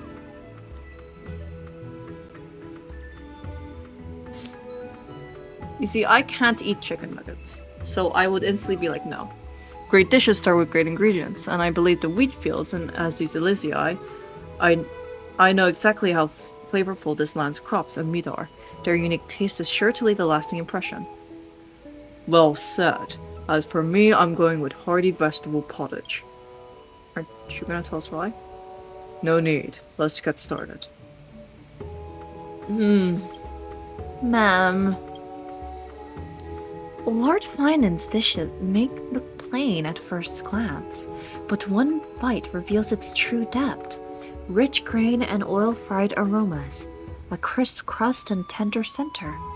It is indeed a rare, delightful treat. Meanwhile, Lord Mighty has reimagined Asdonia's traditional stew with a touch of acidity that lifts the flavor. The broth is hearty without being heavy, and the bold northern spices have been mellowed into a warm, comforting finish. If this were a regular tasting, I'd give both dishes a perfect score. But I get the feeling that's the answer that's not the answer everyone's looking for. Ma'am, keep cheering for Chef Finan. Ma'am, stop being so stubborn. You need to switch sides and vote for Mighty. Hard to tell who's gonna win. So, what do we do now? If these dishes are too evenly matched, let's just go another round. You don't mind, do you? Not at all. I'd rather be boring if you were to lose the game too soon. How about this? Double nut mooncake, golden crunch and packed with savory flavor? I bet Miss Casterus would love it.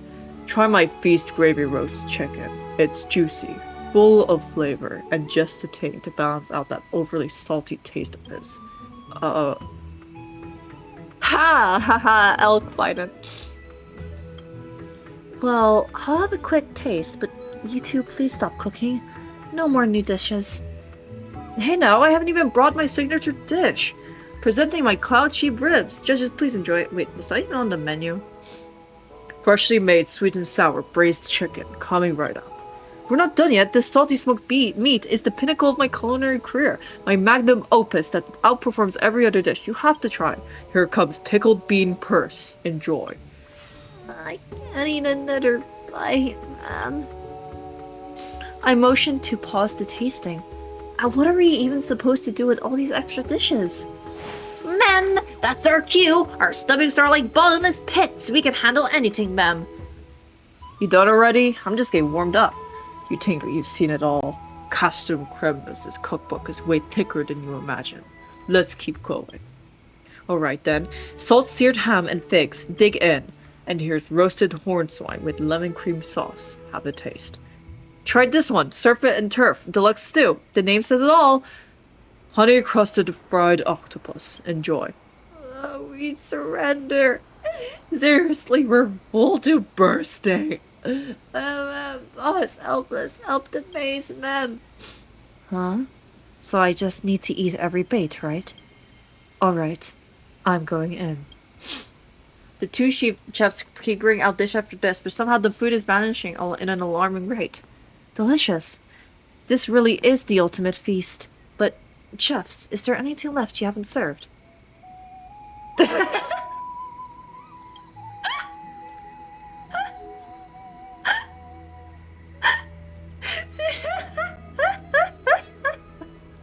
Flabbergasted! Absolutely flabbergasted. Look at them.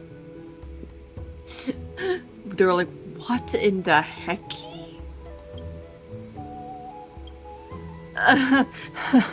Isn't this something? We gave it everything we had and still couldn't satisfy Miss Hyacinth's appetite. Seems the real winner of this culinary duel wasn't either of us. So Hyacinth won by a landslide? Never saw it coming. Turns out Miss Hyacinth is a secret competitive eater. But anyway, at least this crisis is finally averted. Both chefs delivered outstanding dishes. Even though things got a little out of hand, it's clear this restaurant has what it takes to pass the review. As proof of your success, I now present the Michelin Star Award to the owner. Please accept it. Ma'am, we'd like to officially announce that from this day forth, Custom Name 2 is a certified 3-star restaurant, ma'am. Keep it up and shoot for that 4-star rating, ma'am. We're one step away from the finish line. Ma'am, let's go! Once you hit 4 stars, the village chief has a special surprise for you, ma'am. That's enough for now. It's been ages since I cooked this much passion. Cooking is way more fun when there's a worthy rival. Don't forget, we're chefs. We cook for the guests, not ourselves. No worries, I haven't forgotten. Well then, duel's over. Let's clean up those empty plates. Who would have thought Miss Hyacinth has such an appetite? Is it the same? Oh, okay. I guess it was a coincidence. Aww. Who would have thought that this culinary clash between the chefs could end with Miss Hyacinth stealing the spotlight? Pretty wild twist, huh? So what about that surprise this village chief mentioned? Guess we'll only have to find out once the restaurant hits 4 stars. That's a wrap for today. We'll get some rest. Yeah, see ya. Sweet dreams. Oh yeah, we're in a dream.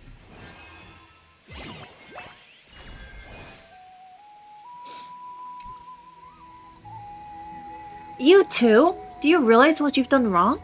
My apologies. I'm all for a friendly competition, but don't go wasting the restaurant's ingredients like that. Those crops were grown with a lot of care by me, Professor Anaxa, and the farm fairies.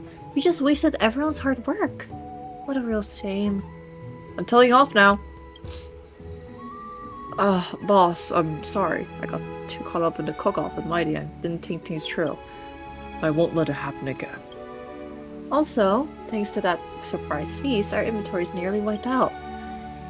Even after the day's harvest, our food stock is way below the danger line. At this rate, with more and more customers pouring in, we'll be out of ingredients in no time. Unless our farmland output magically multiplies overnight, this could get ugly. Then maybe we should ask Professor Anaxa for help. At this point, that might be our only option. Great, let's go see what the professor has to say. Hopefully he's got another one of his brilliant alchemical fixes up his sleeve. But before that, you two are going to work the fields for a few days as punishment. Only by experiencing how tough farming really is, you can understand how shameful wasting food is. Sounds fair.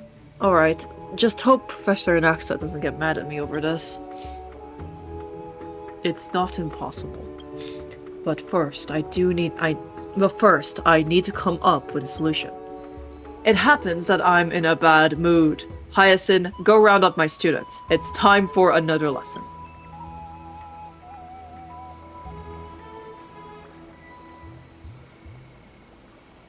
Where's Fine at?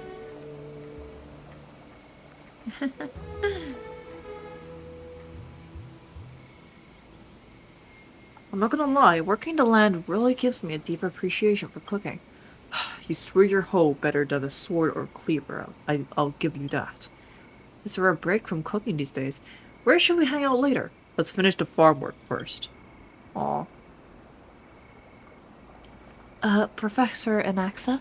You called us so suddenly. What's the emergency? The bait fuels inspiration, and I'm pondering a rather puzzling question. Feel free to interrupt me anytime you've got ideas. Today's discussion topic: why are dromas so enormous? Wait, are we talking about farming? Well, if we're being logical, it's probably because of the Earth Titan. Most of Joro's creations are built big, and the mountain dwellers are no exception. If Aquila had been involved in their creation, imagine winged dromas roaming around. Textbook answer. Correct but uninspired. You passed, but only just. 2 more to hear from. Thoughts?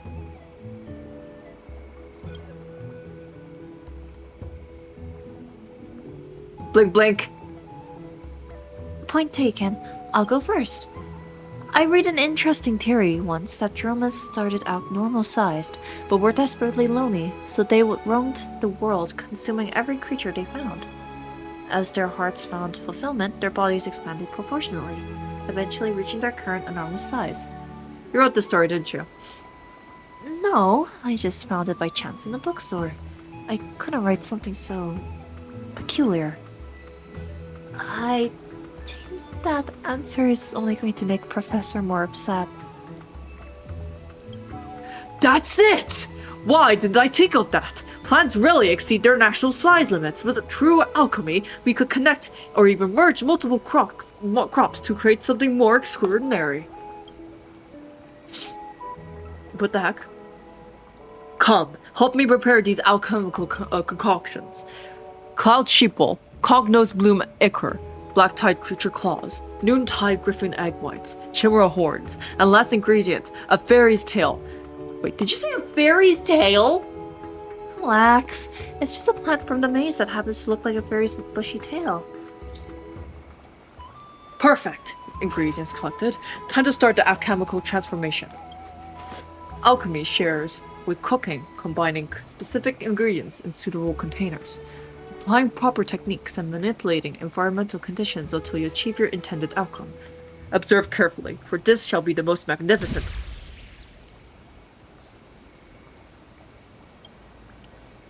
Must have been a temperature issue. Let's try again. Aww.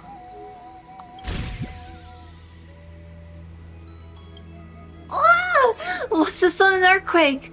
Too much force in the mixing. Let's go again.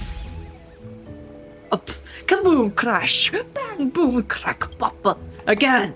It's impossible to count how many times the experiment has been attempted. The constant solutions have become the soundtrack to your day.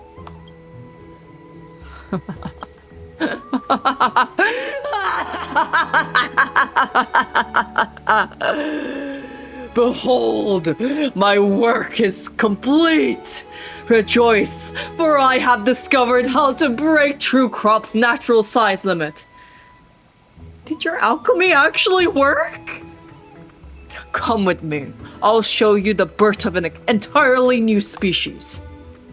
This plot will be perfect for our experiment. I'm going to rest my voice for a bit.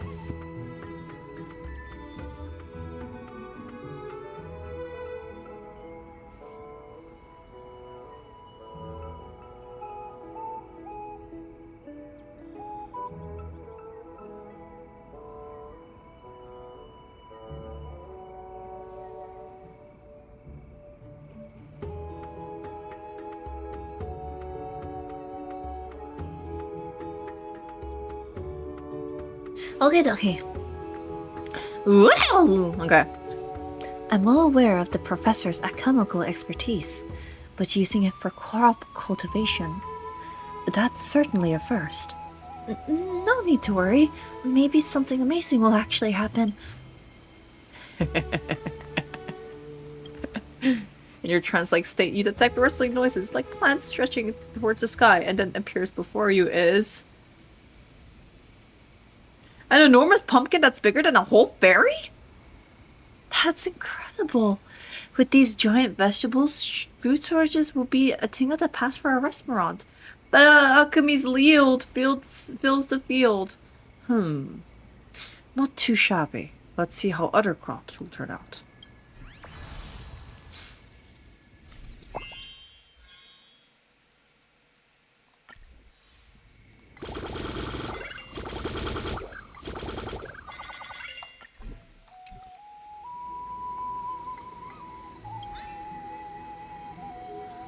So wait, what do you want me to do?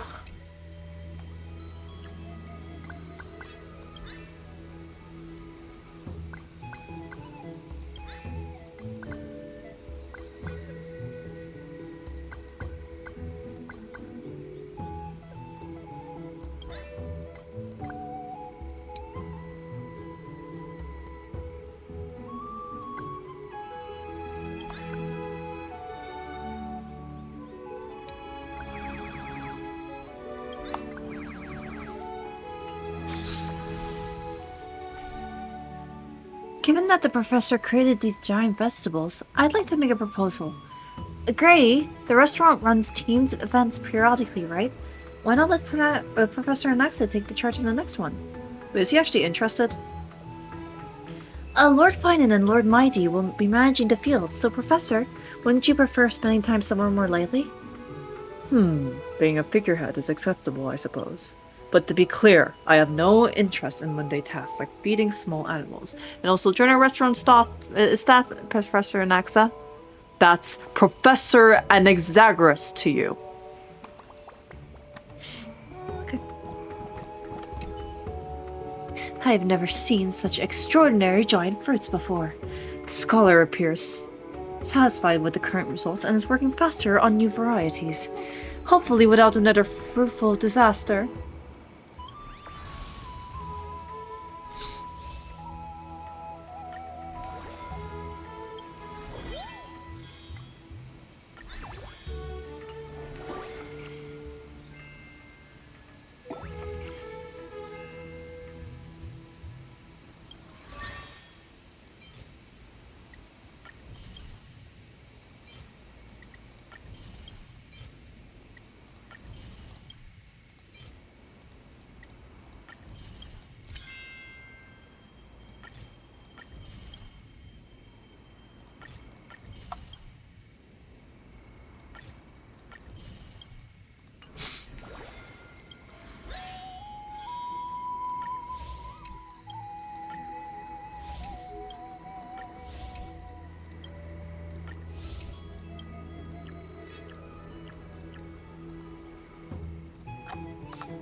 I realize that pumpkins will be the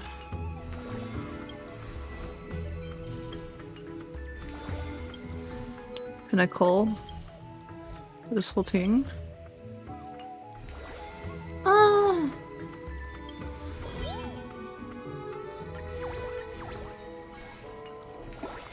I mean, I got money back, so it'll be fine. 2 different types of giant crops?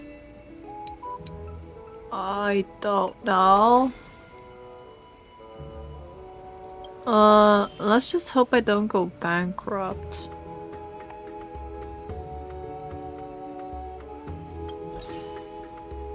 Okay, let's have that not as the...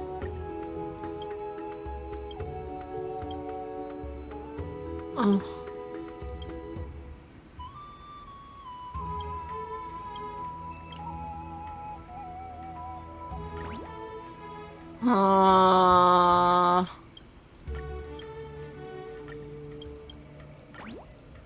This is our signature. I am absolutely scared for what's gonna happen.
I'm not portrait.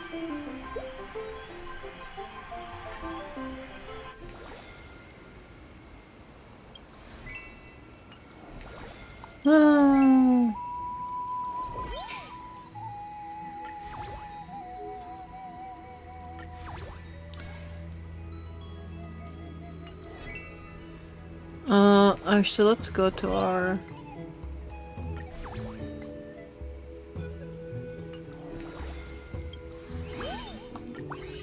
I did not know it costed that much. Hooray, we did that. I'm so...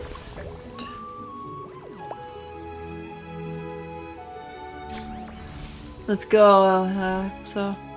Gray, those giant vegetables from the fields are fully ripe now. They'd make excellent promotional items for the restaurant, so I brought a few. I wonder how we should put them to use. Those giant vegetables are remarkably heavy. Hauling them over here even exhausted me and Mighty. That's what happens when you lack proper strength. Come on. Let's get the restaurant decorated before the customers show up.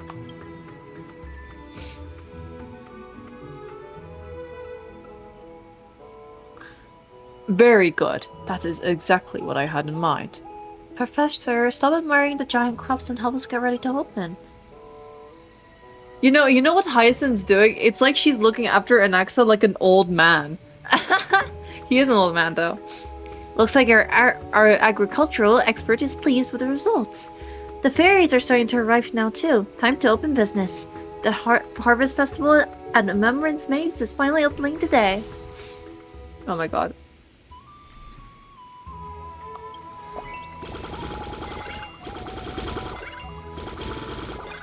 Give me my stuff.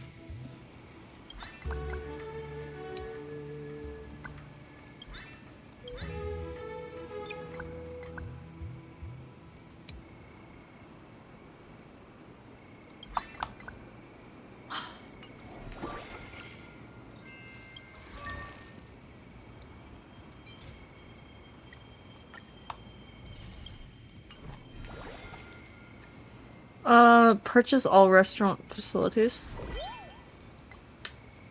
Unfortunately, I am a poor person. Yeah.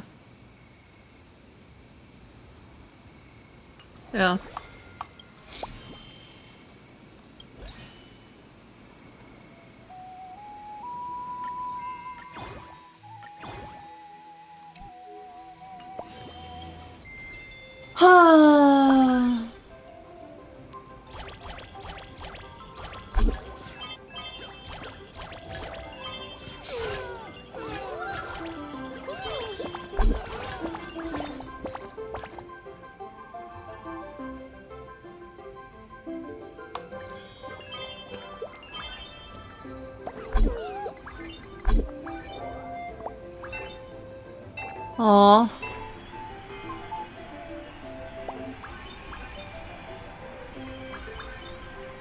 Happy birthday to you. Happy birthday to you. Happy birthday, dear man. Happy birthday to you.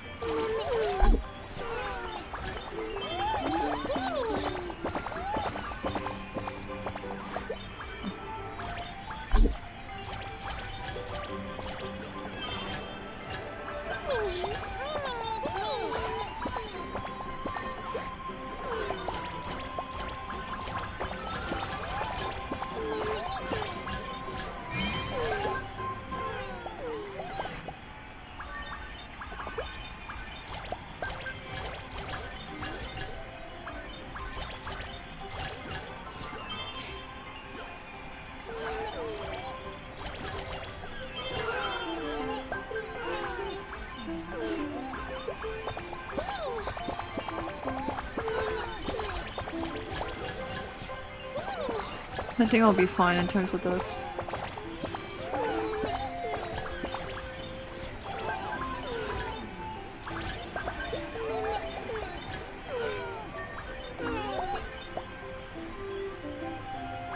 Okay, we're fine.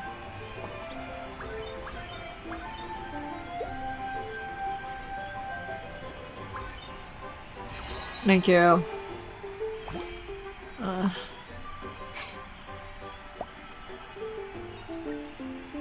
The garment maker is experiencing some technical issues and cannot recover automatically at the moment. Today's customer complaints will be handled.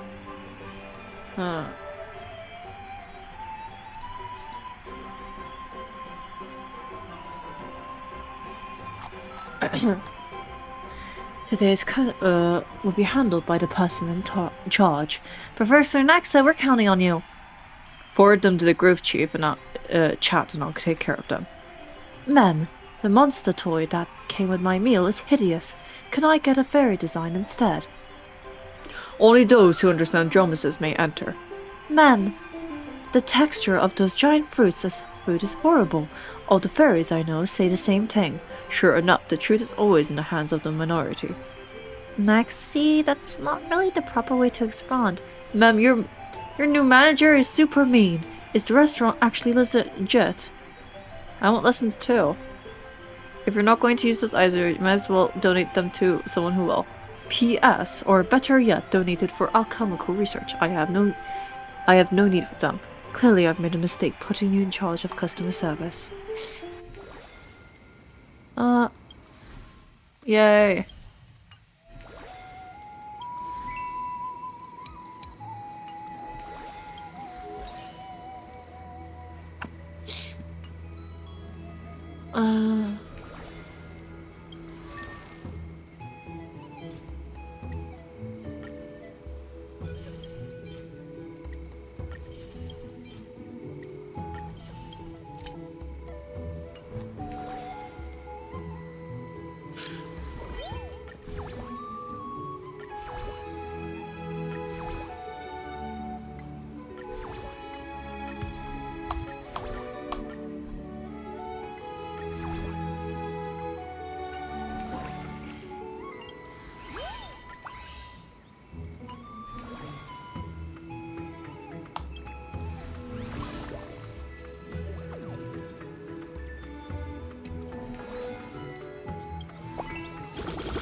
They all need pumpkins.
Okay, we haven't sold it to everyone because we ran out of stuff.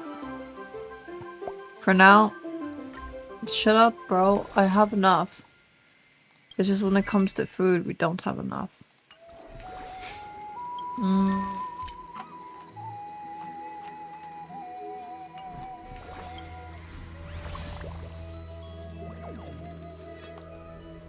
Cypher.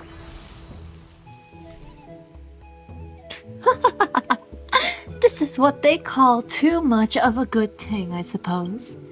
I refuse. Intentionally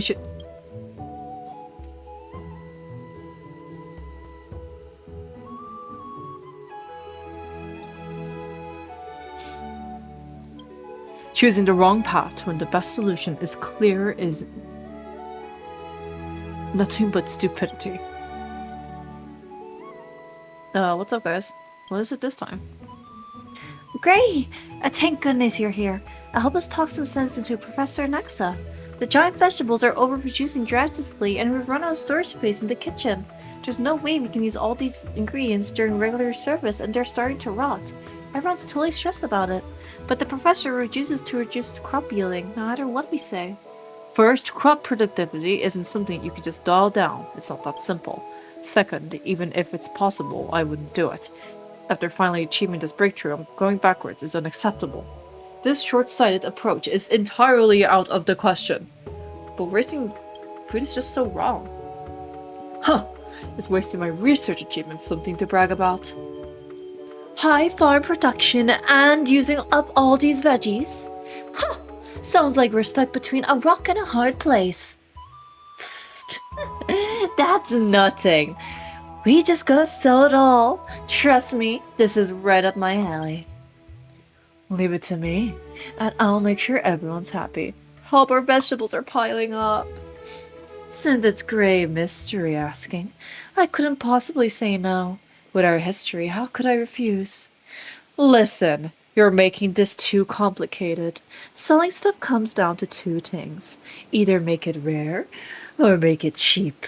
I mean, we could tell the critters these are Cersei's magical fruits that will make them live longer, get smarter, and stay healthy. Though that would be such a pain to actually do. Honestly, the easiest thing would be a big fat discount sale. Clear everything out and make a nice profit and poof, no more problem. So, Grey Mystery, sorry. I mean manager, what do you think? Just let me run this sale. I suppose it could work. That sounds like a yes to me. No objections? Then I'm in charge now. Just watch me turn this restaurant from loss to profit.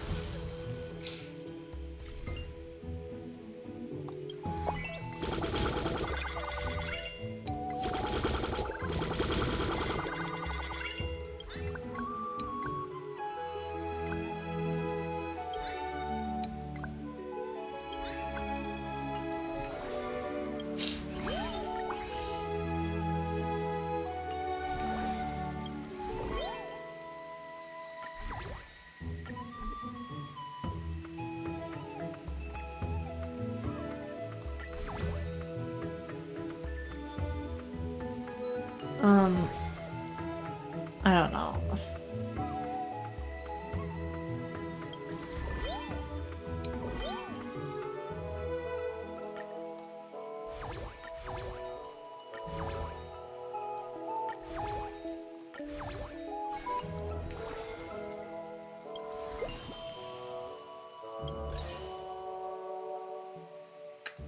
I'm not going to level it up right now. Uh-huh.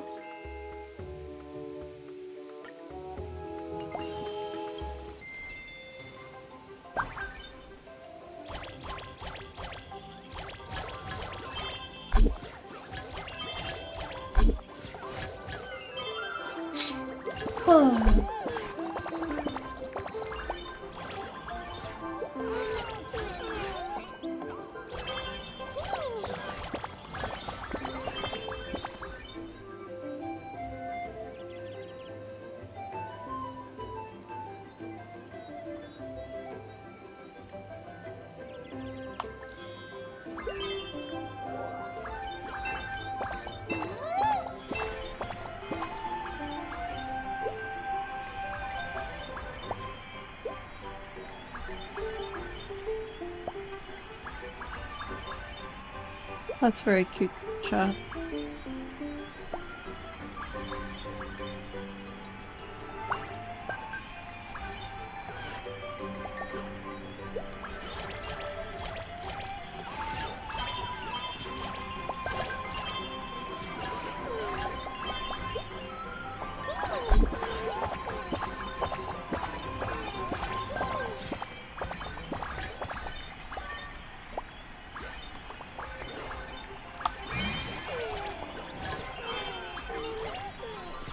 I think we can do this, chat.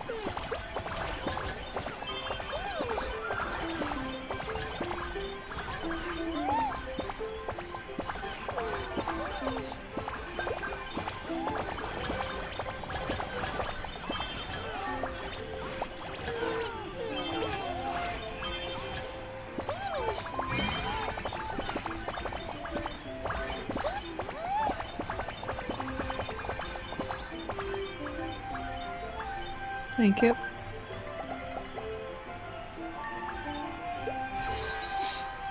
Okay, let's go.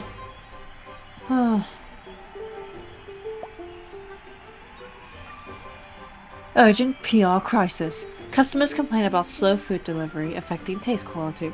Wait, I don't think we provide takeout. I've actually heard something about this. Apparently, there's a fairy wearing a hood nearby who accepts direct orders. We noticed that too! That fairy orders tons of food and then gets them all to go. Well, that explains everything. Bad kitty. Playing middleman for profit. The solution is simple. All restaurant customers must verify their identity, with Duck's Goldweaver conducting the verification. Understood. I shall ask them 4 questions. His honest answers will cause the total thread to vibrate. Hey, Aggie! Let's talk this through. Don't whip out your golden thread, yeah? I mean, meow.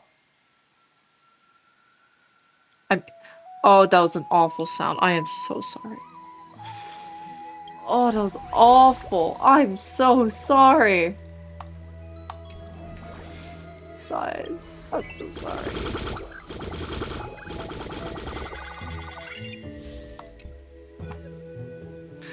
Aww.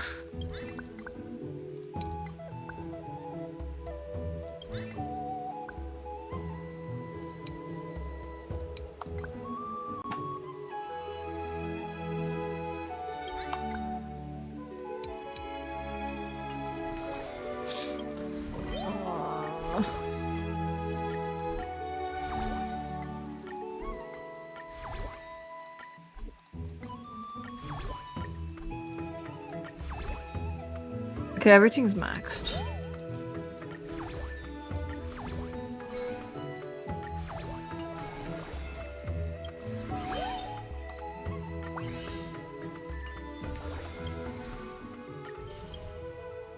All I need to do is just have a 4-star rating. We're almost there, chat. Afterwards, I might end the stream. Offer my sanity.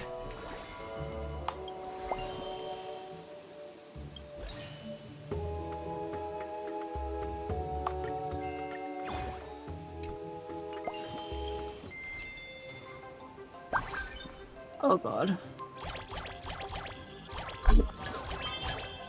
But this could only be made how many times?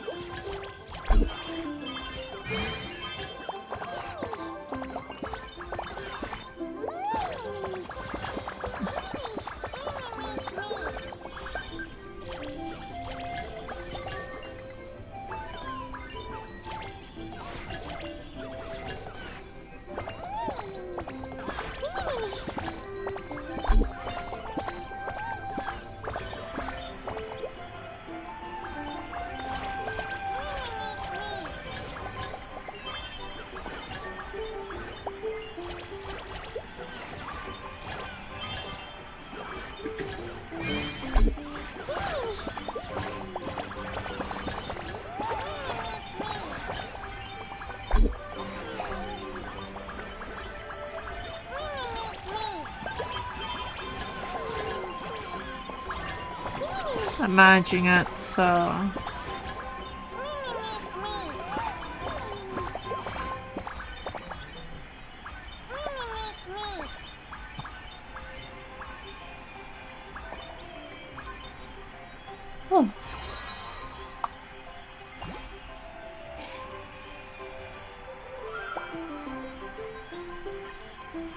We just heard a ghost story from the restaurant. There's a stranger wrapped in bandages right at the entrance who asked everyone the same thing. Did you enjoy my cooking? What happens if you say no? Apparently you'd smell like a strange floral scent and then you suddenly pass out. Gray, is it possible that this bandage train might actually be... All publicity is good publicity. Why is the bandage trader obsessed with cooking? What's really behind it? Look at that! My flair is pretty advertising right. Good. The flyers and posters are good to go. We start handing them out immediately. Why is my portrait attached to a slogan?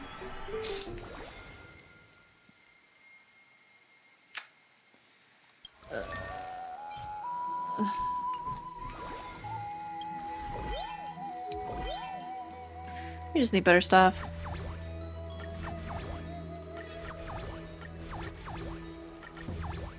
Let's go max stuff, max layout.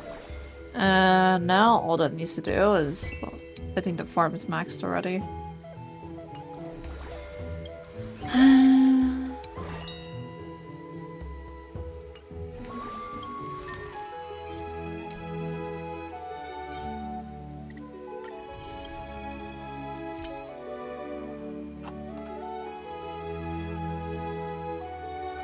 Okay, I think we're done today. I should drink some water for my tank.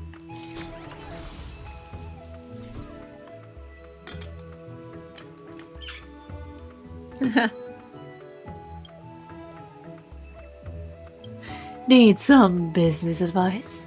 Listen to my pearls of wisdom. And it goes, everything on sale at this restaurant. Come one, come all. Well, this restaurant's having a sale event? Looks like a great deal. Let's check it out.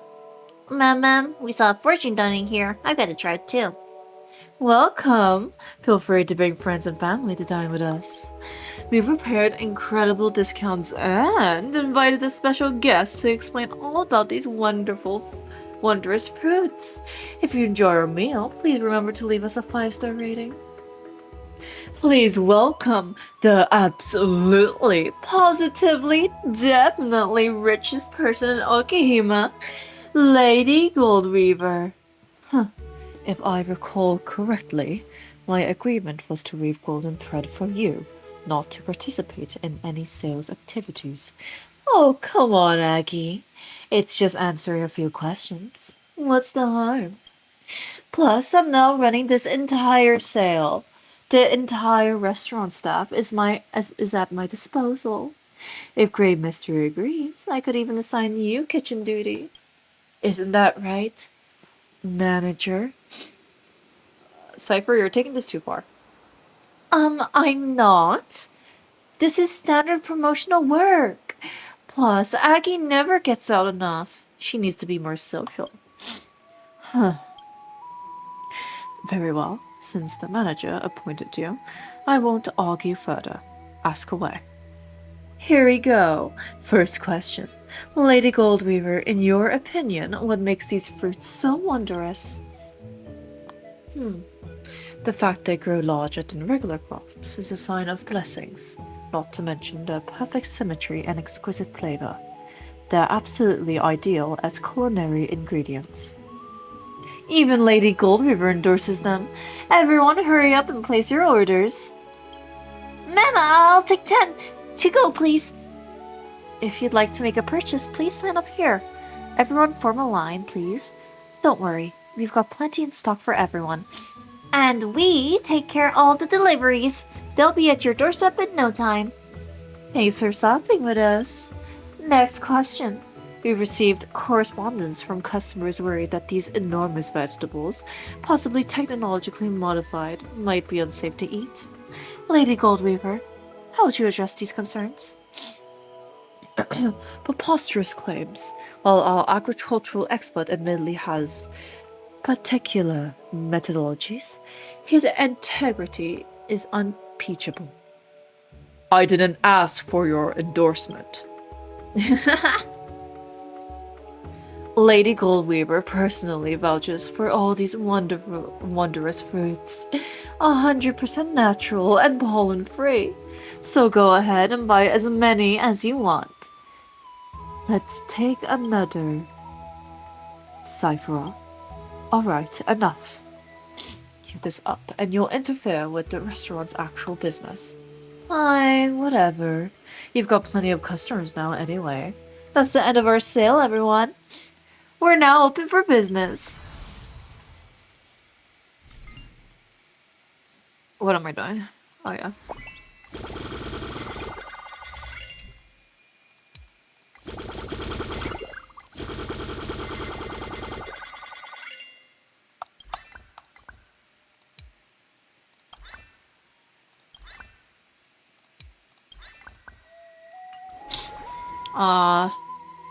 I mean, yeah, we can go now.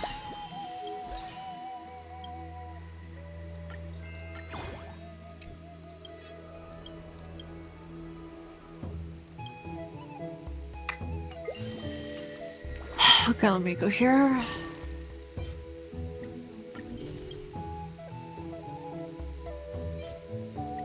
There's a discount too, so I might as well get it. Okay, I think we have enough, don't we?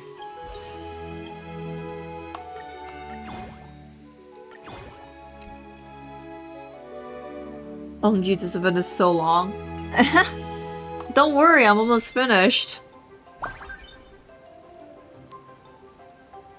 The problem is that since they don't have any voices, I skipped every conversation. Well, I voice act every conversation. It's awful. My voice is so tired.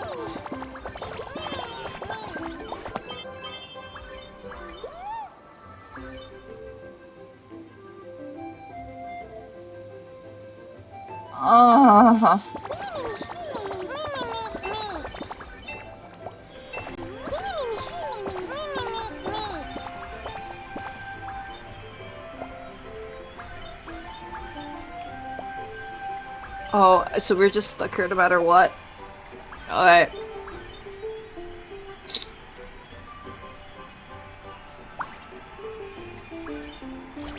Okay, make as much as you can, please. This is the signature? Balls.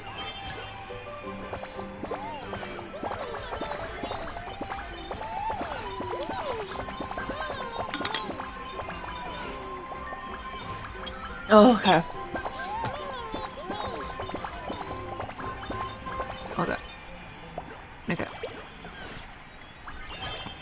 Okay, please speed this up.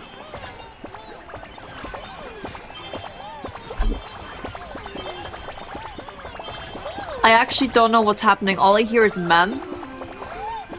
Mem, mem, mem, mem, mem. And that is it. That is all I hear.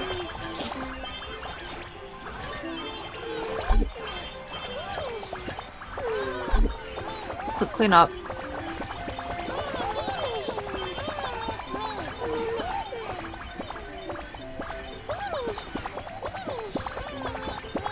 As soon as I cleaned every pirate gem or whatever it's called, I closed the event and never looked it back. Hey, I gave you the freaking drink! I served you? That's actually surprising. I mean, yeah, that's basically me. We're done. We're done. We're done. Everything is max this. And now I can do something called overbuying because, oh boy, I love wasting money. Don't you, chat? Because I love it. I love it so much. Yay! By the way, I started to build my gaming and Genshin. Ooh. I am interested. Well, I just love these bargain events. Wish they could be permanent. I'm ripping my hair out. Is it the crit damage thing? Because if it is, I pray for you. I pray for you. Based on these results, this sale has brought impressive revenue to the restaurant. Making it permanent is definitely an option. All the fairies seem delighted. Everyone really does love a good deal. Of course! Who doesn't love saving money? Grey Mystery, didn't I do an amazing job this time? You did it. I don't have... Oh my god, you're Zhongli! No! No, that's awful. You nailed it. Aw, thanks. That's what I like to hear. But why would you willingly take on work at the restaurant? This isn't like the cipher I know. People's prejudices run deeper than the waters in the vortex of Genesis. Is it so hard to believe I might have a sudden urge to do something nice? Do you actually believe her, manager? Absolutely not. Okay, no more games. Great mystery. After all my help, a little compensation isn't too much to ask, isn't it? Huh. Ducks. Cellar ripes, unhappy with the compensation I've assigned. How could I? The great Imperator's decision are undoubtedly just. But earning loyalty sometimes requires a little extra incentive? Incentive. I'm not asking much. Just one fairy coin. You wouldn't deny me such a modest amount, would you? Consider it a bonus for your good work. How magnificent. I'll just take my well-earned coin then. Well, that's the end of today's service. As scheduled, we should all proceed to Michelin food review now. My distinguished guest who helped with the restaurant. Thank you for your hard work. Oh, the reviewer and the chief are here in person. What the heck was... Oh, lizard, hi. Unfortunately, we've already closed. Lizard. I keep forgetting I have this. I have the sticker stuff.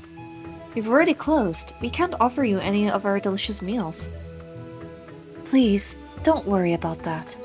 The chief and I have come with good news for all of you. Is this your surprise? I love this OMG, sorry. It's okay. It's okay. I love anybody who uses the stickers. I love anybody who uses it. I assumed this would be kept secret, yet you already seem informed. Honestly, when I tasked you with revitalizing the restaurant, I never expected such tremendous prosperity. Now, the name of Custom Name 2 echoes across the entire maze, with children excitedly enjoying your culinary creations. Your special events have earned unanimous praise. I love when I can just do haha funny. I've seen your tireless efforts managing this restaurant. I am deeply thankful. I think I need to blow my nose, wait.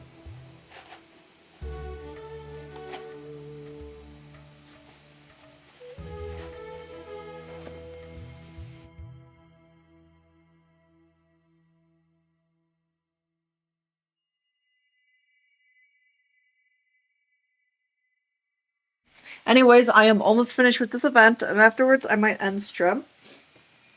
Cause yes. And also, I need to roast my voice after this. In return, the fairies have prepared a magnificent gift. With our special guest reviewer as witness, I hereby declare Custom Name 2 has automatically passed its 4th Michelin food review. Oh!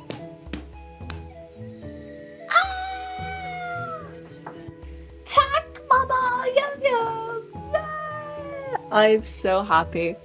Now, we'll be a 5-star Michelin review if Gordon Ramsay is here. Everything will be great, guys. This seems a bit too easy. Chief, this isn't exactly... Chef, this isn't exactly why we're here. Oh, my apologies. I got sidetracked. That's not what we came here to say. I mean, at level 78, my gaming has 60. I mean, hey, that's a good crit ratio. If you have more crit rate and crit damage, then he'll be good to go. At least 70 crit rate would be good. Well, it's Oh, that's right. To thank your restaurant for its amazing contributions to the maze's food culture, calling all fairies in the maze, we've prepared the most spectacular banquet for you all. We insist that you and all distinguished guests attend. Sounds great. I love a good banquet. Then it's agreed. May your time in the Remembrance Maze become a treasured memory. Let's go.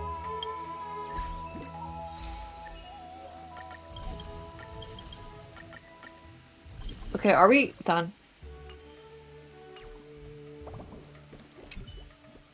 Running a restaurant is no different from governing a city-state. Every move must be cautiously considered, manager. Are you ready for business? I just want my stuff. Ooh, Butholzadi. Butholzadi has been summoned, yes. Ah! Aren't we already? Aww.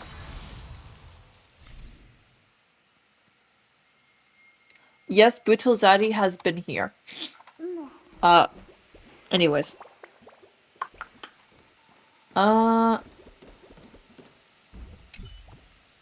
What could the maze's most spectacular banquet be? You must be wondering too, right? If we're all set, we should get going. We don't want to keep those fairies waiting for us. I can't wait either. Let's go check it out. Children of Remembrance Maze, the long-awaited feast is finally here. I can rest my voice. Let's go. No more voice acting for me. Huzzah! Lizard, lizard, lizard. Let's go, chat. Man, feast! So many tasty things! I'm so happy too. I don't get the voice. Everyone's looking forward to it. Come on, everyone's busy getting ready for the feast. We can't just stand around. First things first, let's get the venue looking nice and pretty. Are you kidding me? Okay. Oh, alright, Forker. Time to set up this table. It's so spacious. Perfect for dancing, Minnie. Hurry down, ma'am. This is the dining area. If Chief sees, they'll be mad me, ma'am. And we can't have a feast with empty tables. Let's bring out all the dishes that are ready to serve. Ma'am, oh, it smells so good. My tummy's rumbling, ma'am. Well, the feast hasn't officially started yet. We have to resist for a bit longer, ma'am. We will. There's so much memes. Wait, that's it? Oh, okay, well. Oh, Jesus Christ. Yeah. Ma'am, we're gathering these wondrous fruits and piling them into big tubs. But these wondrous fruits are too heavy. We can't lift them, ma'am. Hauling these around is a bit too much for the fairies. Come on, let's help them out. Ma'am, the wondrous Oh. fruits are stacked so high, taller than all the fairies put together. Oh my bejesus. Damn.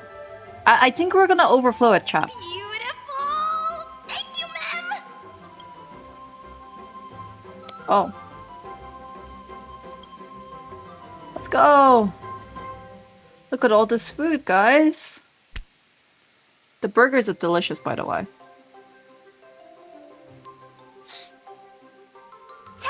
Cheese. The venue's all set up. Not bad, right? Looks pretty official. Yep. No one will mind if I just have a tiny bite, right? Go ahead. I'll cover you. I was only joking. I just wanted to see your reaction. And sure enough, you never let me down. But since you offered, I'd be rude not to accept, wouldn't I? Paimon, is that you? Paimon? No, no, Paimon, please. Oh, please, I hate Paimon. The chief might sneak up on us at any moment. I'm counting on you to watch my back. I shall cover you. This is so good. I've had these dishes plenty of times before, but somehow they taste even better at a feast. Come on, have a taste. Mem, Rini, Chief is looking for you. Okay. Be right there. I wonder what the village chief needs me for. What a pity. Things were just getting good. Oh well, since the feast hasn't started yet, might as well take the chance to chat with everyone. After working so hard, I bet they've got lots of things to say. We are going to talk Are to they everyone. full of smiles and fond memories? Or left with concerns and unfulfilled wishes? As the manager, it's your responsibility to understand your employees. So before the feast comes to an end, make sure you don't leave with any regrets. Please, for the love of God, have a voice, guys. Oh. If the fairy's home hidden in the thick woods is a deep ocean, then this feast is the glimmering light upon its surface. It scatters the darkness that has lingered for so long, and brings hope to the fish lying hidden beneath heavy layers of silt. Hold on, why are you suddenly composing poetry? It's nothing but the echo of a passing wave, little Grey Fry. No need to think too much about it. Oh? It's unusual to see such poetic spirit from the Dux Gladiorum. Seems this unplanned venture left quite the impression on you, didn't it? I love her wings, chat. Look at her wings, bat wings behind her back. I love them so much. I'm sorry, but that is a cute little thing they added onto her.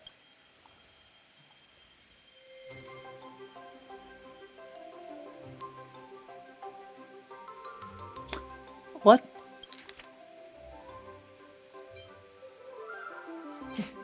It's nothing but the echo of a passing wave, little Grey Fry.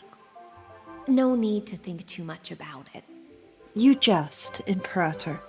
But as subordinate, it's my place to respond truthfully to the manager's question. As the ocean demigod who presides over feasts, Dux Gladiorum, opening with such weighty words does seem a touch too serious. The way I see it, this grand feast is more like a tangled ball of yarn. Each of us grasping a golden thread, and all of them converging and intertwining here. But if we keep clinging to the past, we'll miss the chance to savor this magnificent feast. I gave my answer the moment we first met. The title of Imperator is as much an honor as it is a chain. If a ruler sits among her people, her subjects will never truly relax. So, to leave the throne for a time and talk, laugh, and share warmth with everyone without formality, that alone has made this journey worthwhile. It's true. It has been a long time since I've seen the Imperator smile so genuinely. Okay, she's talking here. What in the balls? How about one more smile? Dux Gladiorum, I'll leave the manager's task in your hands. All right. How about this? To answer the store manager's question, I have to say I feel truly fortunate. Were it not for this strange twist of fate, I doubt I would have ever had the chance to pick up the needle and thread again and chat with you all as a simple dressmaster. The divine authority of romance has finally been put to fitting use. Yes.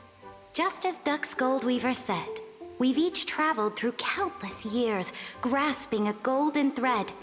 And in the end, all our threads are intertwining here. Raise your glass to the manager and to the rare gift of reunion. The various restaurants. Yeah. To the manager. And to the endless flowing tide. To this precious moment of reunion. Aww.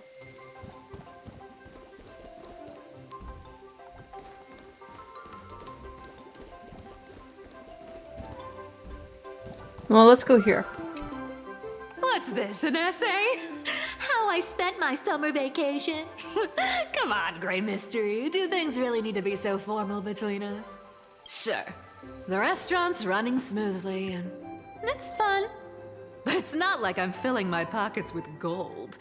On top of that, I'm getting bossed around by those little critters so much that the fur on my tail is practically all fallen out. If I had to sum it up in one line, I'd say, whole lot of work for nothing. Even so, Lady Cypher, you didn't turn down the manager's invitation, did you? I wasn't thinking straight. The moment I heard there was going to be a restaurant, I rushed over all excited, thinking I'd make a fortune. Who knew?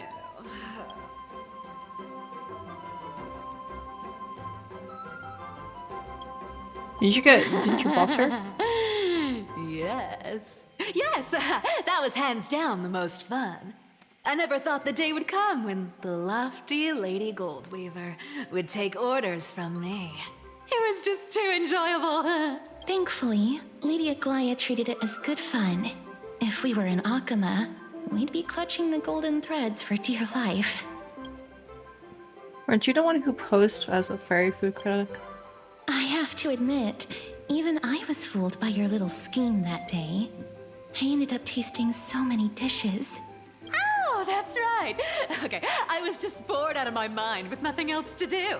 This fairy village is cut off from the outside, and those tiny creatures can't cough up anything worth much. Even the god of trickery would show up and complain that their skills are wasted here. All fun moments. Looking back, I guess I really did have my share of interesting moments.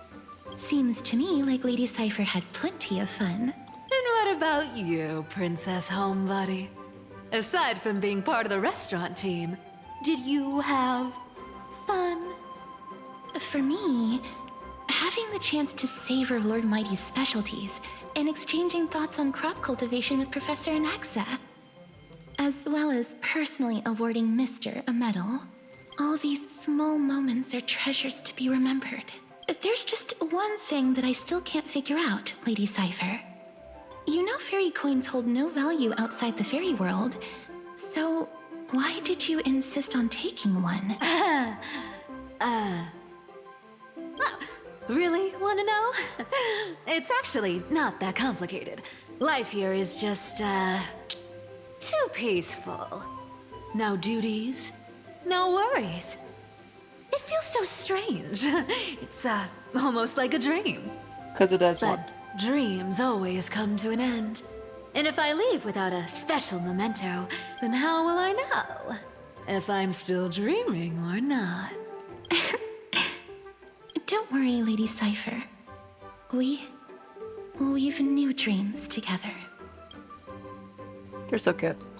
I love them. Anyways, sup, Grandpa? No! We are the seniors here. At a time like this, we should be asking the questions. Everyone, pay attention. The teacher's question is, with our field trip to Membrance Maze soon coming to an end, what valuable insights or unforgettable memories have you gained? All right, answer time. If no one raises their hand, then we are gonna start picking people. Oh, me! Teacher Treeby, I want to share first. Great, Cinny. You can go first and show everyone how it's done. Everyone, listen up. I'm going to reveal a very important secret about Professor Anaxa. Ooh? As everyone knows, the professor is extremely strict and almost never praises any student other than Dronuses. But I happened to overhear the professor quietly asked the chief about the fairies' education methods and went on to praise those farmers in the fields, calling them hardworking, disciplined, and even better than the sages of the grove. His exact words were, The life's work of the Grove scholars doesn't even compare to a single seed casually sown by a fairy. And what indeed is the problem with this? In terms of purity of heart, none can match these fairies. Their vision, untainted by Titan dogma, perceives things far beyond our comprehension. So, the reason you asked the chief to send more fairies to volunteer at the Grove was because of this? I like Anaxa's attitude. He's Grandpa. I'm not joking.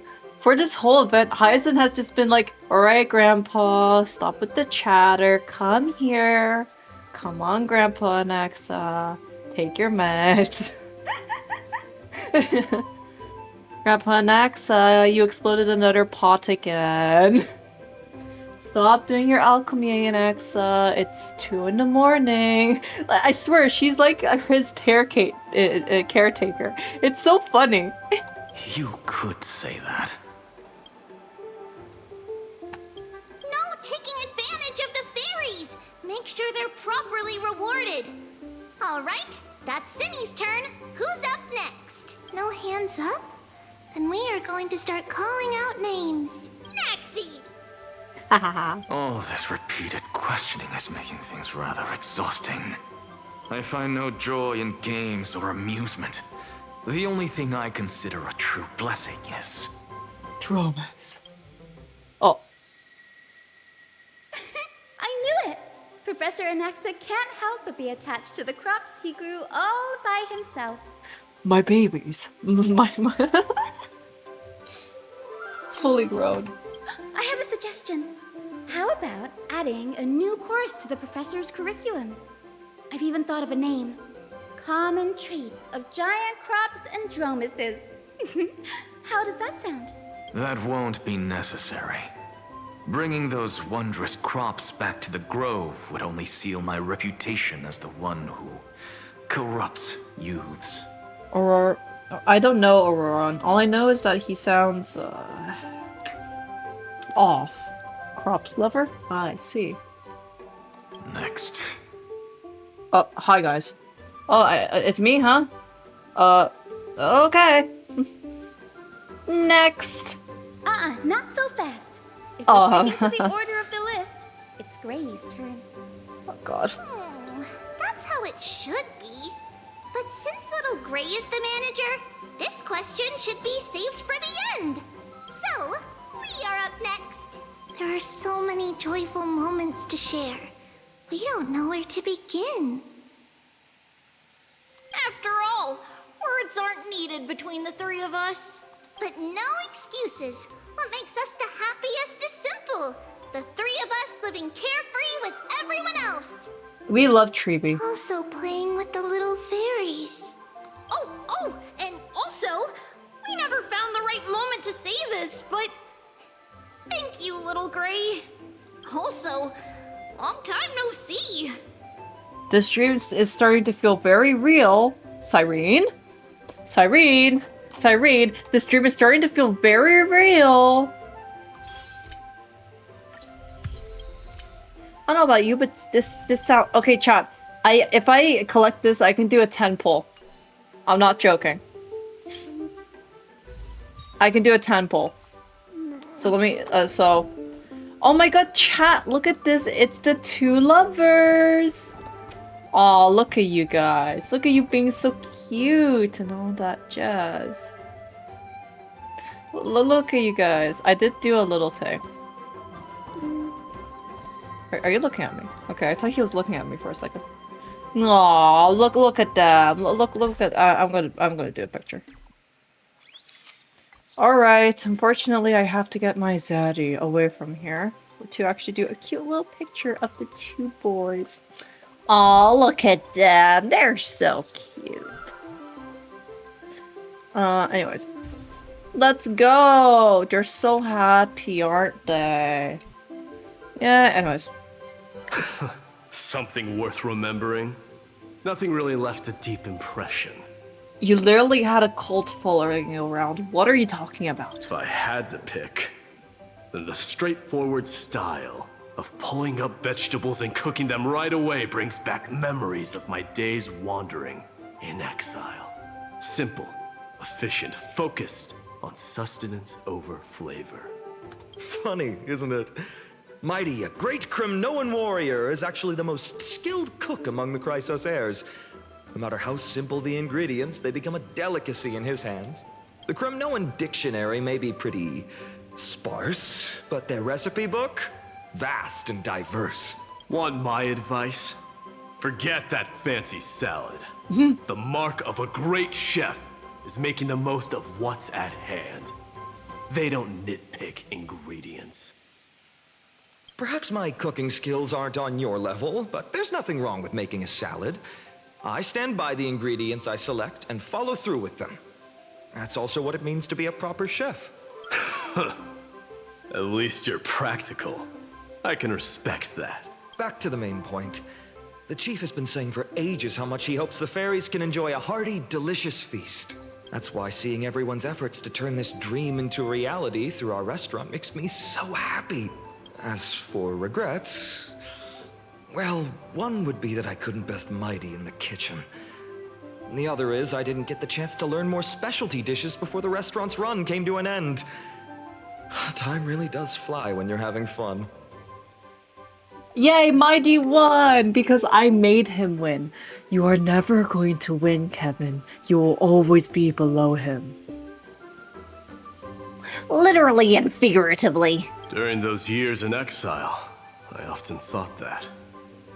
If only time could pass more slowly, they wouldn't have to leave me in such horrible ways. Still, reminiscing about the past doesn't change anything. The kindness you showed in taking care of my people has been repaid.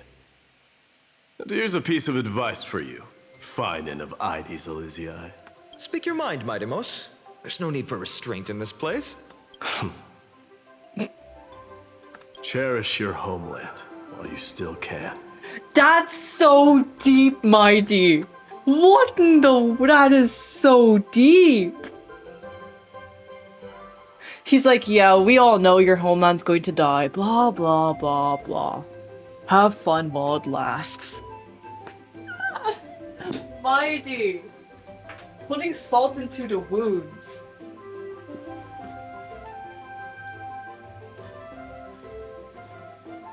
Okay. Hi, Jay. Hello. Yep. Yep. Gotta love that movie. Cyrene hasn't returned yet? I don't care. I love the fact that these guys are at each other's throats constantly. Ma'am, we're all ready. Let the feast begin. Well then, the Fairy Restaurant's manager has something to say. Be loud and clear. All the guests need to hear you. Hello, Jack. I hereby declare the feast has officially begun! Eat, eat, eat, eat, eat, eat, eat! Ma'am, the feast has started. Everyone, dig in! Dig in! Meow! Meow! Meow! Let's eat! The grandest feast officially begins. The fairies feed to their heart's content as everyone is immersed in the festive atmosphere. Aww. The messengers were still debating over the cookie recipe while Kremno's head chief watched with an improving— No! The Imperator and Duxlorm raised their glass together, sharing tales of fairy dwelling, past campaigns, and memorized feats that last eternity. Cyber excitedly shares her travel stories with Gold Reaver, precious moments frozen in the photoscope. No need from lies anymore. This place needs no yeah. The sages voice reality. Ledgers are knowledgeable students that get around and demon taught others rate count arguments. There's a school in our freaking festivity. This is amazing.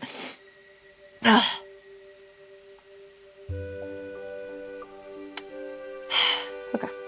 What's wrong? It's the best part of the feast. And yet here you are, standing alone in a quiet corner.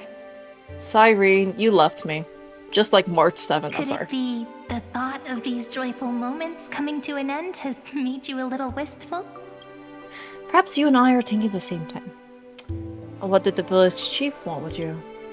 I went and accepted the chief's thanks on your behalf. Remember? With their poor eyesight, they mistook me for you.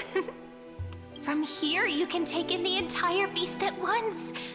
Maybe it's not that you don't want to be part of it, but that you're afraid the good times will vanish before you know it, ending all too soon. When you stand quietly at a distance like this and just watch, time seems to slow. Sometimes it feels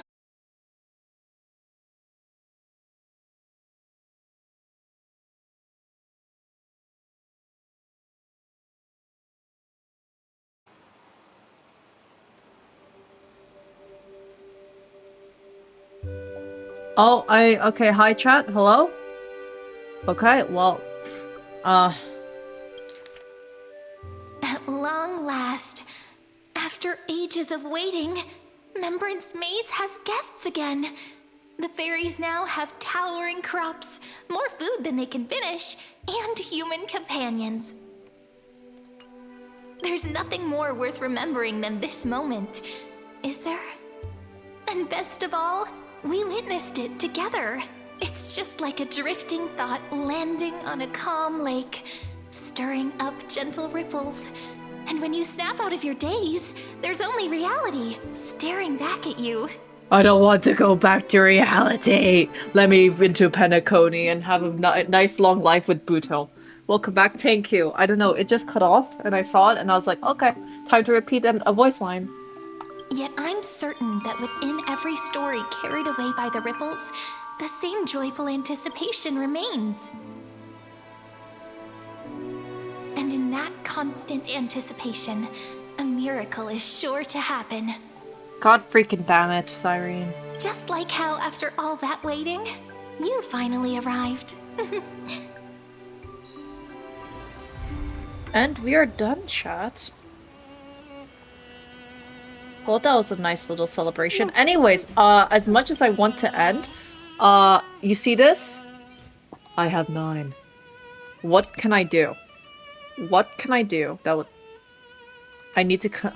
how much Trailblaze do I have? I am going to go to Penacony.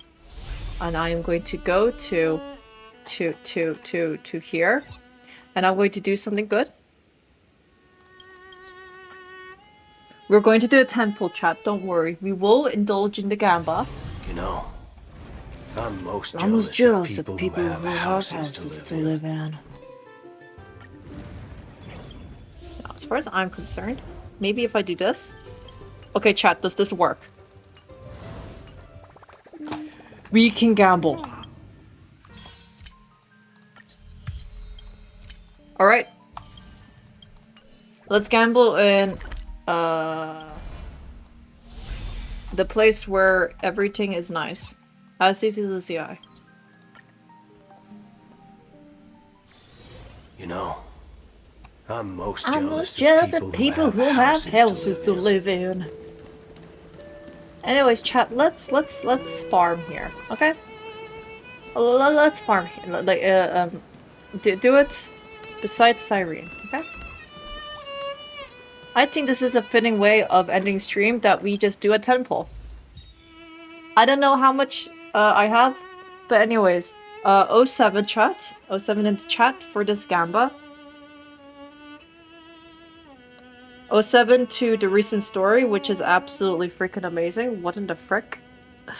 Anyways. 07.